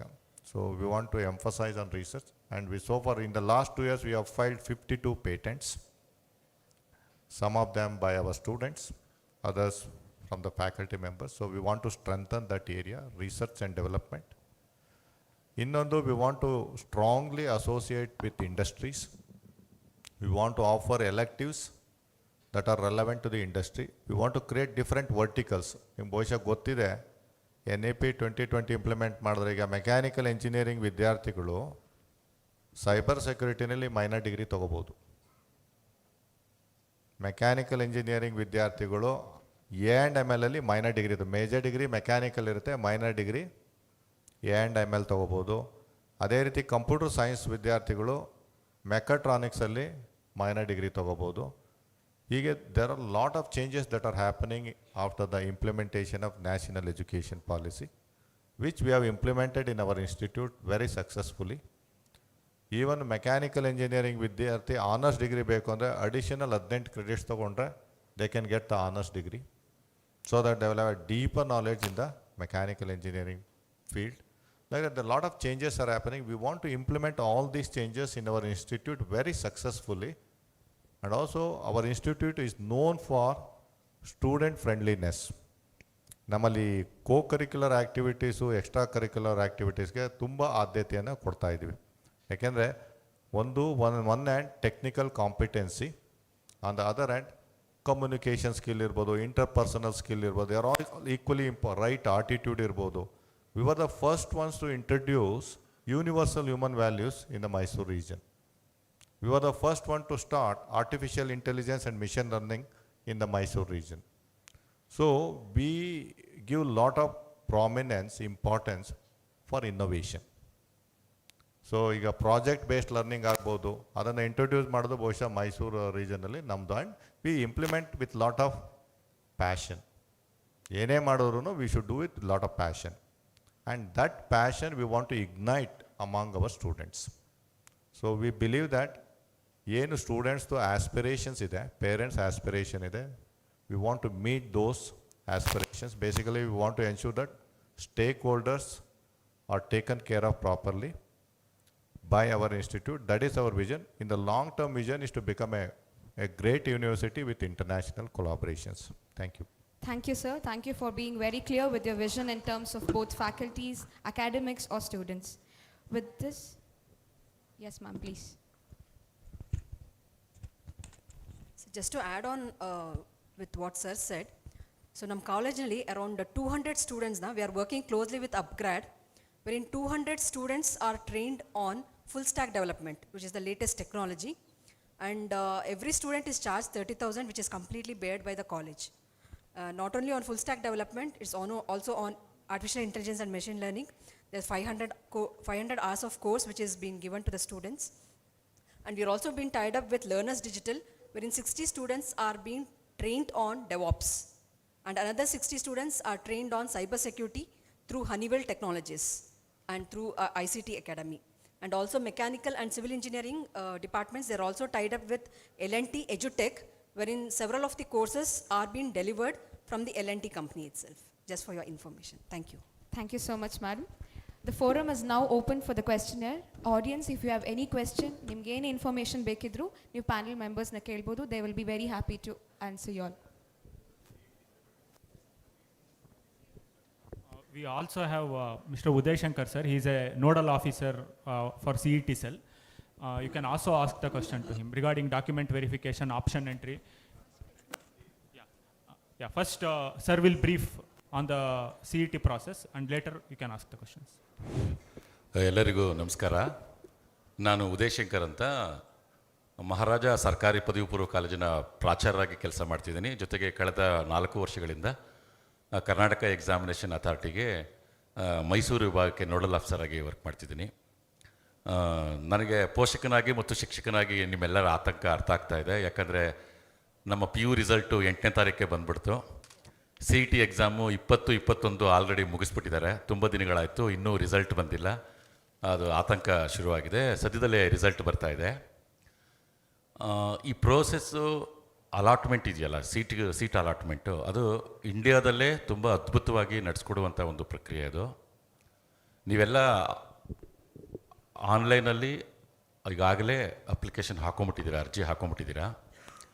Result ಬರ್ತಿದ್ದಂಗೆ ಯಾವ rank ಅಂತ ನಿಮಗೆ decide ಆಗುತ್ತೆ, ನಿಮ್ಮದು ಯಾವ rank ಅಂತ. ಆ ಕೆಲವೇ ದಿನಗಳಲ್ಲಿ ಇಂತಿಂಥ ರ್ಯಾಂಕ್ ಅವರು ಇಂತಿಂಥ ದಿನಗಳಲ್ಲಿ ನೀವು ಏನು ಡಾಕ್ಯುಮೆಂಟೇಷನ್ ಅಪ್ಲೋಡ್ ಮಾಡಬೇಕು ಅಂತ ಅಂದ್ಕೊಂಡಿರ್ತೀರ. ಫಾರ್ ಎಕ್ಸಾಂಪಲ್, ರಿಸರ್ವೇಷನ್ ಕ್ಲೈಮ್ ಮಾಡಿರ್ತೀವಿ, ನಮ್ಮ ಕ್ಲಾಸ್ ಕೋಡ್ ಅಂತ ಕೊಟ್ಟಿರ್ತೀರ ನೀವು. ಅದರ ಪೂರಕವಾದ ದಾಖಲೆಗಳೆಲ್ಲವನ್ನು ಅವ್ರು ಎಲ್ಲಿ ಹೇಳ್ತಾರೋ ಅಲ್ಲಿ ಸಲ್ಲಿಸಬೇಕಾಗತ್ತೆ ಆ ದಿನಗಳಂದು. ಕಳೆದ ವರ್ಷ ಬಿಟ್ಟು ಹೋದ ವರ್ಷದವರೆಗೂ ಮೈಸೂರು ಜಿಲ್ಲೆಯಲ್ಲಿ ಆ ಎಲ್ಲ ದಾಖಲೆಗಳನ್ನು ನಾವು ಇದೇ ಕಾಲೇಜಿನಲ್ಲಿ, ವಿದ್ಯಾವರ್ಧಕ ಇಂಜಿನಿಯರಿಂಗ್ ಕಾಲೇಜುಗಳಲ್ಲೇ ಅವರು ಹೇಳಿದ ದಿನಗಳಂದು ಬಂದು ಸಲ್ಲಿಸ್ತಾ ಇದ್ವಿ. ಕಡೆ ವರ್ಷ ಏನಾಯಿತು ಅಂತಂದರೆ, ಈ ವರ್ಷ ಏನಾಗುತ್ತೆ ಅಂತ ಇನ್ನೂ ಗೊತ್ತಿಲ್ಲ. ಅದು ಕಳೆ ವರ್ಷ ಆ ಎಲ್ಲ ದಾಖಲೆಗಳನ್ನು BO ಆಫೀಸ್ಗಳಲ್ಲಿ ದಾಖಲೆಗಳನ್ನು ಸಲ್ಲಿಸ್ಬೋದು ಅಂತ ಹೇಳಿದ್ರು. ಸರ್, ಹಾಗಾದರೆ ಅದು ಎಲ್ಲರೂ ದಾಖಲೆ ಸಲ್ಲಿಸೋಣ. ಹೇಗೆ ದಾಖಲೆಗಳನ್ನು ಸಲ್ಲಿಸ್ತೀವಿ ಅಂದರೆ, ಅದಕ್ಕೆ ಮುಂಚೆ ಇವತ್ತು ಹೋಗಿ ನೀವು ನಿಮ್ಮ ಅಪ್ಲಿಕೇಶನ್ನ ತೆಗೆದು ನೋಡಿ ಅರ್ಜಿಲಿ. ಅಲ್ಲಿ ತುಂಬ ಇಂಪಾರ್ಟೆಂಟ್ ಅಂದರೆ, ಒಂದು, ನೀವು reservation claim ಮಾಡಿರ್ತೀರ, 3A, 2A, 2B ಅಂತೆಲ್ಲ ಕೊಟ್ಟಿರ್ತೀರಿ. ಅದರ ಸರ್ಟಿಫಿಕೇಟ್ ಇದೆಯಲ್ಲ, ಅಲ್ಲಿ ಡೇಟ್ ಇರುತ್ತೆ. ಸೊ ಜ್ಞಾಪಕ ಇಟ್ಕೋಬೇಕು, ಕ್ಯಾಸ್ಟ್ ಸರ್ಟಿಫಿಕೇಟ್ ಇದ್ದರೆ ಅದು ಜೀವಿತಾವಧಿ. ಇನ್ಕಮ್ ಸರ್ಟಿಫಿಕೇಟ್ಗೆ 5 ವರ್ಷ. ನಮ್ಮೆಲ್ಲ ಮಕ್ಕಳುಗಳು ನಾನು ನೋಡಿದಾಗೆ ತುಂಬ ಕಷ್ಟಪಡೋದು ಅಲ್ಲಿ. ಇವತ್ತು ನೀವು ಹೋಗಿ ತೆಗೆದು ನೋಡಿ, ಅದು ಆಲ್ರೆಡಿ ಎಕ್ಸ್ಪೈರ್ ಆಗಿಬಿಟ್ಟಿರುತ್ತೆ. ಅದನ್ನು ನೀವು ಅಪ್ಲೈ ಮಾಡ್ಕೋಬೇಕಾದ್ದು ತಾಲೂಕು ಆಫೀಸು, ಕಂದಾಯ ಇಲಾಖೆಯವರೇ ಕೊಡೋದು. ಅದಕ್ಕೆ ಕನಿಷ್ಠ ಅಂದರೂ 20-25 ದಿನಗಳು ತೊಗೊಳುತ್ತೆ. ಅದಕ್ಕೆ ಇವತ್ತೇ ಹೋಗಿ ಚೆಕ್ ಮಾಡಿ ನೋಡಿ. ಈಗ ಆಲ್ರೆಡಿ ಎಡಿಟಿಗೆ ಬಿಟ್ಟಿದ್ರು ಅಪ್ಲಿಕೇಶನ್ಸನ್ನು, ಮತ್ತೆ ಅರ್ಜಿಗಳನ್ನು ರಿಸಲ್ಟ್ ಬರೋದು 2-3 ದಿನ ಮುಂಚೆ ಎಡಿಟಿಗೆ ಬಿಡ್ಬೋದು. ಏನಾದರೂ ತಪ್ಪುಗಳಿದ್ದಲ್ಲಿ, ಕೆಲವು ಕಡೆ ಏನಾಗಿದೆ, ನನ್ನ ಹತ್ರ ಇರೋ ಸರ್ಟಿಫಿಕೇಟು 2B, ನಾನಲ್ಲಿ ಅಪ್ಲೈ ಮಾಡಿರೋದು 2A. ಸೊ ನಾನೇನು ಅಪ್ಲೈ ಮಾಡಿರ್ತೀನಿ ಅದನ್ನು ಮಾತ್ರ ಕೇಳ್ತಾರೆ. ಆಮೇಲೆ ಕರ್ನಾಟಕ ಎಕ್ಸಾಮಿನೇಷನ್ ಅಥಾರಿಟಿದು ಏನಪ್ಪ ಅಂದರೆ, ನಿಮ್ಮ ಹೆಸರು ಬದಲಾವಣೆಗಳಿದ್ದರೆ ಸಣ್ಣ ಪುಟ್ಟದ್ದು, ಈಗ ಉದಯ ಶಂಕರ್ ಇದ್ದದ್ದು ಉದಯ ಶಂಕರ ಎ ಬದ್ದು ಎನ್ನೋ ಆ ಕಡೆ ಈ ಕಡೆ ಆಗಿದ್ದರೆ ಅದಕ್ಕೆ ನಾವೇ ಬದಲಾವಣೆ ಮಾಡಿಕೊಡ್ತೀವಿ ಅಲ್ಲಿ ವೆರಿಫಿಕೇಷನ್ ಮಾಡಬೇಕಾದ್ರೆ. ಆದರೆ ರಿಸರ್ವೇಷನ್ ಕ್ಲೈಮ್, ನೀವೇನಾದರೂ 3A ಸರ್ ಮಿಸ್ ಆಗಿಬಿಟ್ಟಿದೆ, ಜನರಲ್ ಮೆರಿಟ್ ಹಾಕ್ಬಿಟ್ಟಿದ್ದೀನಿ, ಅದು ಅವಕಾಶ ಇರಲ್ಲ, ಅದು ಮುಗ್ದಂಗೆ. ಅದನ್ನು ಇವತ್ತು ನೋಡ್ಕೋಬೇಕು. ಏನಾದರೂ ಅವರು ಮತ್ತೊಮ್ಮೆ ಏನಾದ್ರು ಎಡಿಟ್ ಆಪ್ಷನ್ ಕೊಟ್ಟರೆ ನೀವು ಅದನ್ನು ಬದಲಾಯಿಸ್ಕೋಬೇಕು. ಸೊ ತುಂಬ ಇಂಪಾರ್ಟೆಂಟಾಗಿ ಮಾಡಬೇಕಾದ್ದು ನೋಡಿ. ಇನ್ನೊಂದು ಕ್ಲಾಸ್ ಕೋಡ್ ಅಂತ ಇದೆ. ಆ ಕ್ಲಾಸ್ ಕೋಡ್ ಏನಂದರೆ, ನಾವೆಲ್ಲ ಆಲ್ಮೋಸ್ಟ್ ಇಲ್ಲಿ ಕೂತಿರೋರೆಲ್ಲ ಎ ಅಂತ ಬರೆದಿದ್ದೀವಿ. ಎ ಅಂತ ಅಂದರೆ ನಾನು ಸೀಟ್ ತಗೋಬೇಕಾದ್ರೆ ಯಾವಾಗ ಅರ್ಹನಾಗ್ತೀನಿ ಅಂದರೆ, ನಾನು ಕರ್ನಾಟಕದಲ್ಲಿ 7 ವರ್ಷ ಇರಬೇಕು. ನಾನು ಅಂದರೆ ಮಗು, ಓದುವ ಮಗು 7 ವರ್ಷ ಇದ್ದರೆ ಅವರು ಕ್ಲಾಸ್ ಎಗೆ ಬರ್ತಾರೆ. ಆವಾಗ ನಾವು ಏನು ಸಪ್ಲೈ ಮಾಡಬೇಕು, ಏನು ಕೊಡಬೇಕು ಪ್ರಾಧಿಕಾರಕ್ಕೆ? ಸ್ಟಡಿ ಸರ್ಟಿಫಿಕೇಟ್ ಕೊಡಬೇಕು. ಆ study certificate 1 to 10th head master ಕೊಡ್ತಾರೆ. ಅದಕ್ಕೆ ಕೌಂಟ್ರ್ ಸೈನು BO ಹಾಕ್ತಾರೆ. ಅಥವಾ ಇಲ್ಲ ಸರ್ ನಾನು ಫಸ್ಟ್ PUC ಸೆಕೆಂಡ್ PUC ಕೊಡ್ತೀನಿ ಅಂದರೆ, ಫಸ್ಟ್ PUC ಸೆಕೆಂಡ್ PUCನ ಆ ಕಾಲೇಜಿನ ಪ್ರಾಚಾರ್ಯರು ಕೊಡ್ತಾರೆ. ಅದಕ್ಕೆ ಕೌಂಟ್ರ್ ಸೈನು DDPU ಹಾಕ್ತಾರೆ. ಅದೊಂದು ಇಂಪಾರ್ಟೆಂಟು. ಈ ಸ್ಟಡಿ ಸರ್ಟಿಫಿಕೇಟ್ ಈಗ ಹೇಳಿದ್ನಲ್ಲ, ಹೋದ ವರ್ಷದಂಗೆ ಆದರೆ ಒಂದು ಅಡ್ವಾಂಟೇಜು ಏನು, ತಾಲೂಕು ಕೇಂದ್ರಗಳಲ್ಲೇ ನಮಗೆ ಸಿಕ್ಬಿಡುತ್ತೆ ಅದು BO ಆಫೀಸು. ಆದರೆ ಡ್ರಾಬ್ಯಾಕ್ ಏನಂದರೆ, ತೊಂದರೆ ಏನಪ್ಪ ಅಂದರೆ, ನಾನು 3-4 ಜಿಲ್ಲೆಗಳಲ್ಲಿ ಏನಾದ್ರು ಓದ್ಬಿಟ್ಟಿದ್ದರೆ, ಈಗ ನಾನು 1ರಿಂದ 4 ಮೈಸೂರಲ್ಲಿದ್ದೀನಿ ಅಂದರೆ, ಈ ತಾಲೂಕು ಆಫೀಸರು 1ರಿಂದ 4 ಮಾತ್ರ ಅಪ್ಲೋಡ್ ಮಾಡ್ತಾರೆ. ಸರ್ ನಾವು ಟ್ರಾನ್ಸ್ಫರ್ ಆಗಿತ್ತು, ಯಾವುದೋ ಕಾರಣದಿಂದ ನಾನು ಬಳ್ಳಾರಿಲಿ ಓದಿದ್ದೀನಿ ಅಂದರೆ, ಆ ವರ್ಷಗಳನ್ನು ಅಲ್ಲೇ ಅಪ್ಲೋಡ್ ಮಾಡಿಸ್ಬೇಕು. ಅದು ಹೋದ ವರ್ಷ ಆ ತೊಂದರೆ ಗೊತ್ತಾಗಿದೆ KEಗೆ. ನಾನು ಅಂದ್ಕೊಂಡಿದ್ದೀನಿ ಈ ವರ್ಷಗಳಲ್ಲಿ ಆ ಪ್ರಾಬ್ಲಮ್ಮು ಸಾಲ್ವ್ ಆಗ್ಬೋದು. ಅದಕ್ಕೆ ನೀವು ಇವತ್ತೇ ಆ ಸ್ಟಡಿ ಸರ್ಟಿಫಿಕೇಟ್ಗಳನ್ನು ಕೌಂಟ್ರ್ ಸೈನ್ ಮಾಡಿ ಇಟ್ಕೊಳ್ಳಿ. ಇನ್ಕಮ್ ಸರ್ಟಿಫಿಕೇಟ್ ಏನಾದರೂ ಎಕ್ಸ್ಪೈರಿ ಆಗಿದೆಯಾ? OBCಗೆ 2 ಒಂದೇ ಇರುತ್ತೆ ಸರ್. OBCಲಿ ಕ್ಯಾಸ್ಟ್ ಆ್ಯಂಡ್ ಇನ್ಕಮ್ 2 ಒಂದೇ. SC ಮತ್ತು ST ಕ್ಯಾಟಗರಿ ಬಂದಾಗ ಕ್ಯಾಸ್ಟ್ ಜೀವಿತಾವಧಿ ಇರುತ್ತೆ, ಇನ್ಕಮ್ಮು 5 ವರ್ಷ ಇರುತ್ತೆ. OBCಯಲ್ಲಿ ಇನ್ಕಮ್ ಎಕ್ಸ್ಪೈರಿ ಆಗಿಬಿಟ್ಟು ನೀವು ಜನರಲ್ ಮೆರಿಟಿಗೆ ಬಂದರೆ ನಿಮಗೆ C2 ಜನರಲ್ ಮೆರಿಟ್ಗೆ ಹೋಗುತ್ತೆ, ಫೀಸ್ ಸ್ಟ್ರಕ್ಚರ್ ಏನು ಚೇಂಜ್ ಆಗಲ್ಲ. ಆದರೆ SC STಯಲ್ಲಿ ನಿಮಗೆ ಇನ್ಕಮ್ ಸರ್ಟಿಫಿಕೇಟ್ ಇಲ್ಲದೆ ಹೋದರೆ C2 ನಿಮಗೆ ಕ್ಯಾಸ್ಟಲ್ಲಿ ಸಿಗುತ್ತೆ, SC ST ಕ್ಯಾಟಗರಿಲೇ ಸೀಟ್ ಸಿಗುತ್ತೆ. ಆದರೆ ಇನ್ಕಮ್ ಏನಾಗುತ್ತೆ, ನಿಮ್ದು ಇಲ್ಲದೇ ಇರೋದ್ರಿಂದ ನಿಮ್ಮ ಫೀಸ್ ಸ್ಟ್ರಕ್ಚರು 5,000ದಿಂದ 120ಕ್ಕೆ ಶಿಫ್ಟ್ ಆಗಿಬಿಡುತ್ತೆ. ಅದಕ್ಕೆ ಪೋಷಕರು ಇವತ್ತು ಮನೆಗೆ ಹೋಗಿ ಒಂದು ಇನ್ಕಮ್ ಸರ್ಟಿಫಿಕೇಟ್ ಚೆಕ್ ಮಾಡ್ಕೊಳ್ಳೋದು, ಇನ್ನೊಂದು ಸ್ಟಡಿ ಸರ್ಟಿಫಿಕೇಟ್ಗಳನ್ನ ರೆಡಿ ಮಾಡ್ಕೊಳ್ಳೋದು. ಯಾರಾದರೂ ಈ ಕ್ಲಾಸಲ್ಲಿ BCD ಅಂತ, B ಯಾರು ಕೊಡ್ತಾರೆ ಅಂದರೆ, ಮಗು ಇಲ್ಲಿ ಓದದೆ ಹೋದರೆ ಅವ್ರ ತಂದೆ ಪೋಷಕರು ಓದಿದರೆ ಅದು ಕ್ಲಾಸ್ Bಗೆ ಬರುತ್ತೆ. ಆ ಡೊಮಿಸೈಲ್ ಸರ್ಟಿಫಿಕೇಟ್ಗಳನ್ನ ಒಂಚೂರು ರೆಡಿ ಮಾಡಿಕೊಂಡ್ರೆ ಇನ್ನು ಕೆಲವೇ ದಿನಗಳಲ್ಲಿ ರಿಸಲ್ಟ್ ಬರುತ್ತೆ. ನೀವು ಎಲ್ಲಿ ಅಪ್ಲೋಡ್ ಮಾಡಬೇಕೋ ಅಲ್ಲಿ ಹೋಗ್ತೀರಾ, ಯಾವುದೋ ಒಂದು ಅಧಿಕಾರಿ ಮುಂದೆ ಕೂತ್ಕೋತೀರಾ, ಅವರೆಲ್ಲ ನಿಮ್ಮದು ಸರ್ಟಿಫಿಕೇಟ್ ನೋಡ್ತಾರೆ. ಸರಿ ಇದೆ, ಸರ್ಟಿಫಿಕೇಟ್ ತೊಗೊಂಡು ಹೋಗಬೇಕಾದ್ರೆ 2 ಪ್ರತಿಗಳನ್ನು ತೊಗೊಂಡೋಗಿ ಅವ್ರು ಕೇಳ್ತಾರೆ ಏನೇನು ಬೇಕು ಅಂತ ವೆಬ್ಸೈಟಲ್ಲಿ ಬರ್ತಿರುತ್ತೆ. ದಯವಿಟ್ಟು ಎಲ್ಲ ಪೋಷಕರು ಮತ್ತು ಮಕ್ಕಳು ಜ್ಞಾಪಕ ಇಟ್ಕೋಬೇಕು, ಇವತ್ತಿಂದ ಒಂದ್ಸರಿ KA ವೆಬ್ಸೈಟ್ಗೆ ಹೋಗಿದ್ದು ಬನ್ನಿ. NSS NCC ಯಾವುದು ಅಲ್ಲಿ ಮಾಡಲ್ಲ, ಅದನ್ನೆಲ್ಲ ಆಲ್ರೆಡಿ ಮುಗಿಸಿದ್ದಾರೆ. PH ಕ್ಯಾಂಡಿಡೇಟನ್ನು ಅವನು ಒಂದು ಡೇಟ್ ಕೊಡ್ತಾನೆ, ಅಲ್ಲಿ ಬಂದು ನೀವು ಚೆಕ್ ಮಾಡಿಸ್ಕೋಬೇಕು. ಅವ್ರದ್ದೇ ಒಂದು ಎಕ್ಸ್ಪರ್ಟ್ ಕಮಿಟಿ ಇರುತ್ತೆ, ಜಿಲ್ಲಾ ಪಂಚಾಯಿತು ಅಥವಾ ಮೆಡಿಕಲ್ ಹೆಲ್ತಲ್ಲಿ ಮಾಡ್ತಾರೆ ಅದನ್ನು. ಅದೆಲ್ಲ ಮೊದಲೇ ಮುಗಿದೋಗಿರುತ್ತೆ. ಅದಕ್ಕೋಸ್ಕರ ಅದನ್ನು ಯಾವಾಗಲೂ ನೋಡ್ತಾ ಇರಬೇಕು. ಈ 2 ಕಾಪಿ ಜೆರಾಕ್ಸ್ ಮಾಡ್ಕೋಬೇಕು. ನಾವು ಇಲ್ಲಿ ಕಾಲೇಜಲ್ಲಿ ಮಾಡಬೇಕಾದ್ರೆ ಸೆಲ್ಫ್ ಅಟೆಸ್ಟ್ ಅಂತ ತಗೋತಾ ಇದ್ವಿ, ಕೆಲವು ಕಡೆ ತಗೊಳ್ದೇನೂ ಇರ್ಬೋದು. ಯಾರಾದರೂ ಗೆಸ್ಟೆಡ್ ಆಫೀಸರ್ ಕೈಲಿ ಅದನ್ನು ಅಟೆಸ್ಟ್ ಮಾಡಿಸ್ಕೊಳ್ಳಿ. ಅದನ್ನು ತೊಗೊಂಡೋಗಿ ನೀವು ಅಲ್ಲಿ ಕೊಟ್ಟರೆ ಏನೇನು ಡಾಕ್ಯುಮೆಂಟ್ಸ್ ಚೆಕ್ ಮಾಡ್ತಾರವರು. ನೀವು ಅಪ್ಲೋಡ್ ಮಾಡಿರ್ತೀರ, ಈಗ ಫಾರ್ ಎಕ್ಸಾಂಪಲ್ ನೀವು 2B ಕೊಟ್ಟಿದ್ದೀರಾ ಅಂದರೆ 2B ಇದೆಯಾ, ಆಧಾರ್ ನಂಬರ್ ಇದೆಯಾ, SLC ಮಾರ್ಕ್ಸ್ ಕಾರ್ಡ್ ಇದೆಯಾ, ಎಲ್ಲವನ್ನು ಚೆಕ್ ಮಾಡುತ್ತೆ. ನಮ್ಮದು ಗೊತ್ತಿದೆ ನಿಮಗೆ, PUC ಮಾರ್ಕ್ಸ್ ಆಲ್ರೆಡಿ ಫೆಚ್ ಆಗಿಬಿಟ್ಟಿರುತ್ತೆ ಅಲ್ಲಿ. ಎಲ್ಲವೂ ಆದಮೇಲೆ ನಿಮಗೆ ಒಂದು ವೆರಿಫಿಕೇಷನ್ ಸ್ಲಿಪ್ ಅಂತ ಕೊಡ್ತಾರೆ.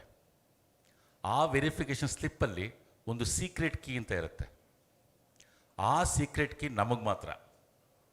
ನಾವು ಇಟ್ಕೊಂಡು ಅವನು ಯಾವಾಗ ಆಪ್ಷನ್ ಎಂಟ್ರಿ ಬಿಡ್ತಾರೆ, ಆಪ್ಷನ್ ಎಂಟ್ರಿ ಬಿಟ್ಟಾಗ ಆ ಒಂದು ಪರ್ಟಿಕ್ಯುಲರ್ಗೆ ಹೋದರೆ ನೀವು ಅಲ್ಲಿ ಕೇಳುತ್ತೆ ಅದು ಈ ಸೀಕ್ರೆಟ್ ಕೀ ಎಂಟ್ರಿ ಮಾಡಿ ಅಂತ. ಆ ಎಂಟ್ರಿ ಮಾಡಿ ನಿಮಗೆ ಬೇಕಾದ ಕಾಲೇಜುಗಳು, ಕೋರ್ಸ್ಗಳು ಎಲ್ಲವನ್ನು ತೊಗೋಬೋದು. ದಯವಿಟ್ಟು ಎಲ್ಲ ಪೋಷಕರು ಜ್ಞಾಪಕ ಇಟ್ಕೋಬೇಕು, ಎಷ್ಟು ಕಾಲೇಜುಗಳನ್ನಾದ್ರೂ ಕೊಡ್ಬೋದು. ಸರ್ ನನಗೆ 1 ಲಕ್ಷ ಇಂಜಿನಿಯರಿಂಗ್ ಬಂದುಬಿಟ್ಟಿದೆ ರ್ಯಾಂಕು, NI ಸಿಗುತ್ತಾ, JC ಸಿಗುತ್ತಾ, ಏನು ಕೇಳಕ್ಕೆ ಹೋಗ್ಬಿಡಿ, ಸುಮ್ಮನೆ ಕೊಟ್ಕೊಂಬನ್ನಿ. ವಿದ್ಯಾವರ್ಧಕ ಸಿಗುತ್ತಾ, ನಮ್ಗೆ ಅದು ಬೇಕಾಗಿಲ್ಲ. ಕಾಲೇಜು ಮತ್ತು ಎಲ್ಲವನ್ನು ನಿಮಗೆ ಇಷ್ಟವಾದನ್ನೆಲ್ಲನೂ ರ್ಯಾಂಕ್ ಕೊಟ್ಕೊಂಡು ಎಷ್ಟು ಆಪ್ಷನ್ ಎಂಟ್ರನ್ನು ಬೇಕಾದ್ರೂ ಕೊಟ್ಕೋಬೋದು, ಕನ್ಫ್ಯೂಸ್ ಮಾಡ್ಕೋಬೇಡಿ.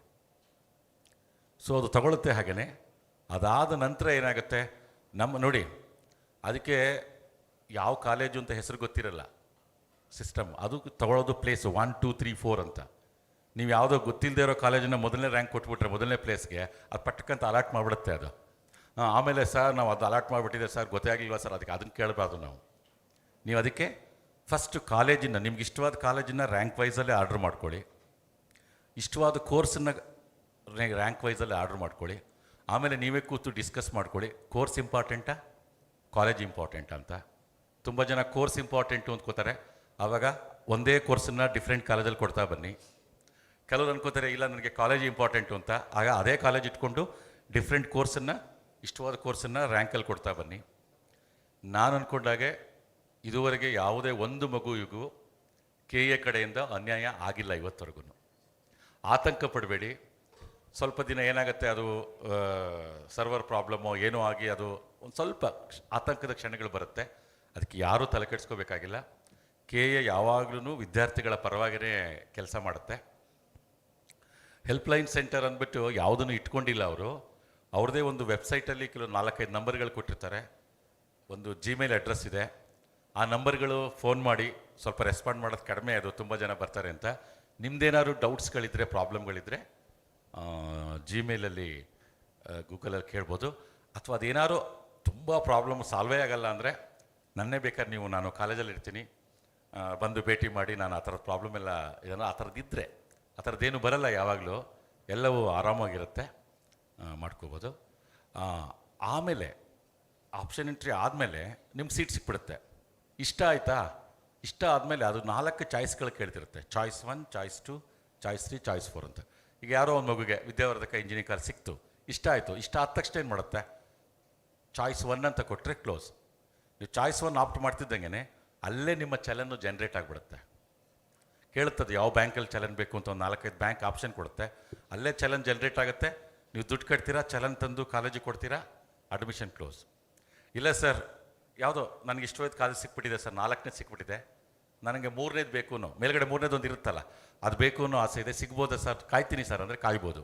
ಏನು ಮಾಡಬೇಕು, ಆಪ್ಷನ್ 2ಗೆ ಹೋಗ್ತೀರಾ. ಅವಾಗ ಆಪ್ಷನ್ 2 ಸಾರಿ ಚಾಯ್ಸ್ 2ಗೆ ಹೋಗ್ತೀರಾ. ಚಾಯ್ಸ್ 2 ಕೊಟ್ಟರೆ ಆ 4ನಿಂದ ಇಟ್ಕೊಳ್ಳುತ್ತೆ ಅದು. ಆ 4ನಿಂದ ಮಿನಿಮಮ್ ಅದಕ್ಕೆ ಕೊಟ್ಟೇ ಕೊಡುತ್ತೆ. ಮೇಲ್ಗಡೆ 3 ಇದೆಯಲ್ಲ, 1, 2, 3 ಅಂತ, ಅದ್ರಲ್ಲಿ ಯಾವ್ದಾದ್ರು ಸಿಗುತ್ತಾ ಅಂತ ಚೆಕ್ ಮಾಡುತ್ತೆ ಅದು. 2ನೇ ರೌಂಡಲ್ಲಿ ಸಿಕ್ಕಿದ್ರೆ ಅದು ಕೊಡುತ್ತೆ, ಸಿಗಲಿಲ್ಲ ಅಂದರೆ ಇದಂತೂ ಗ್ಯಾರಂಟಿ. ಯಾವುದು, ಈ 4ನೇದು ಆಪ್ಷನ್ ಏನು ಬಂದಿರುತ್ತೆ ಅದು. ಹಾಗೆ ಅದು 1, 2 ನನ್ನ ಪ್ರಕಾರ 1 ಮತ್ತು 2 ರೌಂಡ್ಗಳಲ್ಲಿ, ಸುತ್ತುಗಳಲ್ಲಿ ಅದು ಪ್ರಕ್ರಿಯೆ ಮುಗಿಯುತ್ತೆ, ಆರಾಮಾಗಿ ನಡ್ಕೊಂಡು ಹೋಗುತ್ತೆ. ಪೋಷಕರು ಆ ಥರದ್ದೇನು ಆತಂಕಗಳು ಬರಲ್ಲ ಅಂದ್ಕೊಂಡಿದ್ದೀನಿ. ರಿಸಲ್ಟ್ ಬರೋರಿಗೆ ಆತಂಕ.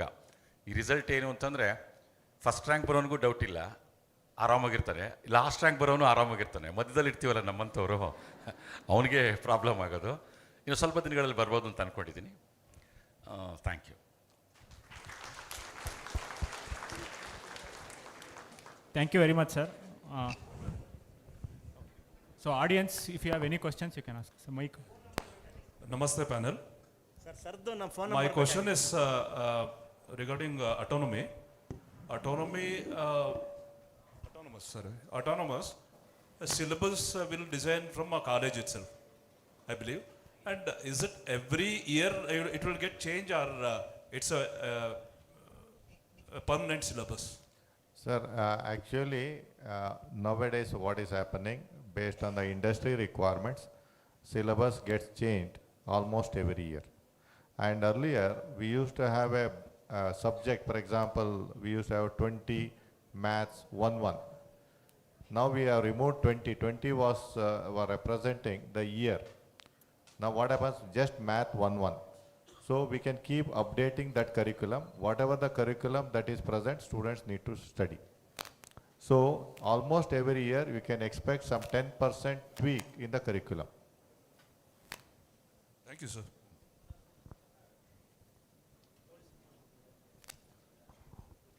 Good afternoon. I accept everything. OBC ಬಗ್ಗೆ ತುಂಬ ಹೇಳಿದ್ರಿ, general merit income tax payer ಬಗ್ಗೆ ಏನು ಹೇಳಲಿಲ್ಲ ನೀವು. ಅವ್ರಿಗೇನು what is the role, what to do next ಅಂತ? ಏನಿಲ್ಲ ಸರ್, ಅವರು ಜನರಲ್ ಮೆರಿಟ್ ಅವ್ರು ಏನು ಕೊಡೋ ಅವಶ್ಯಕತೆ ಏನಿಲ್ಲ. ಜನರಲ್ ಮೆರಿಟ್ ಸರ್ಟಿಫಿಕೇಟ್ ಬೇಕು ಅನ್ಸುತ್ತೆ. ಸ್ಟಡಿ ಸರ್ಟಿಫಿಕೇಟ್ ಅದು ಬೇಕು. ಅದು ಹೇಳಿದ್ನಲ್ಲ, ಕ್ಲಾಸ್ ಅಂತ ಕೊಟ್ಟಿರ್ತೀವಲ್ಲ ನಾವು, ಅದಕ್ಕೆ ನಮ್ಮ ಸರ್ ಹೇಳಿದ್ರು, ಒಂದು ಮರ್ತೆ ನಾನು, SNQ ಅಂತ ಒಂದು ಕೋಟ ಇದೆ ಸರ್. ಅದು ಏನಂದರೆ 5% ಆಫ್ ದಿ ಆ ಸೆಕ್ಷನ್ನಲ್ಲಿ. ಈಗ ನಮ್ಮ ವಿದ್ಯಾವರ್ಧಕ ಕಾಲೇಜಲ್ಲಿ 100 ಹುಡುಗರಿದ್ದಾರೆ ಅಂದರೆ, 100 ಮೆಕ್ಯಾನಿಕಲ್ 100 ಹುಡುಗರಿದ್ದಾರೆ ಅಂದರೆ 5 ಮಕ್ಕಳಿಗೆ ಅದು ಸಿಗುತ್ತೆ. ಫಸ್ಟ್ ರೌಂಡಲ್ಲಿ ಸಿಕ್ಕಿರುತ್ತೆ, ನೀವು ತಗೋಬೇಕು. ಇಲ್ಲ ಸರ್ ಸೆಕೆಂಡ್ ರೌಂಡ್ಗೆ ಹೋಗ್ತೀನಿ ಅಂತ ಕಾಲೇಜ್ ಚೇಂಜ್ ಮಾಡ್ಕೊಂಬಿಟ್ರೆ ಅಲ್ಲಿ SNQ ಕೋಟ ಸಿಗಲ್ಲ. ಯಾಕೆ ಸಿಗಲ್ಲ ಹೇಳಿ? ಇಲ್ಲಿ ಟಾಪ್ ಇರೋ ಹುಡುಗ ಅಲ್ಲಿ ಟಾಪ್ ಇರಲ್ಲ. ಅದು top 5% of the top student. ಪ್ರತಿಯೊಬ್ಬರು ಕೂಡ ಕೆಲವರು ಅಲ್ಲಿ ಕಷ್ಟಪಡ್ತಾರೆ. SNQ ಸಿಕ್ಕಿತ್ತು ಸರ್ ಫಸ್ಟ್ ರೌಂಡಲ್ಲಿ, 2ನೇ ರೌಂಡಲ್ಲಿ SNQ ಸಿಗಲ್ಲ ಸರ್ ಅಂದರೆ ಅದು ಯೂನಿವರ್ಸಲ್ ಅಲ್ಲ, ಆ ಡೊಮೈನಿಗೆ ಮಾತ್ರ, ಆ ಸೆಕ್ಷನ್ನಿಗೆ ಮಾತ್ರ ಅನ್ವಯಿಸುವಂಥದ್ದು. ಸರ್ SNQನು ಚೇಂಜ್ ಮಾಡೋ ಹಾಗಿಲ್ಲ ಅಲ್ವಾ ಸರ್ ಡಿಪಾರ್ಟ್ಮೆಂಟ್? ಅಂದರೆ ನೀವು SNQ ಕೋಟಾದಲ್ಲಿ ತೊಗೊಂಡು ಫಸ್ಟ್ ಇಯರ್ ಸ್ಟಡಿ ಮಾಡಿ ಸೆಕೆಂಡ್ ಇಯರ್ಗೆ ನೀವು for example electronics and communication ತೊಗೊಂಡಿರ್ತೀರಾ, ಸೆಕೆಂಡ್ ಇಯರ್ ಕಂಪ್ಯೂಟರ್ ಸೈನ್ಸ್ ಬೇಕು, ಮಾಡೋದಕ್ಕಾಗಲ್ಲ. SNQ ಕೋಟಾದವರು ಅದೇ ಬ್ರ್ಯಾಂಚಲ್ಲಿ ಕಂಟಿನ್ಯೂ ಮಾಡಬೇಕು. ಬೇರೆಯವರು ನಾನ್ SNQನವರು ಬ್ರ್ಯಾಂಚನ್ನು ಸೆಕೆಂಡ್ ಇಯರಲ್ಲಿ ಬೇಕು ಅಂದರೆ ಚೇಂಜ್ ಮಾಡ್ಬೋದು, again subject to availability of seats in the desired branch.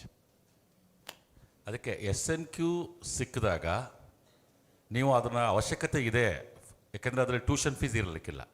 It is around 80,000 ಅಲ್ಲ ಸರ್ ಟ್ಯೂಷನ್ ಫೀಸ್? ಹೌದು. ಇವಾಗ ಹೇಳ್ದಾಗೆ ಟ್ಯೂಷನ್ ಫೀ ಎಷ್ಟು ಬರುತ್ತೆ ಅಂದರೆ 71,000 CETನಲ್ಲಿ ಮತ್ತು 79,000.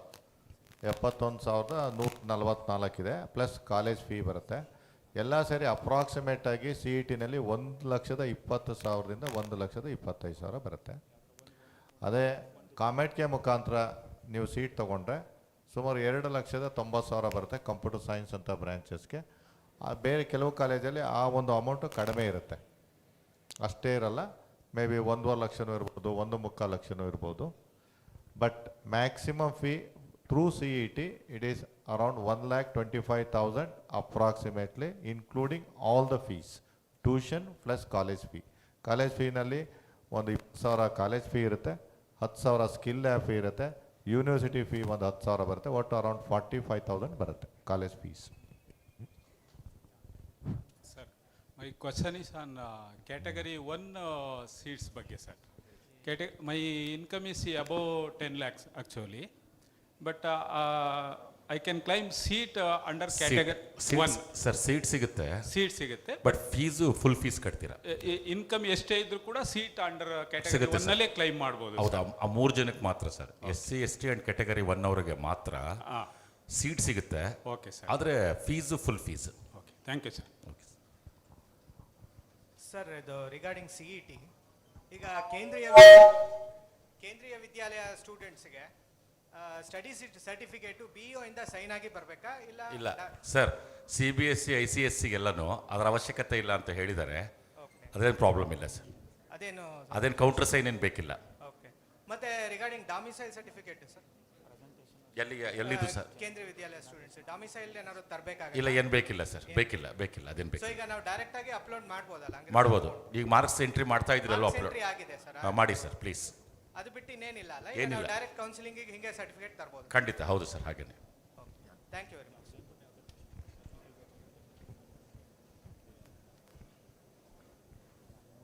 ನಮಸ್ಕಾರ, ಉದಯ್ ಶಂಕರ್ ಅವ್ರಿಗೆ. ನನ್ನ ಮಗ 7ನೇ ಕ್ಲಾಸ್ ತನಕ ಇಂಡಿಯಾದಲ್ಲಿ ಓದಿದ್ದಾನೆ. 7ನೇ ಕ್ಲಾಸ್ ಆದ್ಮೇಲಿಂದ 3 ವರ್ಷ ಬೇರೆ ಹೊರದೇಶದಲ್ಲಿ ಓದಿದ್ದಾನೆ. ಮತ್ತೆ ಈಗ second PUC first year PUC ಇಲ್ಲೇ ಓದಿದ್ದಾನೆ. ಸೊ ಯಾವ ಕ್ಯಾಟಗರಿಗೆ ಬರ್ಬೋದು? ಕ್ಲಾಸ್ ಎಗೆ ಬರ್ತಾನೆ ಸರ್. 7 ವರ್ಷ ಓದಿದ್ರೆ ಸಾಕು ಸರ್. ಕ್ಲಾಸ್ ಎ ನೀವು ಹಾಕಿರ್ತೀರಾ, ಅದೇನಾದರೂ ಕ್ಲಾಸ್ ಕೋಡ್ ಏನಾದರೂ ಬದಲಾಗಿದ್ದರೆ ಅದನ್ನು ಚೇಂಜ್ ಮಾಡಿಕೊಡ್ತಾರೆ ಸರ್. ಗೊತ್ತಿಲ್ಲದೆ ನಾವು ಕ್ಲಾಸ್ ಹೆಚ್ಚು ಹಾಗೆಲ್ಲ ಹಾಕ್ಬಿಟ್ಟಿರ್ತೀವಿ, ಅದನ್ನು ಅಲ್ಲಿ ರಿಕ್ವೆಸ್ಟ್ ಹೋಗಿ ಒಂದು ಲೆಟರ್ ತೊಗೊಂಡು ಒಂದು ಮುಕ್ಕಾಲು ಗಂಟೆಯಲ್ಲಿ ಅದು ಬದಲಾಗುತ್ತೆ ಸರ್, ತೊಂದರೆ ಇಲ್ಲ. ಹಾಗೆ ಇನ್ನೊಂದು ಕ್ವಶನ್ ಇತ್ತು, perhaps to principal. Pivoting from demand-oriented trend to passion-oriented is a good thing, but we all have seen that situations overtake. We end up getting into professions which are not truly our passion. Towards this, student mindset needs to be for ethical engineering, responsible engineering, etc. What is that it's being done in college to inculcate that mindset? Okay. Thank you so much. So basically we do a lot of mentoring activities. In fact, we have started one program wherein we call it alumni interaction. Every week, in every class, one alumni, either in the offline or in the online, must interact with the students.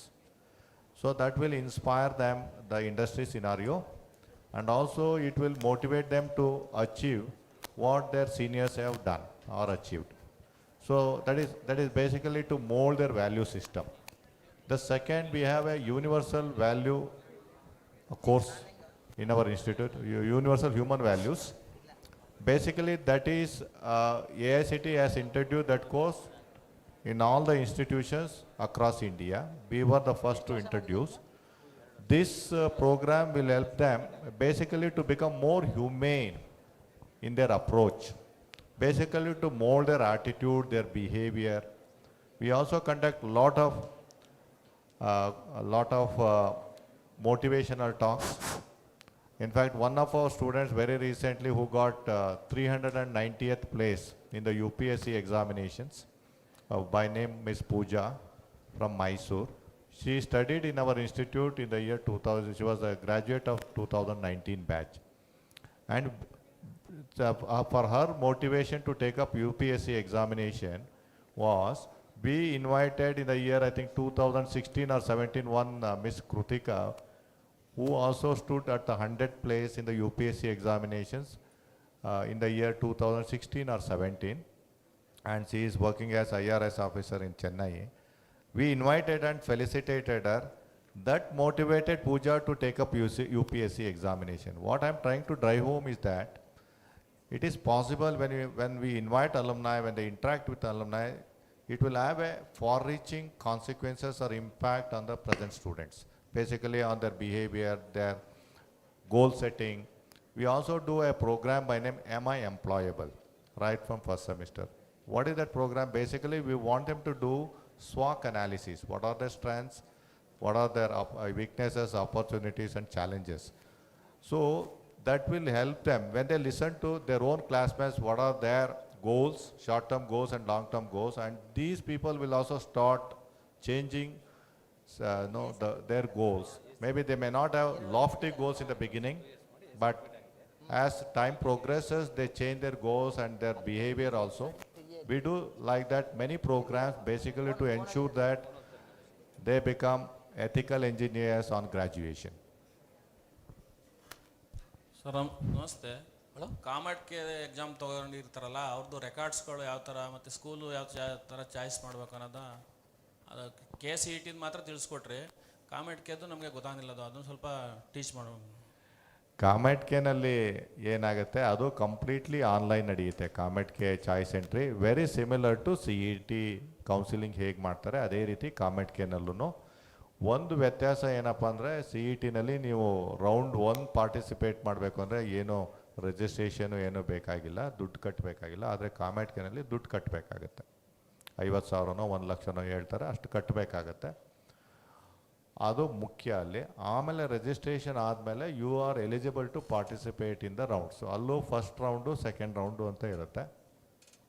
ಒಂದು ಸಮಸ್ಯೆ ಏನು ಉದ್ಭವ ಆಗುತ್ತೆ ಅಂದರೆ, ಕೆಲವರಿಗೆ CETನಲ್ಲಿ ಸಿಗೋ ಸಾಧ್ಯತೆ ಕಡಿಮೆ ಇರುತ್ತೆ, ಕಾಮೆಡ್ಕೆನಲ್ಲಿ ಸಿಗುತ್ತೆ, ಅಲ್ಲಿ ತೊಗೋಬೇಕಾ ಇಲ್ಲಿ ತೊಗೋಬೇಕಾ ಅಂತ ಒಂದು ಗೊಂದಲ ಇರುತ್ತೆ.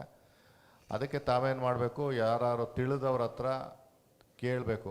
ಈಗ ಯಾವುದೋ ಒಂದು ಪರ್ಟಿಕ್ಯುಲರ್ ಕಾಲೇಜ್ ಬೇಕಾದರೆ ಲಾಸ್ಟ್ ಇಯರು ಆ ಕಠಿಣ ಎಷ್ಟಿತ್ತು, ಯಾವ ರ್ಯಾಂಕಲ್ಲಿ ಆ ಕಾಲೇಜ್ಗೆ ಅಡ್ಮಿಷನ್ ಆಗಿದೆ ಮತ್ತು ಯಾವ ರ್ಯಾಂಕಲ್ಲಿ ಕ್ಲೋಸ್ ಆಗಿದೆ, ಸ್ಟಾರ್ಟಿಂಗ್ ರ್ಯಾಂಕು ಕ್ಲೋಸಿಂಗ್ ರ್ಯಾಂಕು ಎರಡೂ ಗಮನದಲ್ಲಿ ಇಟ್ಕೊಂಡು ಕೆಲವು ನಿರ್ಧಾರವನ್ನು ತಗೋಬೋದು. ಎರಡನೇದಾಗಿ ಈ ವರ್ಷ ಆಲ್ಮೋಸ್ಟ್ ಎಲ್ಲ ಎಂಜಿನಿಯರಿಂಗ್ ಕಾಲೇಜಸ್ಸು ಕಂಪ್ಯೂಟರ್ ಸೈನ್ಸಲ್ಲಿ ಸೀಟ್ಗಳನ್ನ ಜಾಸ್ತಿ ಮಾಡ್ಕೊಂಡಿದ್ದಾರೆ. IT ಸೆಕ್ಟರ್ನಲ್ಲಿ ಆಲ್ಮೋಸ್ಟ್ 10% ಸೀಟ್ಸ್ಗಳು ಜಾಸ್ತಿ ಆಗಿದೆ. ಅಂದರೆ ಎಕ್ಸಾಂಪಲು ನಮ್ಮ ಕಾಲೇಜಲ್ಲೇ 10,000 ಕಟ್ ಆಫ್ ಇತ್ತು ಅಂದರೆ ಕಂಪ್ಯೂಟರ್ ಸೈನ್ಸಲ್ಲಿ ಈ ಸರಿ ಬಹುಶಃ 11,000ಕ್ಕೂ ಹೋಗ್ಬೋದು, 11,500ಕ್ಕೂ ಹೋಗ್ಬೋದು, ಕಡಿಮೆನೂ ಆಗ್ಬೋದು, 9,000ಕ್ಕೇ ಕಟ್ ಆಫ್ ಆಗ್ಬೋದು. ಯಾಕೆಂದರೆ it depends on the popularity of the institute, how many students select that program or institute. So ಅದರಿಂದ ಕಾಮೆಟ್ಗೆ ಮತ್ತು CET ಕೌನ್ಸಿಲಿಂಗು ಜೊತೆಯಲ್ಲೇ ನಡೆಯುತ್ತೆ. ಸೊ ನಿಮಗೆ ಒಂದು ಸ್ವಲ್ಪ ಸಮಯ ಇರುತ್ತೆ ನಿರ್ಧಾರ ತಗೊಳ್ಳೋದಕ್ಕೆ. ಬಟ್ ನೀವೇನು ಮಾಡಬೇಕು, ಕಟ್ ಆಫ್ ನೋಡಬೇಕು. ಬಟ್ ಕೌನ್ಸಿಲಿಂಗ್ ಪ್ರೋಸೆಸ್ ಇದೆಯಲ್ಲ ಆಲ್ಮೋಸ್ಟ್ ಸೇಮ್, ನೋ ಚೇಂಜ್. ಅಲ್ಲೂ ಆಪ್ಷನ್ ಸೆಂಟ್ರನ್ನ ನೀವು ಮಾಡ್ತೀರಾ, ಎಷ್ಟು ಕಾಲೇಜ್ ಬೇಕಾದರೂ ನೀವು ಕೊಟ್ಕೋಬೋದು. ಬಟ್ ಕಾಮೆಟ್ಗೆನಲ್ಲಿ ಈಗ ಸುಮಾರು 200 ಇಂಜಿನಿಯರಿಂಗ್ ಕಾಲೇಜಸ್ ಇದ್ದಾವೆ ಕರ್ನಾಟಕದಲ್ಲಿ. ಎಲ್ಲ ಇಂಜಿನಿಯರಿಂಗ್ ಕಾಲೇಜಸ್ಗಳು ಕಾಮೆಟ್ಗೆನಲ್ಲಿ ಪಾರ್ಟಿಸಿಪೇಟ್ ಮಾಡಲ್ಲ. ಕೆಲವು ಸುಮಾರು ಒಂದು 100 ಇಂಜಿನಿಯರಿಂಗ್ ಕಾಲೇಜಸ್ಸು ಮಾತ್ರ ಕಾಮೆಟ್ಗೆನಲ್ಲಿ ಪಾರ್ಟಿಸಿಪೇಟ್ ಮಾಡ್ತಾರೆ. ಅಂಥ ಕಾಲೇಜಸಲ್ಲಿ ಮಾತ್ರ ನೀವು ಸೀಟ್ ತೊಗೊಳ್ಳೋದಕ್ಕೆ ಆಗುತ್ತೆ. ಸೊ ಅದರಿಂದ ಅಲ್ಲಿ ವೆರಿ ಈಸಿ, ಆ ಪ್ರೋಸೆಸ್ಸು ತುಂಬ ಸಿಂಪಲ್ ಆಗಿರುತ್ತೆ. CET ಅಷ್ಟು, ಏಕೆಂದರೆ ಅಲ್ಲಿ ಯಾವುದೇ ರಿಸರ್ವೇಷನ್ ಇರಲ್ಲ, ಯಾವುದೇ ರೀತಿ ರಿಸರ್ವೇಷನ್ ಇರಲ್ಲ, ಎಲ್ಲ ಜನರಲ್ ಮೆರಿಟ್ ಕೋಟಾ ಇರುತ್ತೆ. ಇನ್ನೊಂದು ಕಲ್ಯಾಣ ಕರ್ನಾಟಕ ಅಂತ ಅದಕ್ಕೆ ಸಪ್ರೇಟ್ ಕೋಟಾ ಇದೆ, ಹೈದರಾಬಾದ್ ಕರ್ನಾಟಕ ಕೋಟಾ ಇದೆ. ಅವೆರಡು ಬಿಟ್ಟರೆ ಇನ್ಯಾವ ಕೋಟನೂ ಇರಲ್ಲ ಅಲ್ಲಿ. ಬೇರೆ CETನಲ್ಲಿ ನಿಮಗೆ ಗೊತ್ತಿರೋಂಗೆ ಸುಮಾರು 39 ಕೆಟಗರೀಸ್ ಇದ್ದಾವೆ ಸೀಟ್ಸ್ಗಳು. ನೀವು ತಾವೆಲ್ಲ ಗಮನದಲ್ಲಿ ಇಟ್ಕೋಬೇಕು ಅಂದರೆ, ಯಾರೋ ಒಬ್ಬರು ಸ್ಪೋರ್ಟ್ಸ್ ಕೋಟಾ ಇರುತ್ತೆ ಅಂತ ಇಟ್ಕೊಳ್ಳಿ. ಫಾರ್ ಎಕ್ಸಾಂಪಲ್ ನಮ್ಮಲ್ಲಿ ಸಿವಿಲ್ ಇಂಜಿನಿಯರಿಂಗ್ ಇಂಟೇಕ್ ಇರೋದೇ 60, ಅದಕ್ಕೆ ನಾವು CETಯಿಂದ 27 ಸೀಟ್ ಕೊಟ್ಟಿರ್ತೀವಿ. 45% 27, ಕ್ಯಾಟಗರಿ ಇರೋದು 39ಕ್ಕೆ 27 ಸೀಟನ್ನು ಹಂಚೋಕ್ಕಾಗಲ್ಲ. ಅದಕ್ಕೆ ಏನು ಮಾಡ್ತಾರೆ ಅವರು, ಕೆಲವು ಸೀಟ್ಗಳನ್ನು ಕೆಲವು ಕ್ಯಾಟಗರಿಗೆ ಸೀಟೇ ಅಲಾಟ್ ಆಗಲ್ಲ. ನೀವು ಯಾರೋ ಫಾರ್ ಎಕ್ಸಾಂಪಲ್ ಸ್ಪೋರ್ಟ್ಸ್ ಕೋಟಾ ಅಥವಾ NCC ಕೋಟಾ ಇರ್ತೀರಾ, ಈ ವಿದ್ಯಾವರ್ಧಕ ಕಾಲೇಜ್ ಆಫ್ ಇಂಜಿನಿಯರಿಂಗ್ ಹಾಕಿರ್ತೀರ, ಬಟ್ ಅಲ್ಲಿ Vidyavardhaka college of engineering sports quota NCC ಕೋಟಾಗೆ 1 ಸೀಟು ಅಲಾಟ್ ಆಗಿರಲ್ಲ. ಅದರಿಂದ ನಿಮ್ಗೆ ಸಿಗೋ ಸಾಧ್ಯತೆಯೇ ಇಲ್ಲ. ಸೊ ಅದನ್ನು ನೀವು ಸೀಟ್ ಮ್ಯಾಟ್ರಿಕ್ಸ್ನ ಅನೌನ್ಸ್ ಮಾಡಿದಾಗೆ ಕರ್ನಾಟಕ ಎಕ್ಸಾಮಿನೇಷನ್ ಅಥಾರಿಟಿಯವರು ನೀವು ಅದನ್ನು ನೋಡಬೇಕು, ಯಾವ್ಯಾವ ಕಾಲೇಜಲ್ಲಿ ಯಾವ್ಯಾವ ಕೋಟಾಕ್ಕೆ ಸೀಟ್ ಇದೆ ಅನ್ನೋದು ಮುಖ್ಯ. ಅದು ನೋಡಿಕೊಂಡು ನೀವು ಆಪ್ಷನ್ ಸೆಂಟ್ರಿನ್ ಮಾಡಬೇಕು. ಇಲ್ಲಾಂದ್ರೆ ಏನಾಗುತ್ತೆ, ಎಲ್ಲ ಜನರಲ್ ಮೆರಿಟಲ್ಲಿ ಮಾತ್ರ ಸಿಗೋದಕ್ಕೆ ಸಾಧ್ಯ ಇರುತ್ತೆ. ನಿಮ್ಮ ಒಂದು ಪರ್ಟಿಕ್ಯುಲರ್ ಕ್ಯಾಟಗರಿಗೆ ಅಲ್ಲಿ ಸೀಟ್ ಇಲ್ಲದೆ ಇರೋದರಿಂದ ಅದು ಅಲಾಟ್ ಮಾಡೋದಕ್ಕೆ ಹೋಗಲ್ಲ. ಸರ್ ನಮಸ್ತೆ ಸರ್. ಈಗ ನಾನು ಮಾರ್ಚಿನಲ್ಲಿ ಅಪ್ಲಿಕೇಶನ್ ಹಾಕ್ತಕ್ಕ CETಗೆ 7,80,000 ರೂಪಾಯಿ ಇತ್ತು ಒಂದು ಆ್ಯನ್ಯುವಲ್ ಇನ್ಕಮು. ಈಗ ಏಪ್ರಿಲಿಂದ IR ಅನೌನ್ಸ್ ಆಗಿದೆ, ನಮಗೆ 8 ಲಕ್ಷ ಕ್ರಾಸ್ ಆಗುತ್ತೆ. ಈಗ ನಾನು 3A ಕ್ಯಾಟಗರಿನಲ್ಲಿ ನಾನು ಕ್ಲೈಮ್ ಮಾಡ್ಬೋದಾ, GMಗೆ ಹೋಗ್ಬೇಕಾ? ಮಾಡಬಾರ್ದು ಅಂತ ನಾನು ಹೇಳ್ತೀನಿ, ನೀವು ಬಿಟ್ಟದ್ದು. ಮಾಡಬಾರ್ದು ಸರ್, ಕಾನೂನು ಪ್ರಕಾರವಾಗಿ ಮಾಡಬಾರ್ದು. ನೀವೇನಿಲ್ಲ, ಅವತ್ತು 3A ನಾವು ಸರ್ಟಿಫಿಕೇಟ್ನ ಕೊಡದೇ ಹೋದರೆ ಪರಿಶೀಲನಾ ಅಧಿಕಾರಿ ಅದನ್ನು GM ಅಂತ ಪರಿಗಣಿಸ್ತಾರೆ, ಸರಿ ಹೋಗುತ್ತೆ ಅದು. ಅಲ್ಲ, ಈಗ ನಾನು at the time of the ಅಪ್ಲಿಕೇಶನಲ್ಲಿ ನಾನು ಆ್ಯನ್ಯುವಲ್ ಇನ್ಕಮ್ನ ಸ್ಯಾಲ್ರಿ ಸರ್ಟಿಫಿಕೇಟ್ ಕೊಟ್ಬಿಟ್ಟು ತೊಗೊಂಡಿದ್ದೀನಿ. ಈಗ ರೆವಿನ್ಯೂ ಡಿಪಾರ್ಟ್ಮೆಂಟಿಂದ ಯಾವ್ದನ್ನ ನಮ್ಮ 3A ಕ್ಯಾಟಗರಿದು ಇನ್ಕಮ್ ಸರ್ಟಿಫಿಕೇಟು ನಾನೀಗ ಅಪ್ಲಿಕೇಶನ್ ಹಾಕಿದಾಗ ನಾನು RD ನಂಬರಲ್ಲಿ ಎಂಟ್ರಿ ಮಾಡಿದ್ದೀನಿ. ಈಗ ನಾನು ವೆರಿಫಿಕೇಷನ್ಗೆ ಹೋದಾಗ ಆ ಡಾಕ್ಯುಮೆಂಟ್ಸ್ನ ಸಬ್ಮಿಟ್ ಮಾಡೋಕ್ಕಾಗಲ್ವಾ? ಮಾಡಬಹುದು ಸರ್. ವೆರಿಫಿಕೇಷನ್ ಅವರು ಅದನ್ನೇನೂ ಕೇಳಲ್ಲ, ನಿಮಗೆ ಜಾಸ್ತಿ ಆಗಿದೆಯಾ ಇಲ್ವೋ ಏನೂ ಕೇಳಲ್ಲ. ಅದನ್ನು ಮುಂದೆ ನೀವು ಎದುರಿಸುವ ಪರಿಸ್ಥಿತಿಗಳಿದೆಯಲ್ಲ ಅದ್ರ ಮೇಲೆ ಅದು ಆ್ಯಕ್ಚುಲಿ ತಗೋಬಾರ್ದು ಸರ್. ಹಲೋ, ಹೌದು, ಖಂಡಿತ. ಹಲೋ ಹಲೋ, ಯಾವುದು ತಗೋಬಾರ್ದು. ಯಾಕೆ ಅಂದರೆ ನಾಳೆ ಏನಾದರೂ ಯಾರಾದರೂ ಅದನ್ನು ಪ್ರಶ್ನೆ ಮಾಡಿದ್ರೆ ಆ ಸೀಟು ಪ್ರಾಬ್ಲಮ್ ಆಗುತ್ತೆ, ನಿಮ್ಮ ಮಗುಗೆ ಸಿಗುತ್ತೆ ಸೀಟು. ಸೊ ಜನರಲ್ ಮೆರಿಟಲ್ಲೇ ಹೋಗಬೇಕು sir. Okay, thank you sir. Sir ಮತ್ತು NCC ಕೋಟಾದಲ್ಲಿ ಎಷ್ಟು ವರ್ಷ NCC ಸರ್ಟಿಫಿಕೇಟ್ ಇರಬೇಕು? 2 ವರ್ಷ ಮಾಡಿದರೆ ಮಗು NCC ಕೋಟಾದಲ್ಲಿ ಅಪ್ಲೈ ಮಾಡ್ಕೋಬೋದಾ? ಸರ್ ಹಾಗಿಲ್ಲ, ಅದು ವರ್ಷಕ್ಕದು ಅಲ್ಲಿ ಎಷ್ಟು ಮಕ್ಕಳು ಹೋಗಿರ್ತಾರೆ.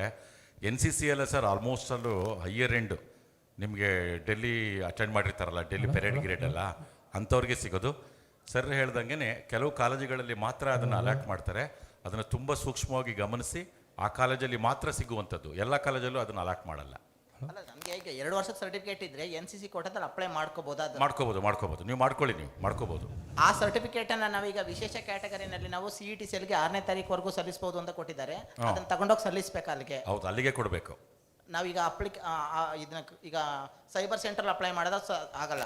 ಇಲ್ಲ ಇಲ್ಲ, ಅದನ್ನು ತೊಗೊಂಡೋಗಿ ಬೆಂಗಳೂರು ಕೊಟ್ಟರೆ ಅವರು ಅದನ್ನು ಎಲ್ಲವನ್ನು ನಿಮ್ಮ ಮೂಲ ಇಲಾಖೆಗೆ ಕಳಿಸಿ ಪರಿಶೀಲಿಸಿ ಮತ್ತೆ ನಿಮ್ಮ ಅರ್ಜಿಲಿ ಅದು ನೀವು ಬಂದಾಗ ಕೂತಿರುತ್ತೆ, ಅದು NCC ಅಂತ ಕೂತ್ಕೊಳ್ಳುತ್ತೆ ಅದು. Okay sir. ಸರ್ ಮತ್ತು CET ಮತ್ತು ಕಾಮೆಡ್ಕೆ ಕೌನ್ಸಿಲಿಂಗು ಜೊತೆಲೇ ನಡೆದಿದೆ ಅಂತ ಲಾಸ್ಟ್ ಇಯರ್ ನನ್ನ ಫ್ರೆಂಡ್ ಹೇಳಿದ್ರು. ಈಗ ನಾನು ಫಸ್ಟ್ ಆಫ್ ಆಲ್ ವಿದ್ಯಾವರ್ಧಕ ಕಾಲೇಜನ್ನು CETಲಿ ತೊಗೊಂಡಿರ್ತೀನಿ, CETನಲ್ಲಿ ವಿದ್ಯಾವರ್ಧಕ ಕಾಲೇಜ್ ತೊಗೊಂಡಿರ್ತೀನಿ. ಸೆಕೆಂಡ್ ಆಪ್ಷನ್ ನಾನು ನೋಡೋಣ ಅಂತೇಳಿ ನಾನು ಇನ್ನೂ ತೊಗೊಂಡಿರಲ್ಲ. ಕಾಮೆಡ್ಕೆನಲ್ಲಿ ಸೆಲೆಕ್ಟ್ ಮಾಡ್ಕೊಬಿಡ್ತೀನಿ ಒಂದು ಕಾಲೇಜು. ನೆಕ್ಸ್ಟ್ ನಾನು 2ನೇ ರೌಂಡ್ಗೆ CETನಲ್ಲಿ ಹೋಗೋಕ್ಕಾಗಲ್ವಾ? ಹೋಗ್ಬೋದಲ್ಲ ಸರ್, ಅದಕ್ಕೂ ಹೋಗ್ಬೋದು. ನೀವು CET ಸೆಕೆಂಡ್, ಈಗ ಏನಾಗುತ್ತೆ, ಕಾಮೆಡ್ಕೆ ಮತ್ತು CET ಅವೆರಡೂ ಲಿಂಕ್ ಮಾಡಿಲ್ಲ. ಸೊ ಅದರಿಂದ ಅದೇ ಸಪರೇಟ್ ಎಂಟಿಟಿ, ಇದೇ ಸಪರೇಟ್ ಎಂಟಿಟಿ. ಅದರಿಂದ ನೀವು ಇಲ್ಲೂ ತೊಗೋಬೋದು ಸೀಟು, ಅಲ್ಲೂ ತೊಗೋಬೋದು. ಆದರೆ ನಿಮಗೆ ಗೊತ್ತಿದೆ ಕಾಮೆಡ್ಕೆನಲ್ಲಿ ಫೀ ಸ್ಟ್ರಕ್ಚರ್ ಜಾಸ್ತಿ ಇರುತ್ತೆ, ಇಲ್ಲಿ ಕಡಿಮೆ ಇರುತ್ತೆ. ನೀವು CETನಲ್ಲಿ ಸಿಗೋದಿದ್ರೆ ಕಾಮೆಡ್ಕೆನಲ್ಲಿ ತೊಗೊಳ್ಳಲ್ಲ. ಅವ್ರು ಏನು ಮಾಡ್ತಾರೆ, ಕಾಮೆಡ್ಕೆನಲ್ಲಿ ಒಂದು ಟೈಮ್ ಕೊಡ್ತಾರೆ, ಇಷ್ಟು ನೀವೇನೋ ಸೀಟ್ ಅಲಾಟ್ ಮಾಡಿ ಅದನ್ನು ಕ್ಯಾನ್ಸಲ್ ಮಾಡಬೇಕು ಅಂದರೆ ಒಂದು ಟೈಮ್ ಲಿಮಿಟ್ ಕೊಡ್ತಾರೆ. ಅಷ್ಟರೊಳಗಡೆ ಹೋಗಿ ನೀವು ಕ್ಯಾನ್ಸಲ್ ಮಾಡ್ಕೋಬೋದು. ಅವಾಗ ಏನಾಗುತ್ತೆ, ನೀವೇನು ಹಣ ಕಟ್ಟಿದ್ದೀರಾ ಕಾಮೆಡ್ಕೆಗೆ ಅದು ವಾಪಸ್ ಬರುತ್ತೆ ನಿಮಗೆ. ಯಾಕೆಂದರೆ ಸರ್ ಲಾಸ್ಟ್ ಇಯರ್ ನಾನು ಮಂಡ್ಯ PES ಕಾಲೇಜಲ್ಲಿ ನನ್ನ ಫ್ರೆಂಡು CETನಲ್ಲಿ ತೊಗೊಂಡು 2ನೇ ರೌಂಡ್ಗೆ ಹೋಗೋಣ ಅಂತ ಹೇಳ್ಬಿಟ್ಟು ನೆಕ್ಸ್ಟು BMS ಕಾಲೇಜ್ ಆಫ್ ಇಂಜಿನಿಯರಿಂಗ್ನ ಕಾಮೆಡ್ಕೆನಲ್ಲಿ ತೊಗೊಂಡ್ರು. ಕಾಮೆಡ್ಕೆನಲ್ಲಿ ಫೀ ಸ್ಟ್ರಕ್ಚರ್ ಜಾಸ್ತಿ ಅಂತೇಳಿ CETಗೆ 2ನೇ ರೌಂಡ್ಗೆ ಹೋಗೋದಕ್ಕೆ ಅವಕಾಶ ಕೊಟ್ಟಿಲ್ಲ ಅಂತಂದರು. ಅದಕ್ಕೆ ಕೇಳಿದೆ ಸರ್. ಇಲ್ಲ ಇಲ್ಲ, ಅವರು ತಪ್ಪು ಮಾಡಿರ್ತಾರೆ. ಬಹುಶಃ ಏನಾದರೂ ಚಾಯ್ಸ್ 1 ಅಥವಾ ಚಾಯ್ಸ್ 3 ಏನೋ ಹಾಕಿರ್ತಾರೆ, ಅದರಿಂದ ಆ ರೀತಿ ಆಗಿರುತ್ತೆ ಅಷ್ಟೇ. Okay, thank you sir. Hello sir, ನನ್ನ ಹತ್ರ ಕ್ಯಾಸ್ಟ್ ಸರ್ಟಿಫಿಕೇಟ್, ಇನ್ಕಮ್ ಸರ್ಟಿಫಿಕೇಟ್ ಯಾವುದೂ ಇಲ್ಲ. ಅದರಿಂದ ಜನರಲ್ ಮೆರಿಟ್ ಹೋದರೆ ಏನು ತೊಂದರೆ ಇಲ್ವಾ? ಏನಿಲ್ಲ ಸರ್, ಏನಿಲ್ಲ ಅಂದರೆ ಜನರಲ್ ಮೆರಿಟ್. ಸರ್ ನನಗೆ ಇನ್ಕಮ್ 8 ಲಕ್ಷ ಮೇಲೆ ಇದೆಯೇ. ನಾನು ತಮಿಳ್ನಾಡಿಂದ ಇಲ್ಲಿ ಬಂದಿದ್ದೀನಿ. ನಮ್ಮ ಮಗ ಸೆಕೆಂಡ್ PUC ಮಾಡ್ತಾ ಇದ್ದಾನೆ. ನನ್ನ ಕ್ಯಾಸ್ಟ್ ಸರ್ಟಿಫಿಕೇಟ್, ಇನ್ಕಮ್ ಸರ್ಟಿಫಿಕೇಟ್ ಮಾಡೋಕ್ಕೆ ಆಗ್ತಾ ಇಲ್ಲ ಅಂತ ಹೇಳ್ತಾ ಇದ್ದೆ. ಬೇಕಾಗಿಲ್ಲ ಸರ್. ಬಟ್ ನೀವು ಕ್ಲಾಸ್ ಕೋಡ್ ಯಾವ್ದು ಹಾಕಿದ್ದೀರಾ? ಕ್ಲಾಸ್ ಕೋಡ್ ಅಂತ ನಾನು ಕ್ರಾಸ್ ಕೋಡನ್ನು ಹಾಕಿಲ್ಲ ಸರ್. ಎಬೋ 9 lakhs ಅದಲ್ಲ. ಈಗ ನೀವು ಗಡಿನಾಡು ಕನ್ನಡಿಗರ, ಹೊರನಾಡು ಕನ್ನಡಿಗರ ಯಾವ ಥರ ಇದೆ ಅದು? ನಿಮ್ಮ ಹುಡುಗ ಓದದ್ದೆಲ್ಲಿ? ಇಲ್ಲಿ ನಮ್ಮ ಮೈಸೂರಲ್ಲಿ. ಇಲ್ಲೇ ಓದಿದಾನಾ? ಹಾಂ ಸರ್. ಸರಿ, ಹಾಗಾದ್ರೆ ಸಾಕು. ಬಟ್ ಎಲ್ಲಿ ಹೋದ್ರೂ ನನಗೆ ಇನ್ಕಮ್ ಜಾಸ್ತಿ ಇರೋದ್ರಿಂದ ಇನ್ಕಮ್ ಸರ್ಟಿಫಿಕೇಟ್, ಕ್ಯಾಸ್ಟ್ ಸರ್ಟಿಫಿಕೇಟ್ ಕೊಡ್ತಾ ಇಲ್ಲ. ಸರಿ ಬಿಡಿ, ಅದು ಜನರಲ್ ಮೆರಿಟ್ ಅದು. Okay, thank you sir. Sir ನಮಸ್ತೆ ಸರ್. ನನ್ನ ಮಗಳು ಫಸ್ಟ್ ಸ್ಟ್ಯಾಂಡರ್ಡಿಂದ 10th ಸ್ಟ್ಯಾಂಡರ್ಡ್ ತನಕ KVಲಿ ಓದಿದ್ದಾಳೆ. ಅವಳದು ಇದ್ರ ಸರ್ಟಿಫಿಕೇಟ್ಸ್ ಎಲ್ಲ ತೊಗೊಂಡೋಗಿ ಮೊನ್ನೆ ಪ್ರೊಡ್ಯೂಸ್ ಮಾಡಿದ್ವಿ ಸರ್. NCC ಮತ್ತು ಸ್ಕೌಟ್ಸ್ ಆ್ಯಂಡ್ ಗೈಡ್ಸ್ ಎಲ್ಲ ಕೊಟ್ಟಿದ್ದೀವಿ. ಈಗ ಅವಳಿಗೆ ಫಸ್ಟ್ PUC, ಸೆಕೆಂಡ್ PUCಗೆ ಗೋಪಾಲ್ ಸ್ವಾಮಿ ಅಲ್ಲಿ ಕಾಲೇಜಲ್ಲಿ ಇದು ಮಾಡಿದ್ದಾಳೆ. ಈಗ ಅವ್ರು ಹೇಳಿದ್ದಾರೆ ಎರಡನ್ನೂ ತೊಗೊಂಡೋಗ್ಬಿಟ್ಟು ಇದರಲ್ಲಿ ಎಂಟ್ರಿ ಮಾಡಿಸ್ಬೇಕು ಅಂತ ಹೇಳ್ತಿದ್ದಾರೆ. ಅದ್ರ ಬಗ್ಗೆ ಗೊತ್ತೇ ಆಗ್ತಾ ಇಲ್ಲ ಸರ್, ಇನ್ಫಾರ್ಮೇಷನ್ ಏನು. ಎಲ್ಲಿಗೆ ಎಂಟ್ರಿ ಮಾಡಿಸ್ಬೇಕು ಅಂತ ಮೇಡಮ್? ಇದಕ್ಕೆ ನೀವು ಸ್ಕೌಟ್ಸ್ ಆ್ಯಂಡ್ ಗೈಡ್ಸ್ದು ಇದು ಮಾಡಿದ್ದೀರಲ್ಲ, ಅದು ಸರ್ಟಿಫಿಕೇಟ್ ತೊಗೊಂಡೋಗಿ ಮೊನ್ನೆ ಹೋಗಿ ಕೊಟ್ಟು ಬಂದೆ ಸರ್ ಲಾಸ್ಟ್ ವೀಕ್. ಹೌದು, ಸಾಕದು. PU ಬೋರ್ಡ್ಗೆ CPU ಇದಕ್ಕೆ ತೊಗೊಂಡೋಗಿ ಕೊಟ್ಟು ಬಂದಿದ್ದೀನಿ. ಸರಿ ಮೇಡಮ್. ಇವ್ರು ಹೇಳ್ತಿದ್ದಾರೆ ಕಾಲೇಜಲ್ಲಿ ಇಲ್ಲ, ನೀವಲ್ಲಿ CBSE ಸಿಲೆಬಸ್ಸು ಮತ್ತು ಇದು ಸ್ಟೇಟ್ ಸಿಲೆಬಸ್ ಎಲ್ಲ ಮಾಡಿಸಿದ್ದು, ನೀವು ಹೋಗ್ಬಿಟ್ಟು ಮೇಡಮ್ ಎಂಟ್ರಿ ಮಾಡಿಸ್ಬೇಕಂತ ಹೇಳ್ತಿದ್ದಾರೆ. ನಂಗೆ ಗೊತ್ತಾಗ್ತಾ ಇಲ್ಲ ಸರ್. ಏನಿಲ್ಲ ಮೇಡಮ್, ಆ ಥರದ್ದೇನಿಲ್ಲ. ಕೌನ್ಸಿಲಿಂಗಲ್ಲಿ ಅದು ಎಂಟ್ರಿ ಆಗಿರುತ್ತೆ, ನೋ ಪ್ರಾಬ್ಲಮ್. ಮತ್ತೇನು ಎಲ್ಲೂ ಹೋಗಿ ಎಂಟ್ರಿ ಏನಿಲ್ಲ, ಏನಿದ್ರು ಇನ್ನೂ ಅದು ವೆರಿಫಿಕೇಷನ್ಗೆ, ಅದು ವೆರಿಫಿಕೇಷನ್ ಪ್ರೋಸೆಸ್ಸಲ್ಲಿ ರೆಡಿ ಆಗುತ್ತೆ ಅಷ್ಟೇ. ಏನು ತೊಂದರೆ ಇಲ್ಲ. Okay, thank you sir. The rest of the questions we can take later. Our experts will be available in the sports complex. You can meet them. With this, let us conclude the panel discussion. I would like to thank our principal, sir, for briefing us about the complete institution, academics. Thank you so much, sir. I also thank all the industry experts and the nodal officers for being with us today. I thank all the deans and HODs for answering us the queries. Audience, there is lunch arranged for all at the sports complex. The project exhibition is also there from the students of VVCE. You can also take the campus tour. Nam faculties nim yav campus visit ಮಾಡಬೇಕು, laboratories ಅಥವಾ ಯಾವ department visit ಮಾಡಬೇಕು, they can take you all. There is CS and IS department in A block, AIML and civil department in B block, EEE and EC is in C block, and mechanical and DB in D block. You can visit the departments and faculties will take you all. Please do have lunch and visit the project exhibitions. Thank you so much. Thank you everyone for your active participation.